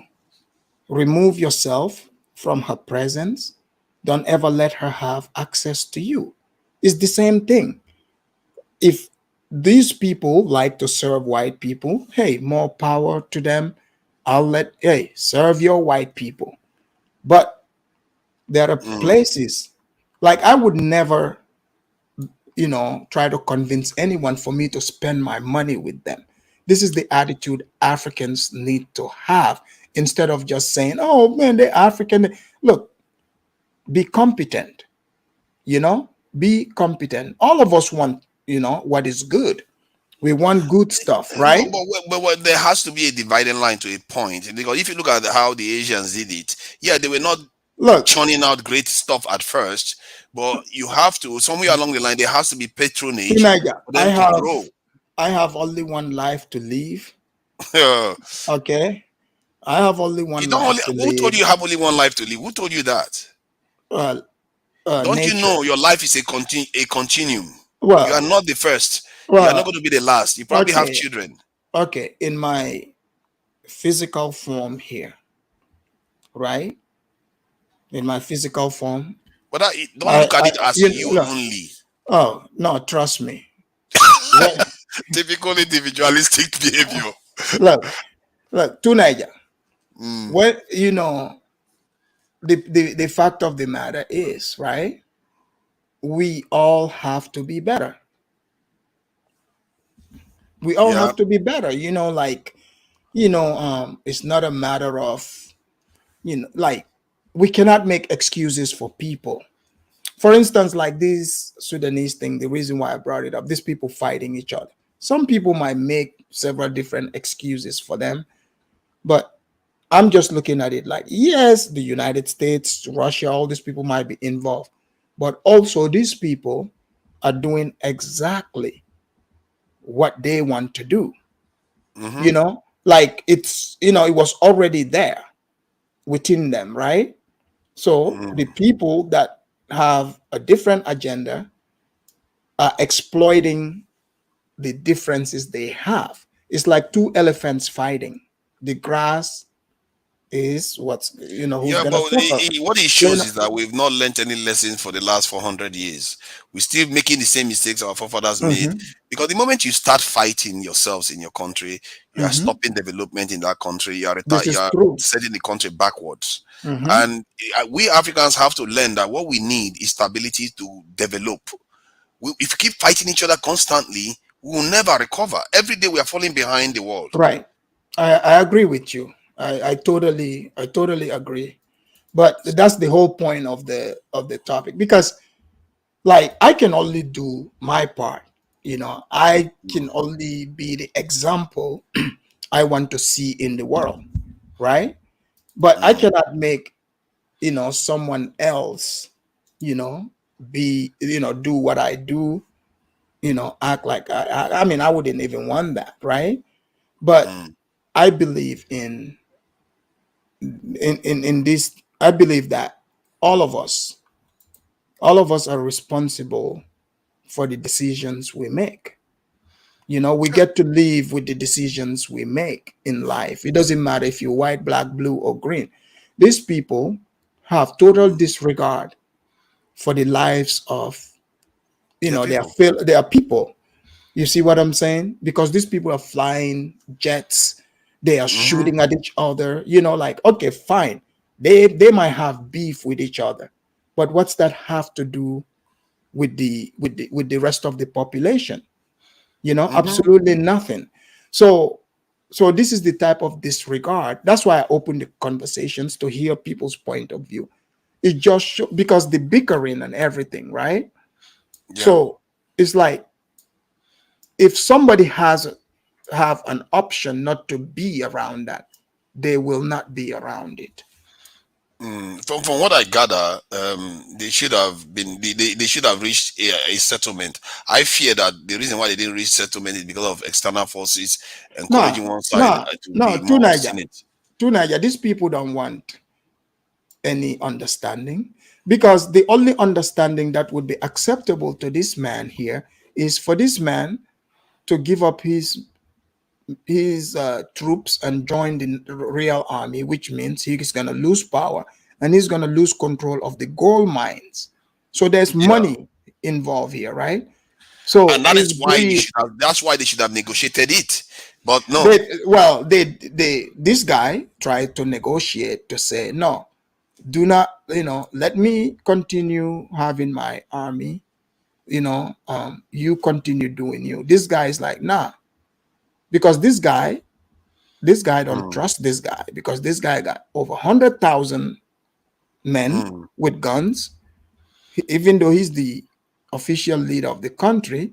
So this man is a threat to this other man, because now this man knows that this man is looking to dismantle his group. Yes. And to take the gold mines, from him, right? The gold mines from him. Means is that you should share power. It just simply means you can. That's what they were doing. That's what the military from both, and they no. Niger, this man is not going for that. That's what I'm trying to tell you. The general is not going for that. That's the main army they are general. both. This is the main army general. This one is just a warlord, a Janjaweed, who became powerful. You remember Bashir? Bashir set up this group. Remember the Janjaweeds, right? Yeah. That's their leader. Now he's like official. You see what I'm saying? So it's a very complicated thing, because it is I know some people talk about religion. These men don't care about religion. It's about power and money. That's what it comes down Some to. people worry Power that and money. if some people said that if there is the Arabization agenda Now, going these on, guys don't care about that. I mean, like I followed and checked, this fight, these two generals, it's just about their own personal. but it may be linked, because if one side gets one over the other, it's also linked, because now the No, Arab they are side both. wants No, to they are get both. more They are resources both. over the other side. But they are both Muslims. They are both mixed. So that's not the issue Well, here. that's where the Arab thing comes in. They are both Arabs. They both consider Okay, themselves Arab. okay, I see. Yeah, Both of them yeah, consider themselves Arab, but the yes. Darfur side is not Arab. Well, this is not about the Darfur and the Darfur. Like Sudan is a weird place. I've seen documents. Some people. From what I gather from the reports on the news channels and from the gentleman that was here earlier on, I've forgotten his name, he made it clear that the Arabization agenda was part of the reason why they were concerned, because the Darfur side is not Arab. Yeah, well, and they fear that the Arab side oh is going yeah, to dominate them again. yeah, they were given the history, but in reality, it's all power, ego. I mean, But because it's about power, but it's also how does the power reflect itself? If the other side was their own people, they would not mind. It's like Yoruba, no, but they would not mind. It's just Tunaya, because they are different. no, Tunaya. If you look at it, how do you explain the rebellions that happen in Sierra Leone, Liberia? It's the same people, but they just Tribes. no, it wasn't tribe. It wasn't. It was about power and wealth. That's All what of it them, comes. all the conflicts we've had, like Liberia, Sierra Leone, had something to do with tribe. That the No, tribe no, of the no, no, leader no, was fighting no, against the dude. tribe of the I used to live in Sierra Leone when that war happened. No, it's not about tribe. I know exactly what I'm telling. You mean what's the name? Is it for the Sanko? Yeah. Was on the same tribe as the people he was fighting against. Fode Sanko was not fighting just an individual. Fode Sanko was someone who he was in the police. He was chief of police, high rank from the First Republic. Second, I think he got fired. He got fired in. The man disappeared a few years back. The Liberian war started. He showed up and started doing. I've never, like, Fode Sanko, there's nothing tribal about him. Like, the guy doesn't care what tribe you are. He just wants to rule. That's all. He doesn't. It's not about tribe. It's not only that. about that. It's also about what their followers think. Because sometimes it could be individual people having their own tips, like in the case of Ojukwu and Gowon, but there's a massive agenda behind them. The two sides. That's what leads to conflicts. Yeah, but that wasn't the case in Sierra Leone, because it's all tribes in his rebel force. It's all tribes. That war was strictly about taking power and controlling those diamond mines. That's what it was about. Since when is it not about controlling something? It's always about controlling something. That's what you are missing. But what I'm saying, it wasn't about tribe. That's my whole point. It wasn't about that. That wasn't even a thing. I mean, there might be people who, because when even politicians, some of them, they just pander. They don't really care about the tribe stuff, but some would pander. But that wasn't that man's case, because he needed those forces to fight for him. So this guy is the same thing. He's got over 100,000 men who are loyal to him. I mean, they all are not from the same background, I'm assuming, right? So again, it's about power and money. That's what it's about. Greed. Yeah. Okay. Yeah. So that would be one of the first wars I've seen in Africa that doesn't have a tribal aspect to it, because no, there were plenty. There were plenty. Even Congo wasn't tribal. to Niger. You want to tell me, even Somali was Mobutu? tribal. You think Mobutu? Do you think Kabila? Removed Mobutu. It wasn't tribal. Go read. No, Overthrow the government is different from war. No, it's not tribal. I'm trying to tell you here, like, people want it to be tribal. Most conflicts in Africa, very rarely, especially like 90s after independence, it wasn't tribal. I think the way you are looking at it from the point of view of the individuals that trigger the conflict. Yes, it may not be tribal because they are just jostling for power, the elites. But the forces that they use to fight the war is based on tribe. It's based on religion. But Tunaya, in these conflicts, right? Like Congo, they have so many different tribes. These forces have, like Liberia, they have, different tribes in this fight, on both sides. So you cannot make it tribal, because your tribe cannot be bigger than everybody combined. So that's what I'm trying to explain to you. It was not tribal. It was about those diamond mines, because to convince people to join you is to, for instance, you come to this place, you explain to them that, hey, look at how much wealth our country has. We have all these diamonds. The government is taking all this wealth. You guys are over here, you are poor. And they are looking at their condition, right? These people are looking at their condition. They are seeing on TV. They are seeing on TV that, the price of what diamonds are, Yeah. So now they are thinking, okay, like, why are we poor? If we have all this, why are we poor? So here comes a guy with guns. He's like, that president is making you guys poor. He's stealing all these resources. So that's an easy sell, because they don't have anything else to lose. Because, hey, if they fight, they still gonna be poor. If they don't fight, they're gonna be poor. But at least if they fight, there's hope that things can change. So that's what the war was about.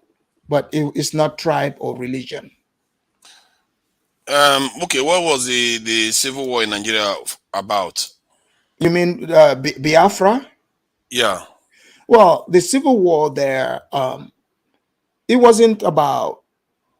Tribe. It was about sovereignty. Sovereignty. It's about exactly. sovereignty. But at the core of it, see, you are making my point. At the core of it, it's about tribes knocking heads.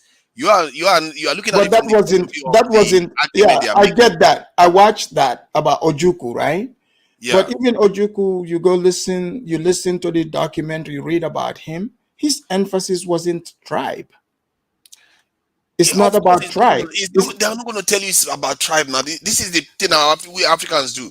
In reality, the issue is that, I want to secure my people, and you need to give us our own way of doing things so that we can be able to be okay. Yeah, it's about sovereignty. Even Isaac Adakaboro, the same thing. He wanted his own people to be fine too. It always comes down to tribe, religion, or something like that. That's what it always comes down to. The leaders themselves may not care too much about these things, but they will use it as a fuel to combat the other side. I understand, Tunaya, what you're saying. In these conflicts, like politics, like some areas they go to, they are so, if the majority of those people, they are one tribe, right? Yeah, I can see how some of those people would join that fight. Exactly. Tribe, if right? Let's say you want to fight a war but I'm talking about the leader and what the majority and what the motive of the war is. It's not about. It's not about tribe. The Rwandan one too is not about tribe, but it was about tribe. Well, Rwanda was about tribe because it was because they drew the line. It was they named. They literally came out openly and said, "They are cockroaches. Let's kill them." But Nigeria is similar too. Nigeria were killing Igbos What else do you need to tell you? No, but I'm guessing in Rwanda, when that was happening, a Hutu is not going to go help the Tutsis to dominate the Hutus, right? or vice versa, Mm. right? Yes. But like in the Sierra Leone war, let's say the president is Mende, right? Yeah. There are many Mende fighters in the rebel group. Like those guys are not looking at it that way. They don't care. Maybe you might go to some Mende villages, where some of those people I would might need to think confirm that. they Because might think like that. But I'm just telling you, it wasn't tribal based. They were mixed. They were do you know mixed why in. it's difficult? Do you know why it's physically difficult to even do these things without it becoming tribal? It's because, let's say, for the Sanko wanted to control a mine in one of the areas that is occupied by one tribe, and that army has gone ahead to kill people that are of the Honestly, people that have died in that tribe. Like, let's say the other rebels killed people from that tribe, that where this Sanko's mine is, and Sanko's army is made of these people from that same tribe that just came and killed their own people. You think the people that live in that area where the mine is will say, "Oh, because you are following Sanko, I'm just going to ignore it that your tribe members I saw kill my people just now. It didn't happen." but how would you know? You can see the pressure, but the tribal pressure build. How would you know what their tribe is? That's the point. You will know now, because when they are speaking their language, when they come to your territory, See, in Sierra Leone, we speak general language there. Creole. You mean everybody look alike, eh? Mr. Alone. No, all groups look exactly alike. No, but what I'm trying to tell you is these tribal conflicts, just like Mal said, tribal wars, what I've seen mostly in Africa, not in West Africa, these are mostly East African problems. It's African problem. Yeah, East African. I can't believe he just did that. He just threw the East Africans into the middle of the whole thing now. Not the whole. I mean, you just literally said it's the East Africa. I mean, look at Rwanda, look at Burundi, look at even Ethiopia. Like look at even Somalia is the Bantu Somalis that are mostly yeah, part of Russia. yeah. So like honestly, some of these extreme tribal thing, for me personal, like I'm not used to this. Maybe because I'm from West Africa, I haven't experienced this. But reading and also hearing people speak, I can tell like this tribal identity thing where they're willing to fight seems to be like East African thing. Like it's not fair for you to say that. We just finished. I'm just saying my observation. It might not be all of them. Obviously, Kenyans are living in harm. Even Kenya, remember they did the tribal fight there, where the tribes over election. So it's like over in those regions, they seem to be their tribal sentiment. When it arises, it seems to be very disastrous. I haven't seen that in West Africa. I haven't even read about it. I guess it depends on how if you look at this Liberian conflict, that one is quite clear. The American this thing and this thing. No, that's still not even about tribe. Charles Taylor himself was Americo-Liberian. His mother. And who was he fighting against? Samuel Doe. Side. Yeah. But Charles Taylor wasn't fighting Samuel Doe because of his tribe. That's not what it was about. They will not tell you that's why they are fighting. No. Tunaja, you don't know this history. Go read it. Go even check out Charles Taylor's trial. I'm telling you, like, this is not about tribe. It's never about tribe. See, it's always been that, and I think this is why I keep saying. So you want to tell me, like, for example, in Gambia, when Yahya Jammeh, did the coup and removed that president, is that about tribe too? Oh no, overthrowing generally don't tend to do with tribe. Well, Charles Taylor wanted to be part of the coup. Charles Taylor wanted to overthrow, but it wasn't easy. He tried and then he escaped. In fact, the people he was gonna do it, General Kuampa, he wasn't Americo-Liberian. Charles Taylor's team is not Americo-Liberians. They are different. They are all different tribes. Some of them are even from the same tribe as Samuel Doe. I'm telling you. It's No, not about it's always this been like that conflict. with the Igbos too. It's always been like that with, even when in Nigeria it was with the Igbos too. That there are some Igbos that were with the federal government, like Azikiwe and all of them. But it still doesn't make any difference to the fact that the nature of the conflict was based on, at least let's put it this way, partly an element of tribe that was playing a role. Well, I believe like there are people who see everything through the prism of tribe, right? So, for instance, let's say I'm a leader, right? I'm running my thing. There's going to be like I welcome everybody, but there's going to be some people that are from my tribe who they cannot So are think you saying out that of. West Africans Hold on. actually fight ideological war? Like Huh? West Africans fight because what Oh you're yeah. arguing Uh-huh. is that West Africans were fighting ideological war while Yes. East Africans are fighting tribal war. Yes. I beg to disagree with that, because I don't think West Africans have a lot of tribal aspect. Even election, they don't even make tribe, right? Tunaja, we've gone through the rundown. We've named all the major wars of recent time in West Africa. There's not a single one you can pinpoint to say it's tribal. Because you're being Not a biased. single one, not even Biafra. I even told you the Biafra. You are the one telling No, me. I know. Look, See, Tunaya, I know Gambians. Yeah? Hold on, Tunaya, I know Okay. Gambians, right? Gambian elders, Gambians who fought for Ezekwe. Okay, during the Biafra War. You see, So, see, but what you're not seeing is that the Igbos lost properties. They lost all kinds of stuff. Yeah. They were attacked in the north. Because they were the majority. Here's the thing. They were fighting a war. It was a tribal thing. I don't understand how you cannot. No. see that. Tunaya. It's not. For instance, I even talked to Ara about that earlier before you. Like he said, the Fullers, it was based in tribe in Mali when they were attacked. I said, no. I explained to him because they were being traitors to Mali. How are you gonna, align with the enemy that is fighting the nation? You know what I'm saying? So You how cannot many do Northerners that. are part of the Ojukwu army then? I mean, I don't know the number, but I I'm can tell you pretty that sure. the percentage it wasn't I'm up to pretty sure. 1%.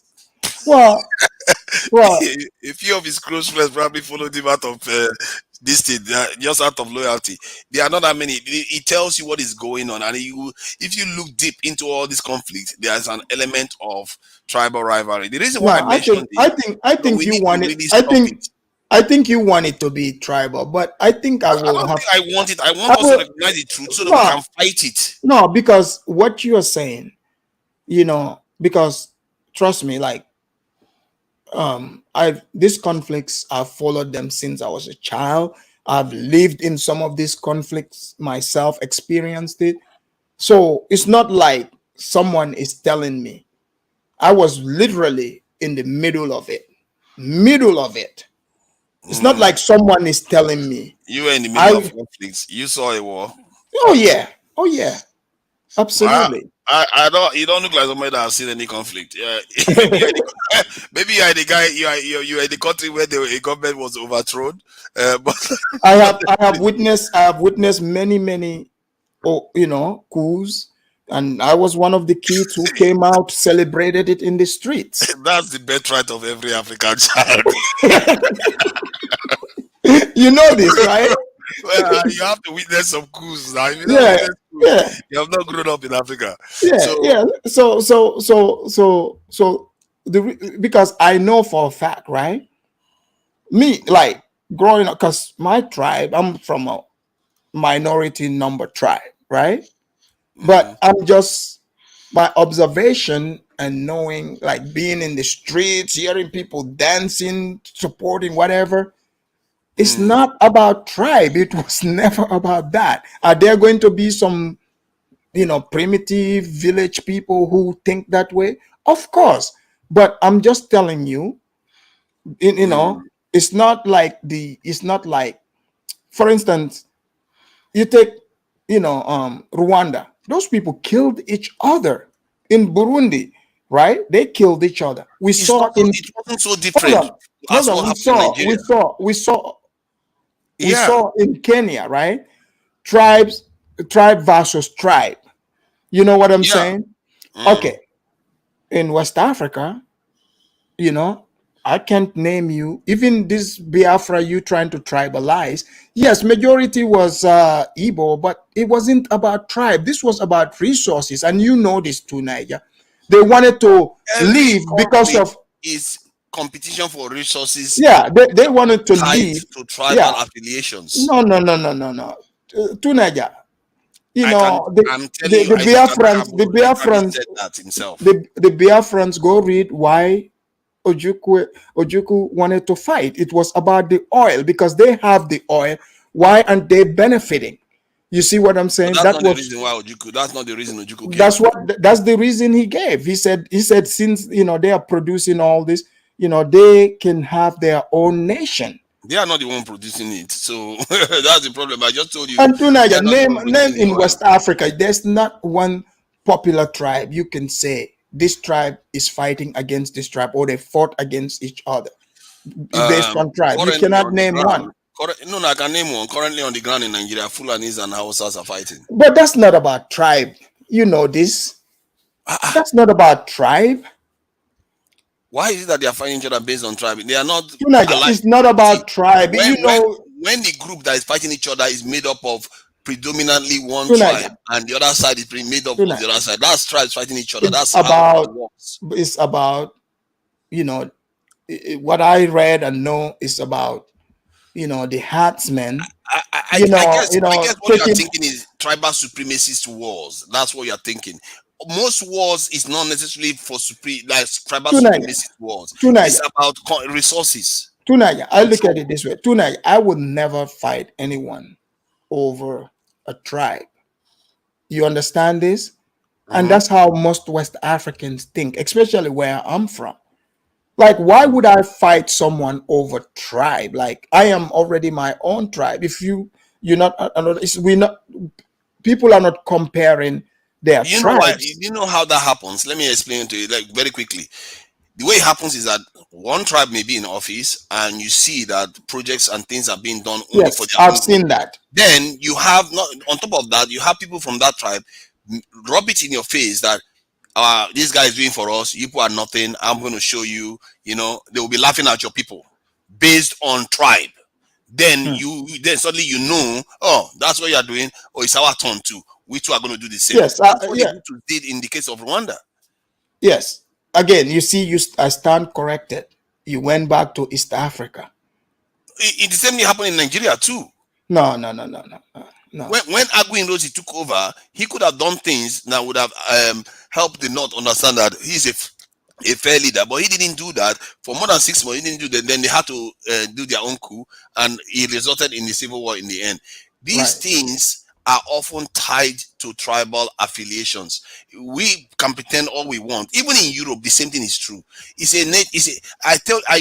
When I asked those Muslims on the channel earlier on, I told them that was about grazing. You're talking Hausa and the Fulani. That's about the grazing lands. Okay. How do you explain when Africans go to North Africa, even if they are Muslim, they don't care. They will treat them badly. And they will put their race first. In other words, it's not about race. The people generally we see, I don't support, human to treat another human that way, but it's mostly, it's about people that come there illegally. Are you one of those people that don't see color? Color? Like they don't see color. Like in America, I don't see color in America. No, like when you say I don't see color, like what do you mean? No, some people, like some Europeans or even some black people say I don't see color. I just judge people by the content of a character and stuff like that. Yes. I don't see color in that aspect. I just it's about your character, exactly. If you want to say that, you say that in the context of your interaction. But if you pretend as if there is no color disparity in terms of the way the system operates, you're basically here's the thing. And that is how it happens in the world. I can only be responsible for myself, right? Like the circumstances out here every day, I have no control over that, right? But the only thing and the only person I have control over is my actions, and what I do with my thoughts. That's the only, like, I have no control over the environment. Just like we don't have any control over the weather. Like, ask Tunaja, I wish you knew me personally. People that know me personally, that are around me, they would tell you would never ever hear me complain about the weather. All weather is good weather for me, right? It's never too hot, it's never too cold. I don't complain because You have never been in the UK, that's why. no, here, what I'm saying, Tunaja, it gets cold here. I go out there, I run in the snow. I have videos of me training in the snow, right? Yeah. But my point is, hey, if it's sunny, it's sunny. Like, I have no control over it. Why complain about the weather? I cannot change it. You see what I'm saying? Why complain about it being cold? I cannot change it. So that's how I operate. Like, if you see color, that's you got to deal with that as a person. Yeah, you got to deal with that. But I believe in character. Like, of course, everybody believes in character. Even if they say they don't, they actually believe in character. Yeah. Like, are you saying, for instance, okay, if someone is black, African, just like me, I should believe they're gonna always just do good by me. They're not gonna scam me. They're gonna serve me right just because we are all black and African. No, That hasn't been my experience. Of course not. That hasn't been my experience, right? My experience has been, yes, I mean, a lot of my friends are black African, right? I have white friends, I have all kinds of friends. But it doesn't matter. Like, the people that are good people, good character, my observation, they all have similar traits. It doesn't matter their skin color. They behave that is different. That is different. I agree with you. Most people actually don't care too much about character. They care more about character than the race. But when you say you don't care about the race, what tends to happen is that then you are ignoring all the stuff that is happening to somebody. Let's say you have an advantage. Let's say a European. You say you don't care about race. Then your fellow black guy that is going through hell from your people, you pretend as if it doesn't exist. Why would I? What do you mean pretend? Like, when you say they're going through what hell, they do is define hell. So what I mean by that is that, let's say you have a European, you have a black friend, and the black friend is often experiencing racial discrimination. Maybe they go to the shop, they are profiled, and all kinds of stuff is happening to them, or maybe their family member, things are happening to them. But because you say I don't see race, I shouldn't care about that aspect. I mean, if they are going through that as a person, whatever it is, right? It is their obstacle. They need to figure that out. That's none of my business. You see what I'm saying? You see that's exactly what I mean. Because if I have my obstacles in life, right? All of us have challenges. Some people choose to make excuses and blame other people. See, I'm not that type of person. Like, if I have issues, I look for solutions rather than blaming, because I don't believe. I don't think it's about blaming. It's about saying if you hold on. Okay. I understand. I would understand if you are talking about in terms of a systematic thing, right? A systematic, like, let's say, law where they are basing it off of, okay, because you are black or you are white, whatever, this is why this law is there. When like, no one is like, you don't get to choose your race when you were born, right? Then that, yes, I would have total problem with that. But because you go to some store, they think you were stealing whatsoever, that sounds like a personal problem to me. That has nothing. It That may sounds like sound personal. It may sound personal. There is a reason why a group is 7 times more likely to be convicted than not. Let me give you an look, example that you may relate to. Tunaya. If again, me, I'm living my life, right? Someone says we both live here in America, and whatever difficulty they're going through, you have to face that just like I face my own. You know See, what I'm I saying? understand that individualistic aspect. I get that part. Let me give you one example that I saw online recently. It's about this lady that was going around with her friends. She is black, at least half black, and the others are white. And she was experiencing racism in Europe repeatedly. And for her, When you say racism, what type of racism? that they were literally discriminating against her to her face and sometimes calling her names in their language. Oh, Calling her so names in their language. that's not racism. They are bullying her. She needs to quit being a Hold little on now. bit Okay, she hates let's say bullying. stand up for herself. Hold on now. in Let me Africa. finish my point. You are not letting me finish the point. So because the No. point is to ask you a question. Okay. So that lady was being called all those names, but the friends that say, "Oh, it's nothing to do with them. It's not. They are not in any place to defend her from any of those things." Then that's when she realized that, you know what, these people, they will not defend her even if they are her friends from other people being racist towards her. So what that means is that that individual, as friends, they are willing to interact with her because of her character. They are not judging her based on race, but they are not willing to take into account what is happening to her. This is her surroundings based on what even their own people are doing to their own friends. Hold on, Tunaya. Who was feeling it? The black lady. Okay.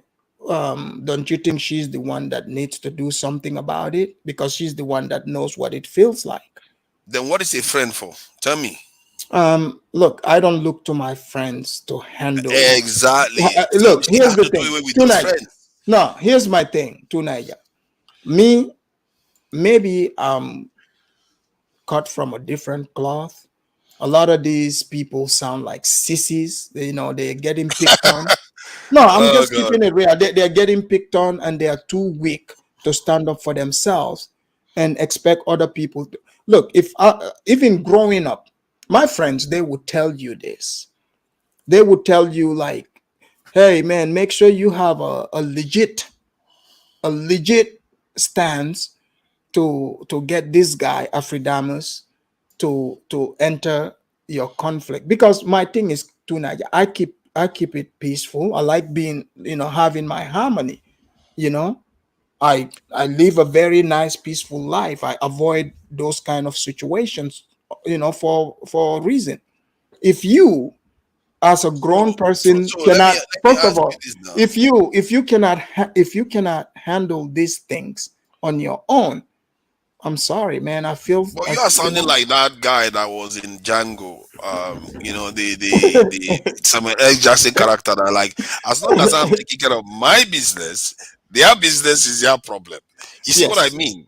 So because you don't understand. Okay, you don't understand group IQ concept. No.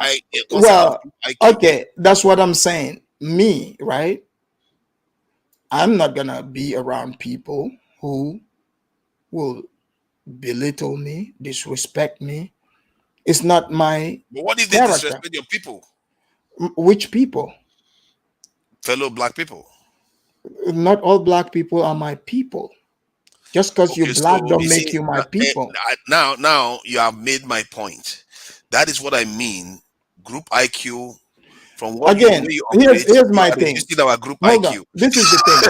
This is the thing. Tunaya, here's the thing. What you are saying is you're pretty much telling me I'm sorry. From the way hold on. You're telling me I should step up, to help people who are pussies. That's what you're telling me. No, you defend people that cannot defend themselves. You defend people that are down. It's not every time they may be what you call what you just hold on. Let me read this. Afridamus, if you don't care for people's troubles outside your own, why do you now do shows on Sudan? look, I'm not saying I don't care about people. You know what he's explaining here. These are personal issues, people versus people. So you need to handle your business. That's just what it the is. same. It's the same thing. Personal. Tunaja, When you Tunaja, have more than one Tunaja. person, it's I more than am not. this Here's one. the thing. You said she was friends with those people, right? Yes. Those are her friends, not my Yes. friends. I don't know them. She knows them. She needs She to had to do handle away with that. them now. She realized that they were not her Okay, friends. that's my thing. If you are choosing people to be your calling friends who would treat you like that, you know, and you don't like it, remove yourself from it. Simple And she as did. that. She Yeah, did those, that. first of all, those are her friends, not mine. You know, But do you think she was right? I don't know. I don't know. I don't But know. you did say that if I you saw, Nah. if you were okay, you agree that your philosophy is like that of Samuel L. Jackson in Django. If you want to say that, No, do you agree with that? That nah, if nah. one of you that have, Here's my thing. Again, you know what is wrong with a grown person that cannot take care of their own issues? How is that making? How would that make a group strong? You know what makes a group strong? When I what? take care of business, the next person takes care of their business. Another person does. It makes us stronger together, True, right? true, But here's everybody the goes thing. through Here's the tough thing. Here's the times. thing. Here's the thing. Me, I do not associate myself with weaklings. It doesn't matter. You can be as black as the ace of spade. I do not associate with weaklings. You see what I'm saying? But they are not weaklings. Well, if they then what are they? They are actually more courageous. But while you are Okay, standing well, by okay. and Here's allowing them to take the hit heat from for who? for whatever they are doing, from the people that are against your own interests, Oh, technically they are against even your own children's so future. how is that woman having issues with those white ladies? What's that have to do with me? One, just as she's been discriminated against, is the same obstacle. How is she being discriminated against? Explain that to me. See, I cannot even explain all the examples that she gave that her friends didn't defend her from. But Tunaja, as these much as they are even calling her to her Tunaja. face, Is this racist towards is to her her women? face, Is and her this friends don't reply to it. is her Don't come out. friends? Is her friends women? Yeah, they are women like her. Why? What do I look like being part of a female problem?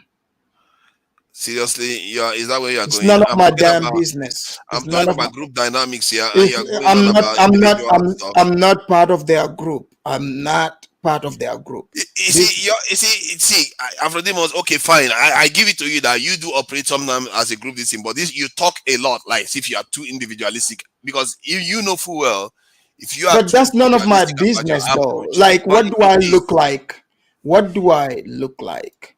Involving myself in some female drama. Come but on, it's man. not female drama. Yes, This is it is we're talking female about. drama. Women.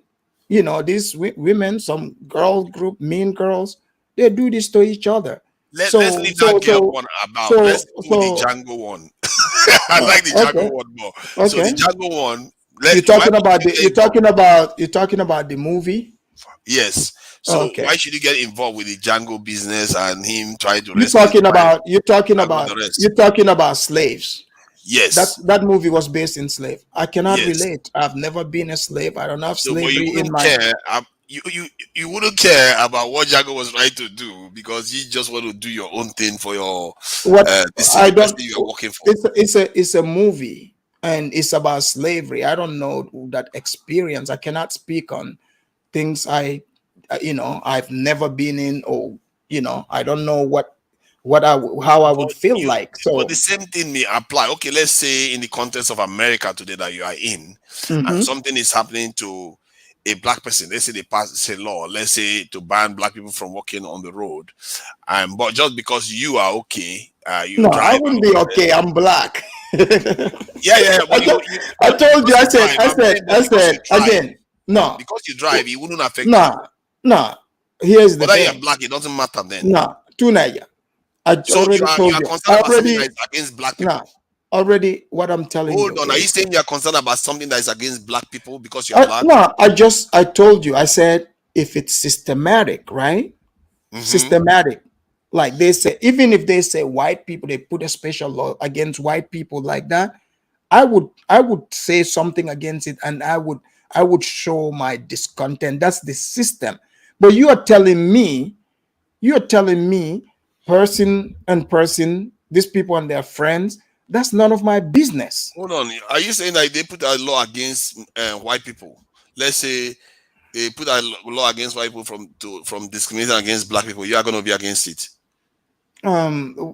They already have a law, anti-discrimination law in the United States. Are you against that law?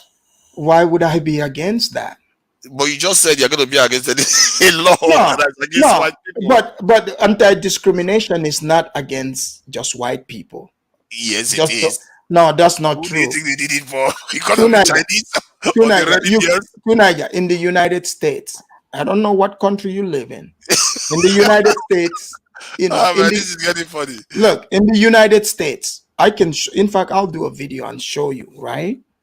Yeah. Where white people, they sued the state, and for discrimination, the people who are involved in this discrimination are blacks, and they won millions of dollars.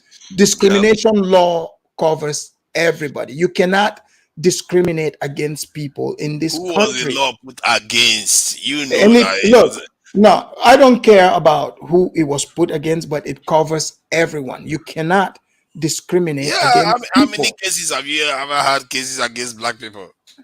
Look, the other way around. Here's what I know, right? Here's what I know to be true. You cannot discriminate against people. So what you're telling me, because somebody is too sensitive and sissified, they don't like what somebody says or how they treated them, that's between them. So if somebody tough kiddies, that's none of my business. Because you apply for a job and you put your name Afro Damos, and they just think, I know that guy is a Gambian.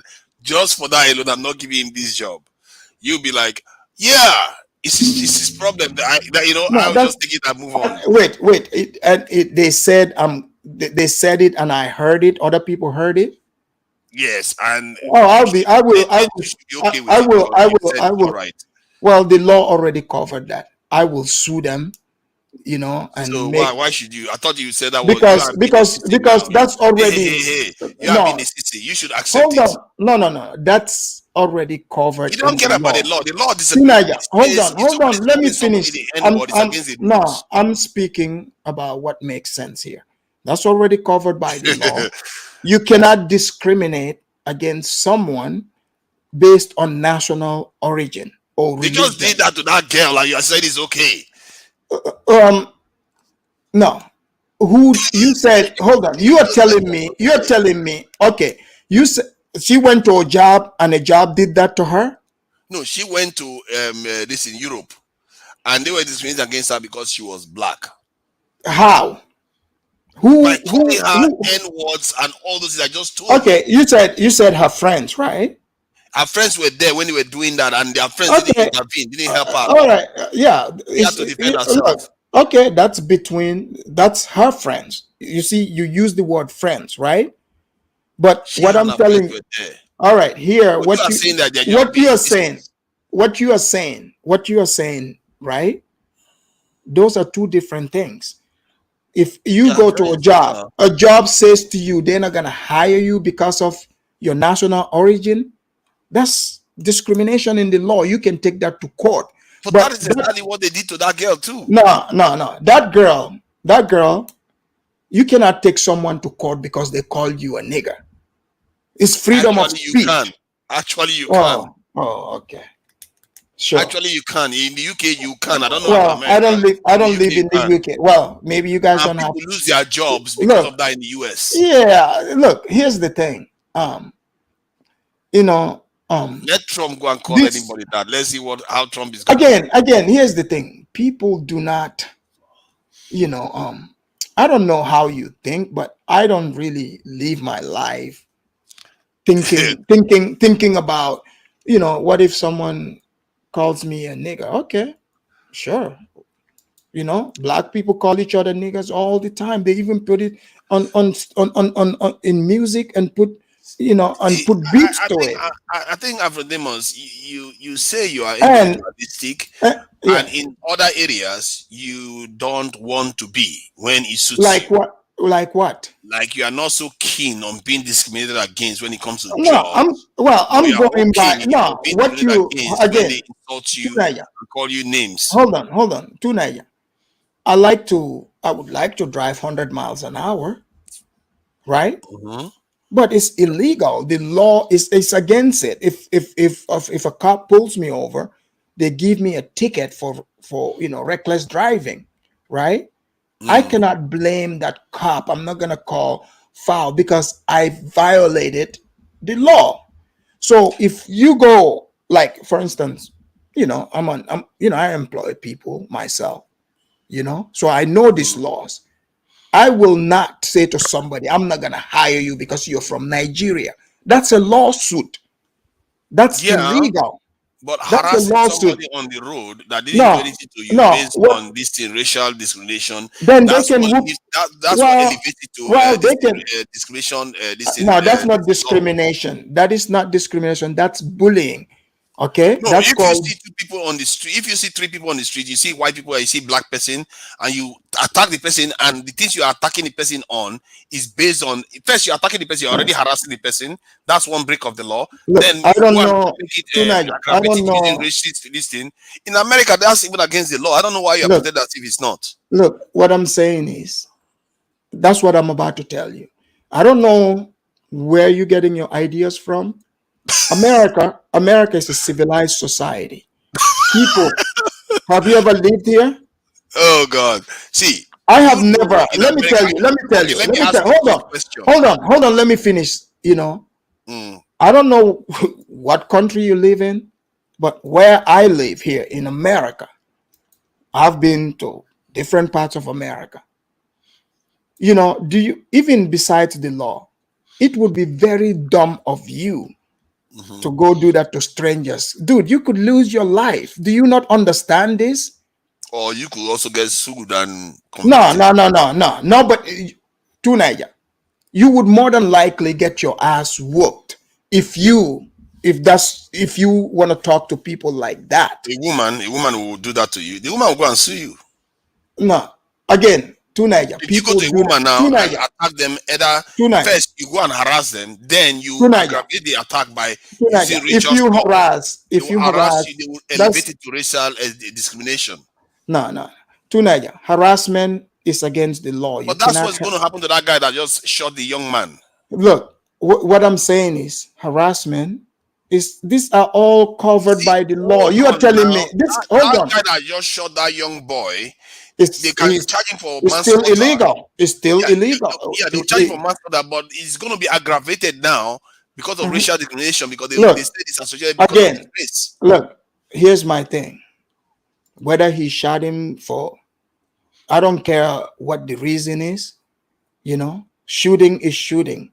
You know, he's not gonna die any less or more because the guy said, you know, it's done because of black.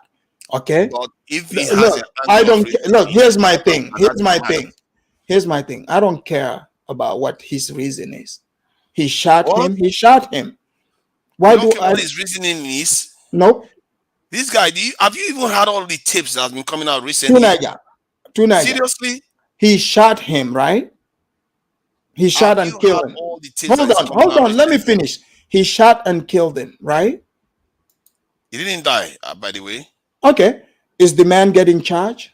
Yes, of course he's going to get charged. All right. He violated the law, and the law is doing what the law does. Yeah, but what you are missing is that if you are being shot a white person like that, it's going to stop at manslaughter.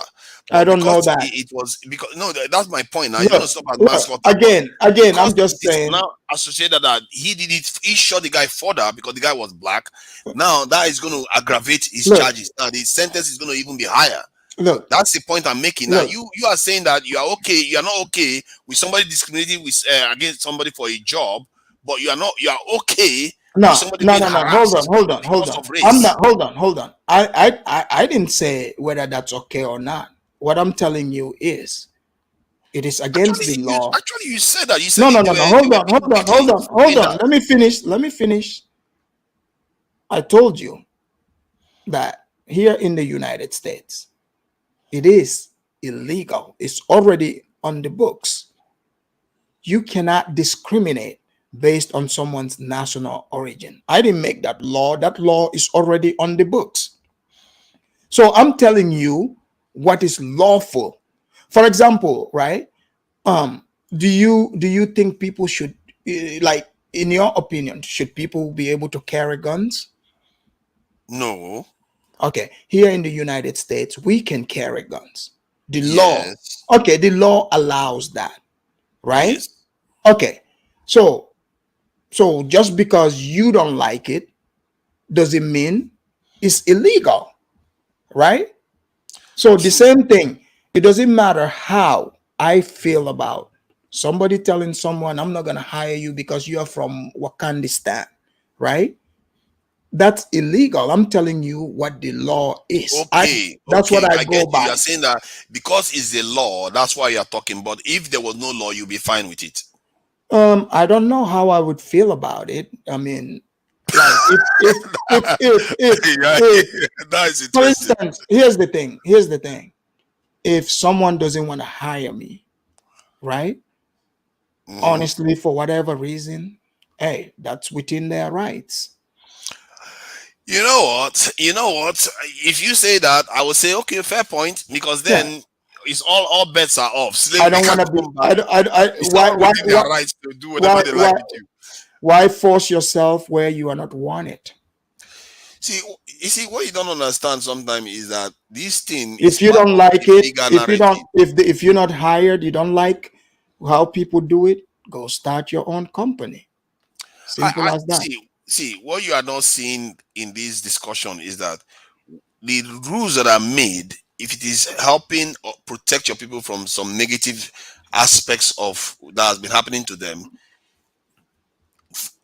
to be smart as part of the group, you should be supporting it, not the other way around, to disadvantage your group. Tunaya, there is already laws upon laws in the books in this country, that protect Black people and everyone else. Okay, so when you're talking about, you asking me why didn't this girl, her friends didn't help her, that's none of my business. I'm not her friend. I don't know her. I don't know her friends. I don't know why they didn't help her. Maybe she was a bitch to them. I don't know that. That's none of my damn business. Because they told her in the end that it's not in their place to defend her from. Right. Then she should defend herself. She defended herself already. Okay, all right. Then she went on to say that is. But in reality, she said the reason why she became friends with one of the girls was from defending that girl from another person's attacking her. Well, that's again. But they wouldn't defend her. But she defended them. You see what you're telling me? You're telling me about some stupid girl fight. This is girls are the girls come up. Girl fight. This is some dumb girl fight. So she's like, oh, I became friends with this person because so she was able to defend that person, but she can't defend herself. Make that make sense. No, she was able to defend that person. She was able to defend herself, but she was also concerned that her own friends didn't stand up for her. Well, that's her friends. So then somehow she realized that, oh my God, these people that she's busy defending, they are not on her side. See, I've seen on TV channels. Let me let you know this. This is exactly what happened with the Fulanis too. This is why I hate people that have two faces. This I've seen on TV channels in America where 2 black guys were on that panel, and you have about 2 white guys and the presenter, which makes 3 white people. And the white people, the black guys, were talking about how they were profiled. Some of them, even that weekend, they were stopped by the police. The white guys, they've never been stopped all their lives, and they are all friends. That is evil. I consider that two-faced. Because how can you be friends with these people when their people are tormenting you regularly? Oh, so getting stopped is torment. Oh, you see now you. I don't. Tunaya. I'm black. Look, I'm black. You know, Tunaya. Do you? Because I'm they black. are the ones doing all this to you. Tunaya. Tunaya. Do you know when was the last time I got pulled over? Yeah, that was a while ago, I'm sure. Okay, let me tell you. You know, every time in the past, when I get pulled over, it's because I'm violating traffic laws. Yes. Traffic laws, okay? Mm-hmm. Straight, nothing else. But I know this. I know that. Hold on. I knew that to be true. Yes, okay? Of course. And also, if you're driving hoopty, you know what a hoopty is? I'm not sure. No. You know, all beater cars. Okay. It attracts, and you're driving some car, it attracts. That's true. There's some truth there. Okay, so like me, right? I drive a nicer car. You know, I don't get pulled over. You know what I'm saying? I don't get pulled over. I've seen that too. When you drive more expensive car, they don't stop you. So it's not, you know, like I've even known Africans who they'll be like, oh, man, these guys are always pulling me over, and I would tell them straight, I'm like, do you see how you drive? These people drive reckless. These people don't care about other people. Oh, you driving with no so insurance. now you're blaming them that they are the ones driving. That's the reason why they're. See, you Look, are not understanding. No. I'm not talking about those people that are driving fine that they are stopping. Tunaya, have you ever lived in America? No. Okay, so you watch stuff on TV and you take that as reality. I don't know this. Hold on. Here's my thing. Well, look, from my own life experience too. Look, I'll tell you. Sure, if those people say that's what happened to them, hey, that's been their experience. That hasn't been my experience. I cannot. Okay, let me explain to you what could be happening here. Let me explain to you what could be happening. Out of 100 stops of, let's say, black people, 85%, 95% of them are clean, like you said, when you are doing something wrong. But while that 5% that they are not doing anything wrong, that is a whole chunk. But for white people, that 5% doesn't exist. So that is the difference of what we are talking about here. Your experience is experience of maybe even 95% of black people. That 5% is not doing damage. That's what you are not seeing. You're getting pulled over in America. This is why I'm asking you. Okay? It don't matter. If you're driving, here's the thing. If you are a motorist on the road, I drive by all the time. I'm seeing cops pulling white people over. Are you saying white people don't violate the traffic laws? Is that what you're telling me now? Are they some type of angels? So that's what I'm saying. That whenever they are stopped, you're not letting me finish. I didn't finish. Tunaya, you've never lived in America, right? You've never lived in America. You are speaking as if you know what you're talking about. I'm telling you, as a person who's been living here for over 20 years, I'm telling you what my realities are and what I see. You want to argue with me, and you've never even lived your reality here. is based on where you have lived, and secondly, it doesn't. Well, you're speaking about America, right? You're speaking about America. It doesn't invalidate my argument. What you are not seeing is my argument that you can have that perfect experience, like you are saying. And 95% of people like you, 95 out of 100 black people, might have that same experience. it doesn't mean that 5% doesn't still exist. Tunaya, I know plenty of black Do people. you understand what I just said? Hold on, let me tell you. I know plenty of black people that have never been That's pulled what I over. mean. 95% of you No, may never no, have had that problem. I've got may never have had that problem. No, But there's I've got always that 5 that has had it. no. Okay, let me close because I'm gonna. You know what? In fact, tonight, hang tight. I'm gonna close this. I'll start a new stream and bring you back. What is the point? I've won the argument already. I accept the apology. No, There's no no. point. Okay. I see what is going on here. Oh, so you don't care about the truth. You are shooting for who won. You are trying to win. No, I'm not trying to win. Well, you just said you won. Well, I'm just joking around. Come on. But no, you don't care about the truth. You just want to win. About the truth. See, anybody, you can start the stream again, and then we can carry on this conversation. You see that what other people will say will confirm. It is everything you said. I can agree with it 100%. But you have to see that there is that extra percentage that is having bad experience unnecessarily. Look, people. Here's my thing. It's life, right? Not everyone is gonna have good experience. That's just how life goes. So, I mean, you need to have an insight into so this look. works. So therefore, I'm not in the department of trying to find out how someone feels about their own life or not. That's their life. Your life is given to you for you to, take care of that. Assess your own life. I already you actually act more as a group than you like to believe. You talk individualistic, but you act more as a group than you like to believe. Well, when it comes to things in my, within my own control, my own personal, like I have to be accountable for myself. So just like everybody have to account for themselves. The story you're telling me about the girl, I'm just being honest, I really don't care. That's between her and her friends, quote unquote.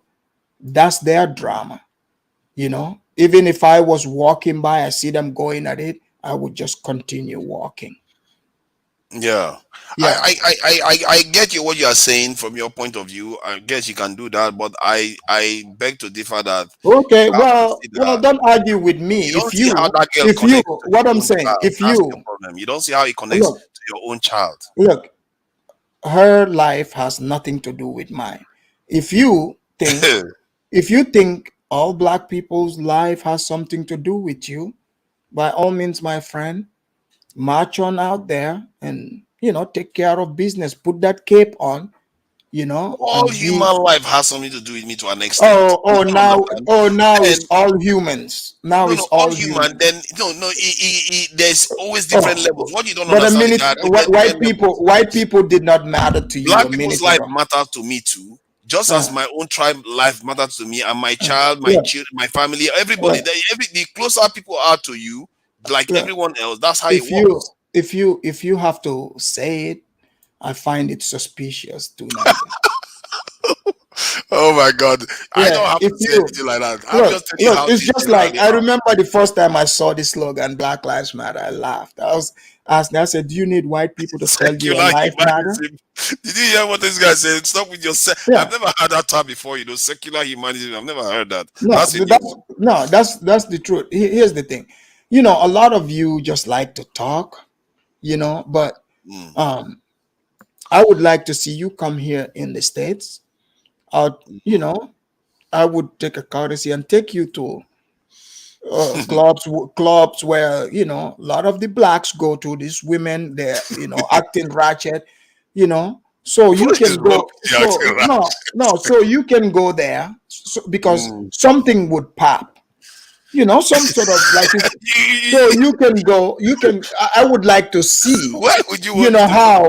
How you to Niger will,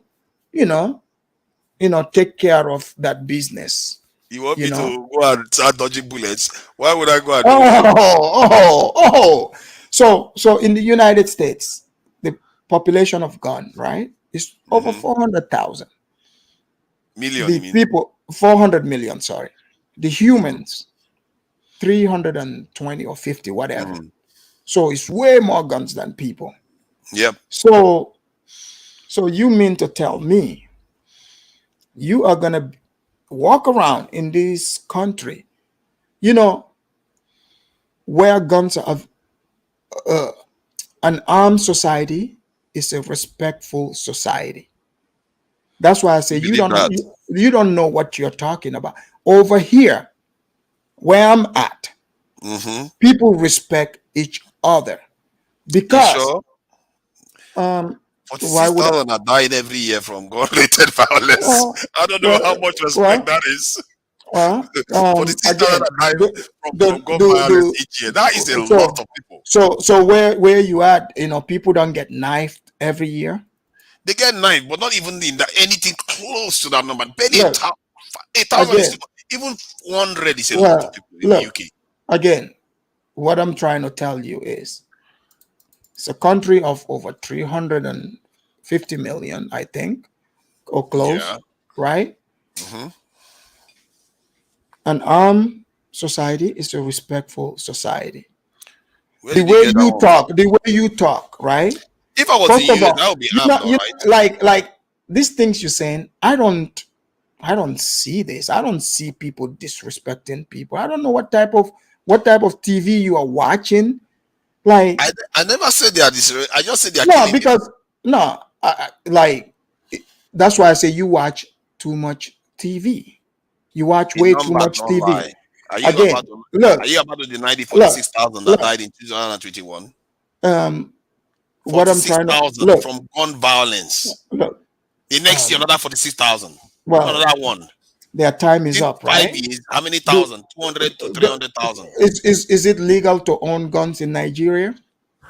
I think you can own guns legally, yes. But you have to apply for it. Okay. Do a lot of people have guns? No, not a lot. Don't people get shot in Nigeria all the time? People do get shot. All right. So but far all less right. Look, than even America. Look. Here's my thing. You are just talking from fantasy. You have no clue about what you're talking about. Are you saying the numbers don't die in America? 46,000 don't die from gun-related violence in America? Hey, whether they die or not, I haven't seen it. I'm not concerned with it. That's what I know. Okay, of course, it's not going to reach you, even if it happened for 100 years. If you time for the 6,000 times 100, it's barely how many percent of the American population. But you will know people that have been killed. So what? You will know people that have lost their lives. You will know people That's that not true. know somebody that has lost their lives. That you see, that's the thing. That's why I say you watch too much TV. It looks like you stay very, very in a isolated area. That's why you don't know anybody that has lost somebody in. Oh, you mean I don't associate with people who are reckless about reckless with their own lives? No, not necessarily. Some of them are innocent bystanders. Oh, so bystanders that get. So you think America, is all Chicago? No, I think some of them are. When they say gun-related violence, it involves so many things. It's not only people that just shoot each other. Do you think? Wait. Let me ask you. Do you think people are just running around here like the Wild West, like shooting at each other? Is that your idea? 46,000 is a lot of people, though. Oh, compared to over 300 million. Yes, that's a small percentage, but that is still a lot of deaths. China doesn't suffer that kind of fatality a year, and they have about 4 times that population. Tunaya, that's a whole. My thing is, I'm not concerned with that. People that are, the government is who is concerned with that. I'll let them handle that. Okay. And let's go circle back to what we're talking about. What we're talking about is that as a group, we need to be smarter about the way we do things. And I take your point that it's also good to be individualistic sometimes. No. But you also have to remember what is the group? What this group you're talking about? What are they gonna do for me? They offer you protection. They offer you. Yeah, see, let me. Okay. So when will they start to offer me this protection? Maybe if you supported them a little bit more, every one of us supported each other a little bit more. So that you is gonna mean get there. wait? So I've lived my life till I'm this age. I've never needed this quote unquote group you're talking about. So now, You think you don't need it? so You now never is the needed it. now is the time that I'm going to need this invincible group. How can you know what I Tunaya, needed this when you group you're never had talking. it? Hold on, Tunaya, this group you're talking about. Can you, if you want me to be convinced, mobilize them to come here, right, and start hitting this super chat? Because I've been here 5 hours. Okay, I've been That's a here good 5 one. hours, right?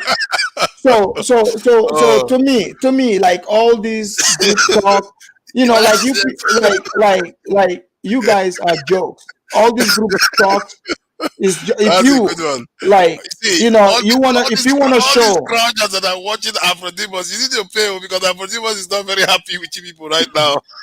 Look, You're not paying for yeah. it. For So the so distance. so to you black people like to talk about group, but you like to talk about the white. You like to talk about the white people. You guys like to compare yourself, but when it comes to spending, you don't want to do that. Yeah, The but white people, they are over there. No, where is the group? That's what I'm asking. But they are here. No, Some of them are here talking to no, you. it is individuals who are responsible that are super chatting here. So this group, this so-called group, Tunaya, this so-called group does not exist. It only exists in your head. Of course, They do not exist. They do. Where are they? Why do you why do you think they say there's something like white privilege? What do you think that is? Who said that? Because it's true, it's right there. People say it all the time in America and in short, all over the world. The concept is that it's like if somebody born a prince. If you're born a prince, you have some privileges, don't you? That just comes just because you're born. That's why the concept of born with a silver spoon is there. So what privileges the white people have that you would like to have too? Like being able to live wherever you want, being able to travel the world as you see fit, being able to get access to the best levels of credit that you want, just based on the same level. You're not getting any special So what treatment. you can't travel to wherever you want? I'm talking about as a group. Our people are the most restricted in the world. No. Why do I need to go with a group?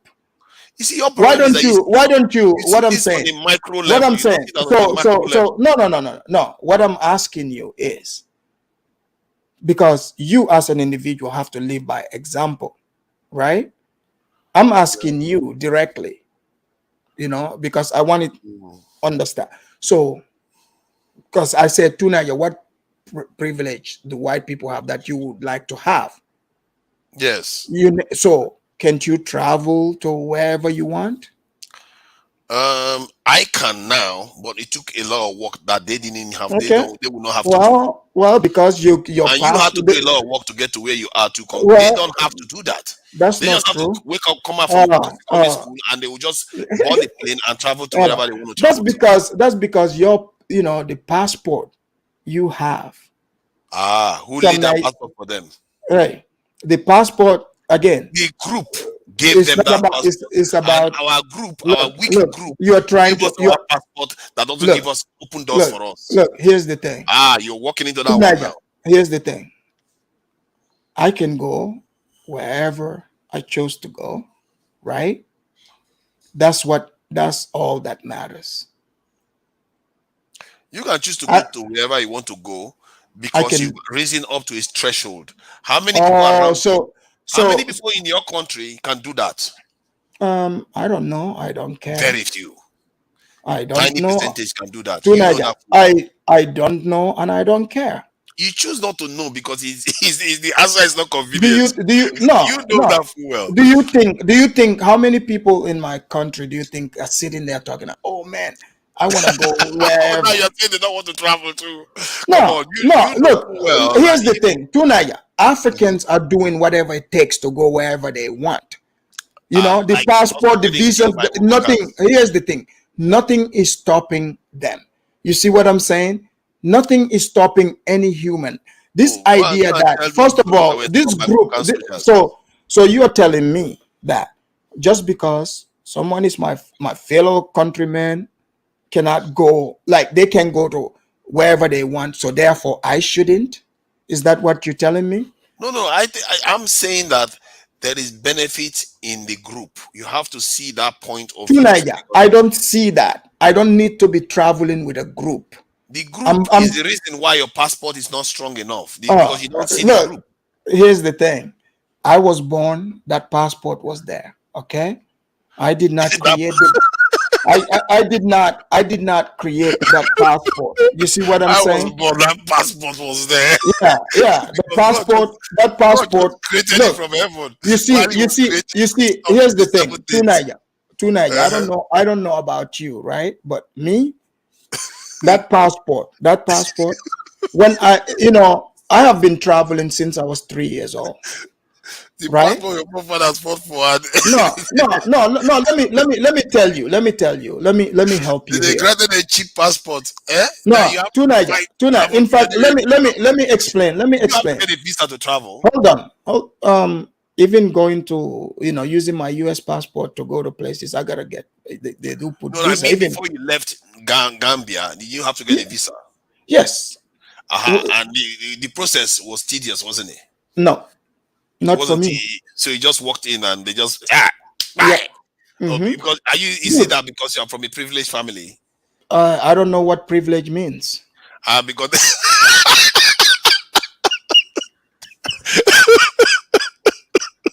what is your definition? Oh my God, man! You are really going there, man. Are you? No, I'm just telling you the truth. I've never like my passport. Look, majority of people don't have access. Let me tell you, even my passport, that Gambian passport, right, has never stopped me from traveling. Obviously I came to the States. I have been traveling since I was 3 years old. You see, you have been traveling now. That's something from privilege. You see what I mean? Okay, so that's privilege traveling now. from yes. Not most Gambians are not traveling. You know that well, even maybe when they want to. Hey, maybe they are choosing. Want to even go for Hajj. They can't. So because they, in your opinion, they are not traveling. So I should not. No, you should. But Okay. I need you to understand that for you to be able to travel more. Okay, let's put it this way. You want your child. Okay, obviously your child is Look, probably what is American. like people? Do you think I'm the only Gambian here in the States? Okay, no. Let me just make this point I'm trying to make so you understand where I'm coming from. Let's say you were not in America. You grew up in Gambia and you were not traveling from a young age. You didn't have all that stuff. But you will want to create a situation whereby your child will be able to travel more freely tomorrow. That you don't even need a visa to travel to America. Tunaya, I know plenty of Gambians. I'm talking plenty of Gambians who travel. They have no problem traveling. All my friends that I grew up with, close friends, none of them. I've been to Gambia. When you say this, I've been there. Well, again, all of my friends have never had issues traveling, and in fact, all of them are overseas. They never had issues because they are probably friends, like you said, friends of people that have been traveling overseas from a young age. So you are one of the elites in your country. So that's why you have that access. But you have to understand that there are people like you that don't have that access, and vast majority of them in the continent. Okay, so what about the people? I know people who they literally like in your view, they don't have privilege. They travel. They go, they get visa, and all you gotta do is fit the criteria. I don't know what the visa process is for you Nigerians, but in Gambia, people they don't have difficulty. They I'm have just some. They have to go through the process. The Japanese will go through far less process. The British will go through look, far less process to get to the UK Tunaya, because there are Tunaya. Okay, differences. what? Look, here's the thing. I went through less process. I spoke to the people, and they gave me the visa. Simple. Because you are an elite in your country, Okay, let's not like close the masses. You know that full well. You said let's you've been close traveling. it. I know people that have traveled to Gambia for a long time. There are Gambians sitting that are still not able to leave Gambia. So let's not pretend as if you can Look, just get a look, visa quickly here's from the Gambia and fly to the look. US. That's not true. I'm just telling you my experience. Yeah, Okay, but your experience is not representative of the majority of your people. That's not that's the point not I'm making. again. You're the one that is worried about other people. I'm not. Not other people, your people. They could No. be your children tomorrow. Look, here's my thing. People are going to do what's in their best interest. Okay? Is it not in your best interest that your children do better? People's children, it's good for them to do better. Exactly. So, But if they are not to do better like the Europeans did for their own children. Tunaya, what other people do with their children is not of my concern. I'm talking about your own children, just like your parent did well for you to be able to travel. You want your children to have access to. Tunaya, I am an American citizen. Of course. What does that tell you? That tells you that you want your children. No, you not don't care one. now because you think that your children already have access to the best country in the world, so they don't have that passport problem anymore. No, because you're talking about traveling. So I'm just telling you, you always You're try thinking about yourself, but you're not thinking about the entire group. Which group? I'm asking you again. In America, you are a tiny minority in America. But in your country, you are basically 100%. On the continent, you are a majority. Most of your people are caged in that continent. They are not allowed to move like other continents. We are the most restricted people. I don't know anyone. As far as I don't know anyone who is caged in the Gambia. None of my friends. Okay. Or if relatives. You say that, no, I've seen Gambians. So Gambians are again. They are there marrying old white women and all that stuff. You see, that's you know that. How many Gambians do you think are doing that? It's a minority, but majority of them are poor in Gambia. Okay, so what's that have to do with me? Of course, it has to do. They are your people. Okay, so what should I do if they are poor? Your actions should benefit your people because in the end, your children is still part of those people. Tomorrow, you want their future to be brighter. My children are American children. They are American children, but they are also Gambian children. Yes. And so Tunaya, you do realize I used to be a child in that country, right? In Gambia. Right. Yes, but okay. So wait, hold on. Hold on. So my parents that brought me in this world, right? I was their responsibility. And they took care of their responsibility. Just as every parent need to do. Yes. I didn't need some fake group or strangers. Strictly my family, right? But if somebody didn't take care of the responsibility, you wouldn't even have that access to the US. Again, but they did, right? But why? Why did they do that? Somebody did that work. Because that's my family. No. My family, the people that brought me in this world. No, the people that created your country in the first place. The people that fought to create your country. Your family members had the privilege to even be an elite. Somebody created that foundation. Tunaya, my parents, my grandfather, my great grandfather, come in my bloodline. Okay. We're the ones that got independence from Gambia. Look, independence or not. Somebody fought for it. Tunaya, you are all over the place. Okay, so what I'm saying. Okay, wait. The poor people that you quote unquote talks about, right? Who created, the independent for them? The same people that fought for the independence that you got. Okay, so what do I owe them? What you owe them is to pave way so that the ones that come after you will do better, just like they helped you do better. So I'm already doing my responsibility. People that are my responsibility, just as I was taken care of, right? I'm doing that, but I'm not going around looking for strangers. If that's what you're talking about, take care of.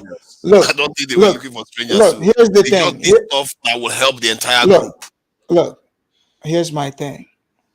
I'm not Father Teresa or Mother Teresa. Okay. But the truth is that you are doing more than a lot of people. You are online at least talking to our people and all the rest of it. I'm giving charity. I'm not even doing that. So you are doing more than a lot of people. But that's why I said you talk individualism, but you actually do more. No. Look, no. I think what you're saying, you want me to say, oh yeah, I'm gonna go hold people's hand. Grown-up people. No, I don't say that. If coming here sharing, information, talking isn't enough, I don't know what else they want. And Tunaya, you talk about this group. I've been here, I don't see any group super chats. Can I please close out now? I beg. Make her go for bed. Make her go for bed, Tunaya. Thank you for having me.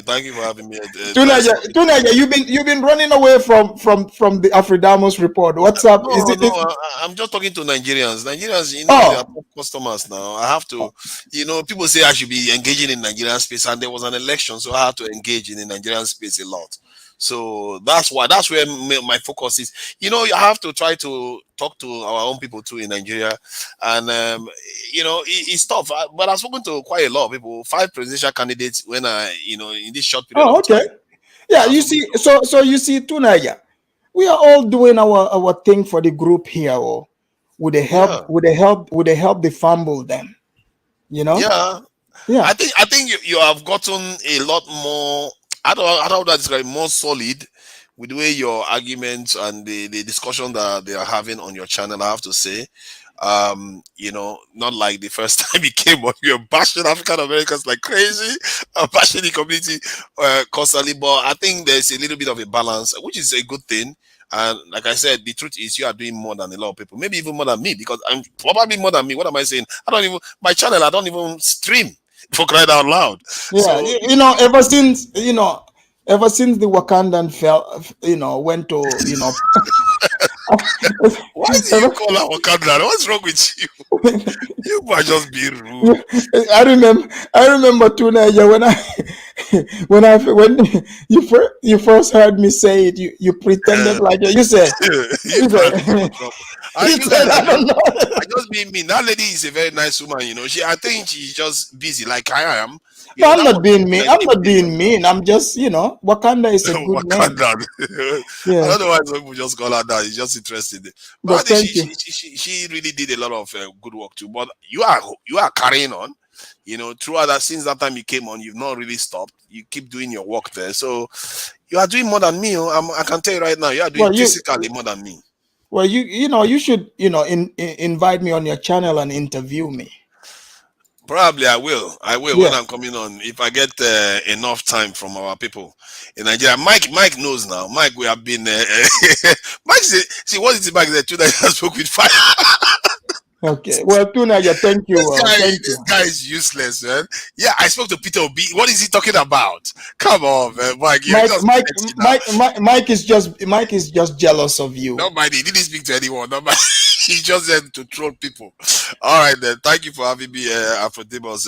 Nice. I'm glad I came on. Thank you. Whew. Guys. This was the longest closing statement, but it's Tunaya. I gotta give him the airtime. He doesn't come around often, but yeah, I'm gonna close out now. It's been fun while it lasted.